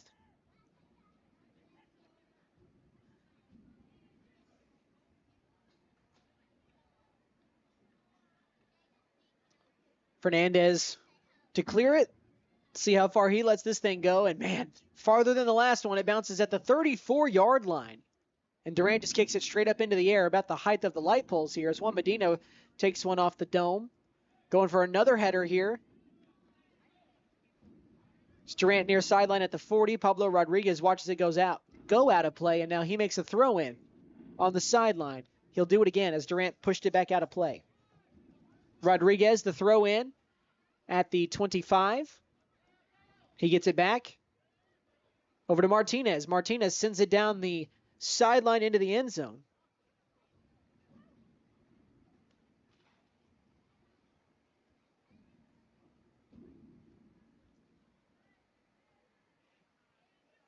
And so now Durant trying to clear things out, coming back this other way.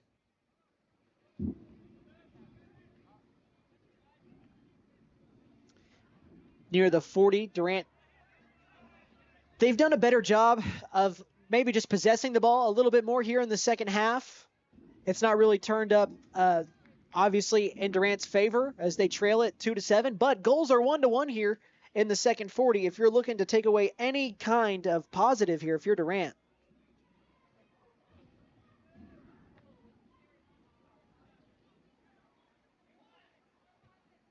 And Durant just sends it down the field. Nobody really in the area except for black shirts.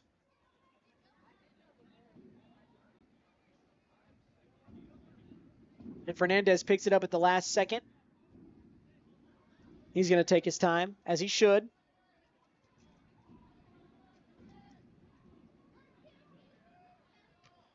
He gives that one a ride once again. And now the Buffaloes may be on the run here. I think that's Carranza. Carranza, the shot from deep out, and man, just missed it to the right. I respect the effort, young man. Why not go for the 4? Absolutely. We've not seen a 4-goal performance yet. We've seen a hat trick multiple times. I believe 3 times now, spread out between the boys and the girls. We've seen it. And we've got a Buffalo down on the far side near the 15. Hope that's not Carranza. It looks like it's just a cramp because I can't tell who that is, but another Buffalo player is stretching out that. I believe that would be his left leg. Yeah, that's Luke Clark, and I do think that's Carranza on the ground. He's up now. Kyan Mills is coming out to possibly get him if he wants to come out. And he will. And Carranza is going to come to the tent, the bench, whatever you want to call it, this little... The sideline. Yeah, the sideline, this contraption with the black tarp around it here for the McAlester bench.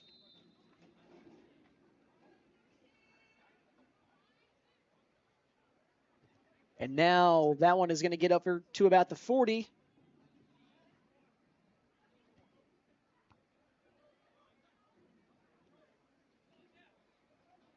As Durant's on the attack on the sideline. McAlester trying to break it up. I'll tell you, though, the Lions not going away. Still playing hard.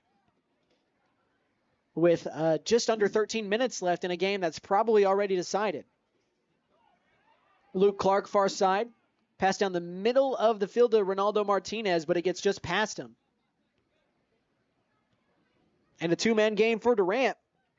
But now Isaiah Quiros is now going to make a pass towards the 10. But McAlester takes it away, and they can't save it from going out.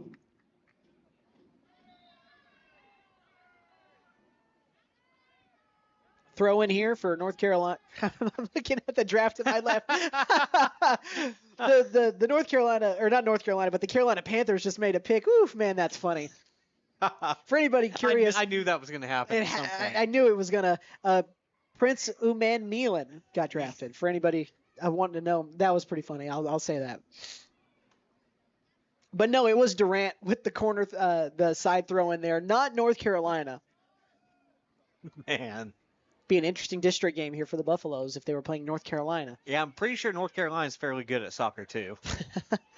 And now things got hairy for a moment as Fernandez had to leave kind of his zone over there by the goal, fell to the ground, but the Buffaloes were able to keep it out of harm's way.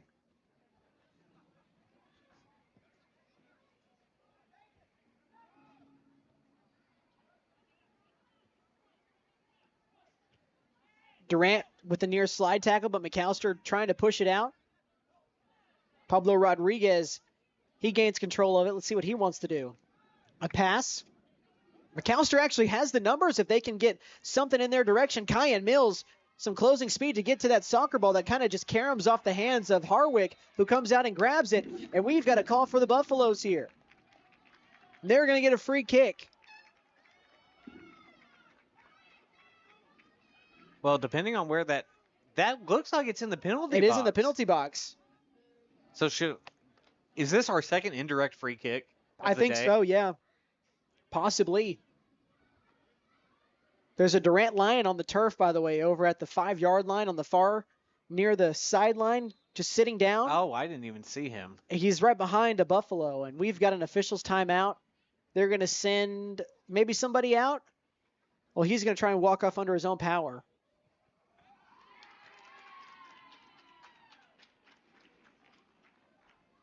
The fans are cheering over something near the McAlester bench. Nothing to do with the injured player for Durant. I feel like I should clarify that. Yeah, not great timing there. No, that's why I wanted to clarify. It was something over towards the bench. They were tossing a water bottle back and forth. Somebody must have done something cool. Oh, they might have done like a bottle flip. Maybe. But now, looks like an indirect free kick from the 6-yard line for the Buffaloes. Pablo Rodriguez standing near it, as is Ronaldo Martinez. Here we go. Rodriguez airmails it. That one goes up and to the right. But, Nate, we're down to single digits. The final 9 minutes and counting as we've now got a mass substitution. Yeah, I believe that is a whole line change. A platoon swap as the seniors basking in it. Just to kind of go back through this senior list. It's full of seniors. This is going to be just a great legacy left here by this McAlester senior group. And William Alejandro, Eleazar Alvarez, Luke Clark, Alex Dooney, Diego Espinoza, Jaime Fernandez, Christopher Lopez, and Ronaldo Martinez. Just a great senior group that, again, won more games in their 4 years here with the Buffaloes than what the soccer program won in the previous 9. Talk about leaving a legacy and leaving a mark. Coach Bowie has done a spectacular job with this program and with these guys, and I'm excited to see what Coach Ashley Todd can do. Because remember, Bowie, and if I'm correct here, his first year went under 500. It's the same thing for Ashley Todd, but then saw that quick turnaround, and now 3 years running, they've made the playoffs for the boys, and the girls look like they're going to be headed up here as well. But for the boys, it's hard to capture everything that they probably deserve for what they've done here over the 4 years. And the season's still not over. I don't want people to think that it is. I'm not trying to act that way. They've got more games left to go. Regular season, yes. And Jaime Fernandez, his day is done. No more regular season minutes for him, as he is now being taken out for the final time during the regular season. Coming in to get him is Malachi Soden to replace him. And Fernandez getting some cheers, some love from the sideline as the Buffaloes, they know it, we know it. Playoffs are coming up here in just over, I think, 10 days, 11 days. At least that week is when you're looking at the start of it. But for McAlester and the senior group, just lots to be proud of and plenty more work still to be done, as now we've got a couple players hitting the turf near the 45. And we're going to have another yellow card on McAlester. Man. That one was on 27. That is Diego Mendez. So Diego Mendez quickly getting a yellow card, and he checks out. Pablo Rodriguez coming in to get him. So from the 41, here's the free kick from Durant. See where that one ends up, off the noggin of a Buffalo. Durant has a decent chance to get a shot off at the very least, and it's caught. Saved by Malachi Soden. His first chance at a save comes very quickly as he's got it. 7.5 minutes remain in this one. And he gives that one a boot. Not quite the leg of Jaime Fernandez, but you're talking about the difference in 2 more grades here, as Soden is just a sophomore. And it seems like he will be the heir apparent as the goalkeeper for McAlester next season. Nice phrase pull, by the way. Thank you. You're welcome. So, folks, we've entered the 73rd minute here as McAlester just all over Durant, 7-2 in what is the final regular season game for the Buffaloes. Believe this will now make it 2 in a row here against Durant, or 3 in a row, I beg your pardon. Their last loss to the Lions was back in 2022 on April the 5th when Durant won 4-1. Since then, McAlester has won. I don't know what the score was back in 2023. I don't think they won last year. 5-2 though. They won in 2023. They won last year, and now this year. That is 3 in a row against a program that has been pretty good the last 9 or so years. Been finishing over 500 all those times. Obviously a down year for them this year. But even with how good they were last year, winning 9 games, they still lost to the Buffaloes. Right. So they continue to kind of hold that side, hold that leash, and they're going to hold on to that win record here. Speaking of win record, this is going to be their 13th win of the season. 12 was a record that they set earlier this week, so now they're just adding insult to it. I guess not insult to injury, but you understand what I'm saying. They're just added to it. They're adding on top of it for another team to come in behind them. You're going to have to go undefeated to surpass these wins, and they could still add to it with the postseason coming up because they won a postseason game last year. But they do have a tough draw in Tulsa East Central as a host team. I know it's going to be tough. Obviously, Edison in this class is the top dog, and I believe that's who sent him out last year. It was, yes. So, but then you've also got Edmond Santa Fe that's also at the top of Class 5A as well. Another team to watch out for. They're we've got 6A? I believe that they're in 5. I'll have to double check. I believe you. No, yeah. It just feels like they should be in 5 or 6A. And that kick is from the 30. It was a free kick right to the left into the hands of Harwick, but he wasn't able to hold on to it.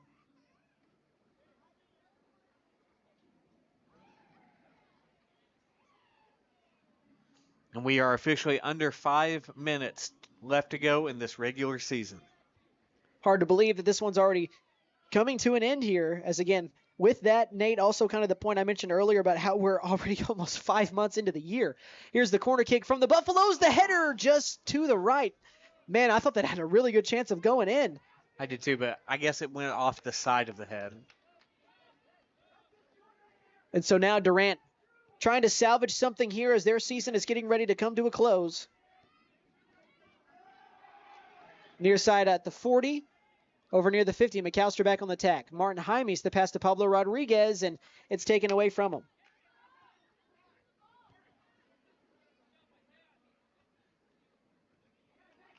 And Santa Fe South actually is in 5A1. They're 13-3.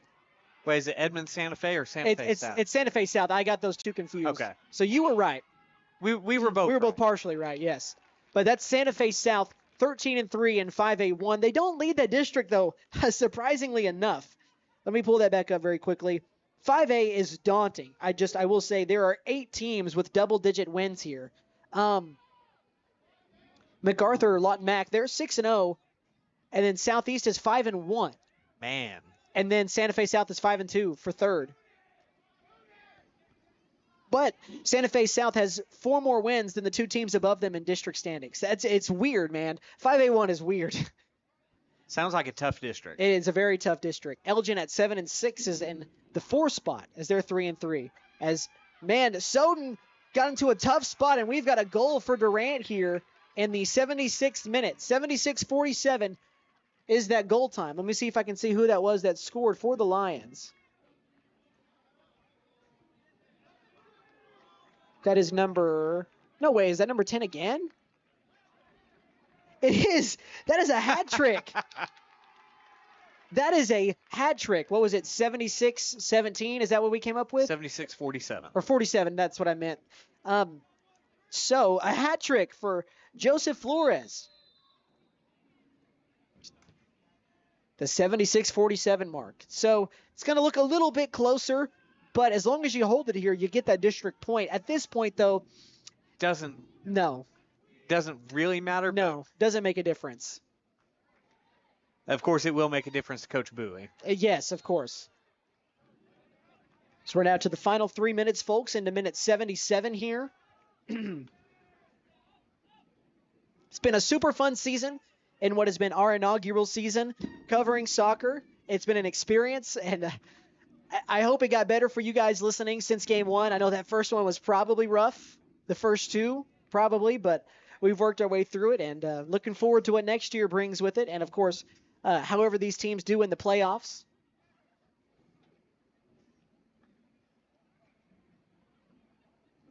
Also want to say to everybody, have a good weekend. I know that we've got some rain coming up here, but the last weekend of April, make it a good one. I mean, enjoy some of the Thunder, right? Yeah, Thunder at 2:30 tomorrow. It's a weird time. I may go watch... and I already know your feelings on this. Oh, yeah. I may go watch Revenge of the Sith this weekend as it's being re-released for, I think, the 20th anniversary. That sounds about right. I know it's not 30 because it came out after I was born. Yes. It came out either 2005 or 2008. If it's the 20th, though, then it was 2005. So...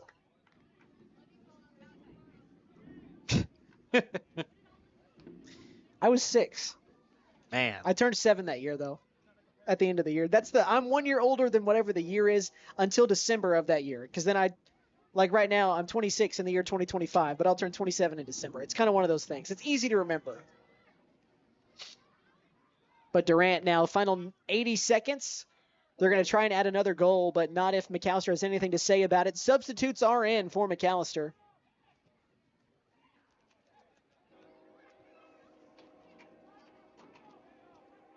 And shout out to Derek Hatridge. He's listening. He said it's the 20th anniversary, so I was correct. Shout out, Hat. Hopefully you're part of the group that I get to watch that movie with sometime soon. As we're now down to the final 50 seconds here of this one, the Buffaloes grabbing their 13th win of the season in 15 tries, I might add. Nate, we were here for the first game of the season that they lost. Since then, 13-1. Pretty impressive, man. Is that good? That ain't bad. It's pretty dang good. And we have a foul on Durant. I didn't see exactly who it was on. And we have a yellow card. I believe it's going to be on number 4 as Mitchell Palmer for Durant. So is that 3 or 4 now here in the second half total? alone? Yeah, I think it's 3 in the second half alone. I think you're right. And the clock does stop here with 29 seconds left. But a free kick coming from the 36. That one's got some arch on it.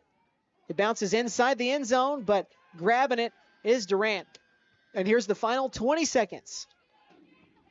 We've got a lot to recap as well. Stay tuned when this ends. We're not going to go straight to a break. We're going to stay here, recap the game before we send you back to regularly scheduled. Regularly scheduled. We're on YouTube only. Yeah. So Durant near side has that knocked out of play. 3 seconds, 2 seconds. And that is going to do it. The regular season has officially wrapped here at McAlester, as the McAlester boys are going to keep on trucking into the postseason as they now improve to 13-2 on the season, 6-1 in district play as they have a 7-3 win over foe Durant Lions. What a game that was. We'll get into this here in a second, but Nate, I kind of want to just ask you, man. It kind of felt like a longer season for us. We're not used to doing soccer, but man, it was a fun season to cover just overall, include tonight. But what are your thoughts on the season as a whole for the boys? And talk a little bit about the girls too, but just especially how the boys close things out tonight. Well, the boys, they had obviously a phenomenal season, a historic season by really anyone's standards, but especially for McAlester. 13-2, one of the best records in program history, if not the best. Don't have that stat in front of me right now. I do believe it's the best. I think you're right. So, The best. yeah, I mean, this is the officially best squad McAlester has ever put out on the field. And they've got a chance to go prove it against East Central and potentially compete for a state title. And it's a far cry, as Coach Bowie will talk about, from where it was when he took over. And it's just to show the growth that 4 years of buy-in can have from a group. And again, this group now is going to grab their 41st win in what is their 63rd game. So they're 41-22 just for the regular season. I assume that includes postseason as well, but just a great season and a great career as the regular season side of it comes to an end for these seniors, but still have playoffs on the horizon. Before we get out of here, we're going to recap this game very quickly. I accidentally smudged all over that first goal by Jaime Carranza. I'll get to that in a second here. But for Durant, Joseph Flores, he had all three of their goals. The hat trick, he scored at the 13:48 mark, which was the first goal. He had the 55:42 goal and the 76:47 goal. Now to McAlester. Jaime Carranza got things started at the 18:35 mark with his first goal. He then went on to score two more in the first half as Coach Bowie gets the Gatorade shower that you can see here. Jaime Carranza scored at the 31:36 mark and the 32:16 mark. Luke Clark, he had 2 goals and an assist. He scored at the 22-minute mark, the 25:12 mark, and then Alex Dooney had the final goal of the first half to make it 6-1 at the half, as that was at the 38:31 mark. And then finally, Ronaldo Martinez, the final goal at the 44:53 mark. And that's where all the goals come from. It's been a fun season to cover. Nate, I kind of already let you give your spiel. So to kind of close things out, everybody, thanks for following us this season. Looking forward to see what next season has in store for us. Enjoy the rest of your weekend. This has been Chase McNutt and Nate Brown with the final regular season edition of McAlester Soccer. And once again, it is brought to you by Sam Wampler's Freedom Ford, Friesen Flare, Heat and Air, J&J Automotive, Davis Propane, Reagan Auto, La Tabascania, Lee Auto Sales, Wiley's Bespoke Jewelry, the PC Landing Zone, McAlester Auto Collision, Anchor Financial Services McAlester, JP All-American Outdoor Contracting LLC, and First Call Septic McAlester. So McAlester Soccer splits here at home as the boys are looking to carry this win streak over into the postseason. Have a good weekend. Have a good rest of the month as well, and I'll talk to you later.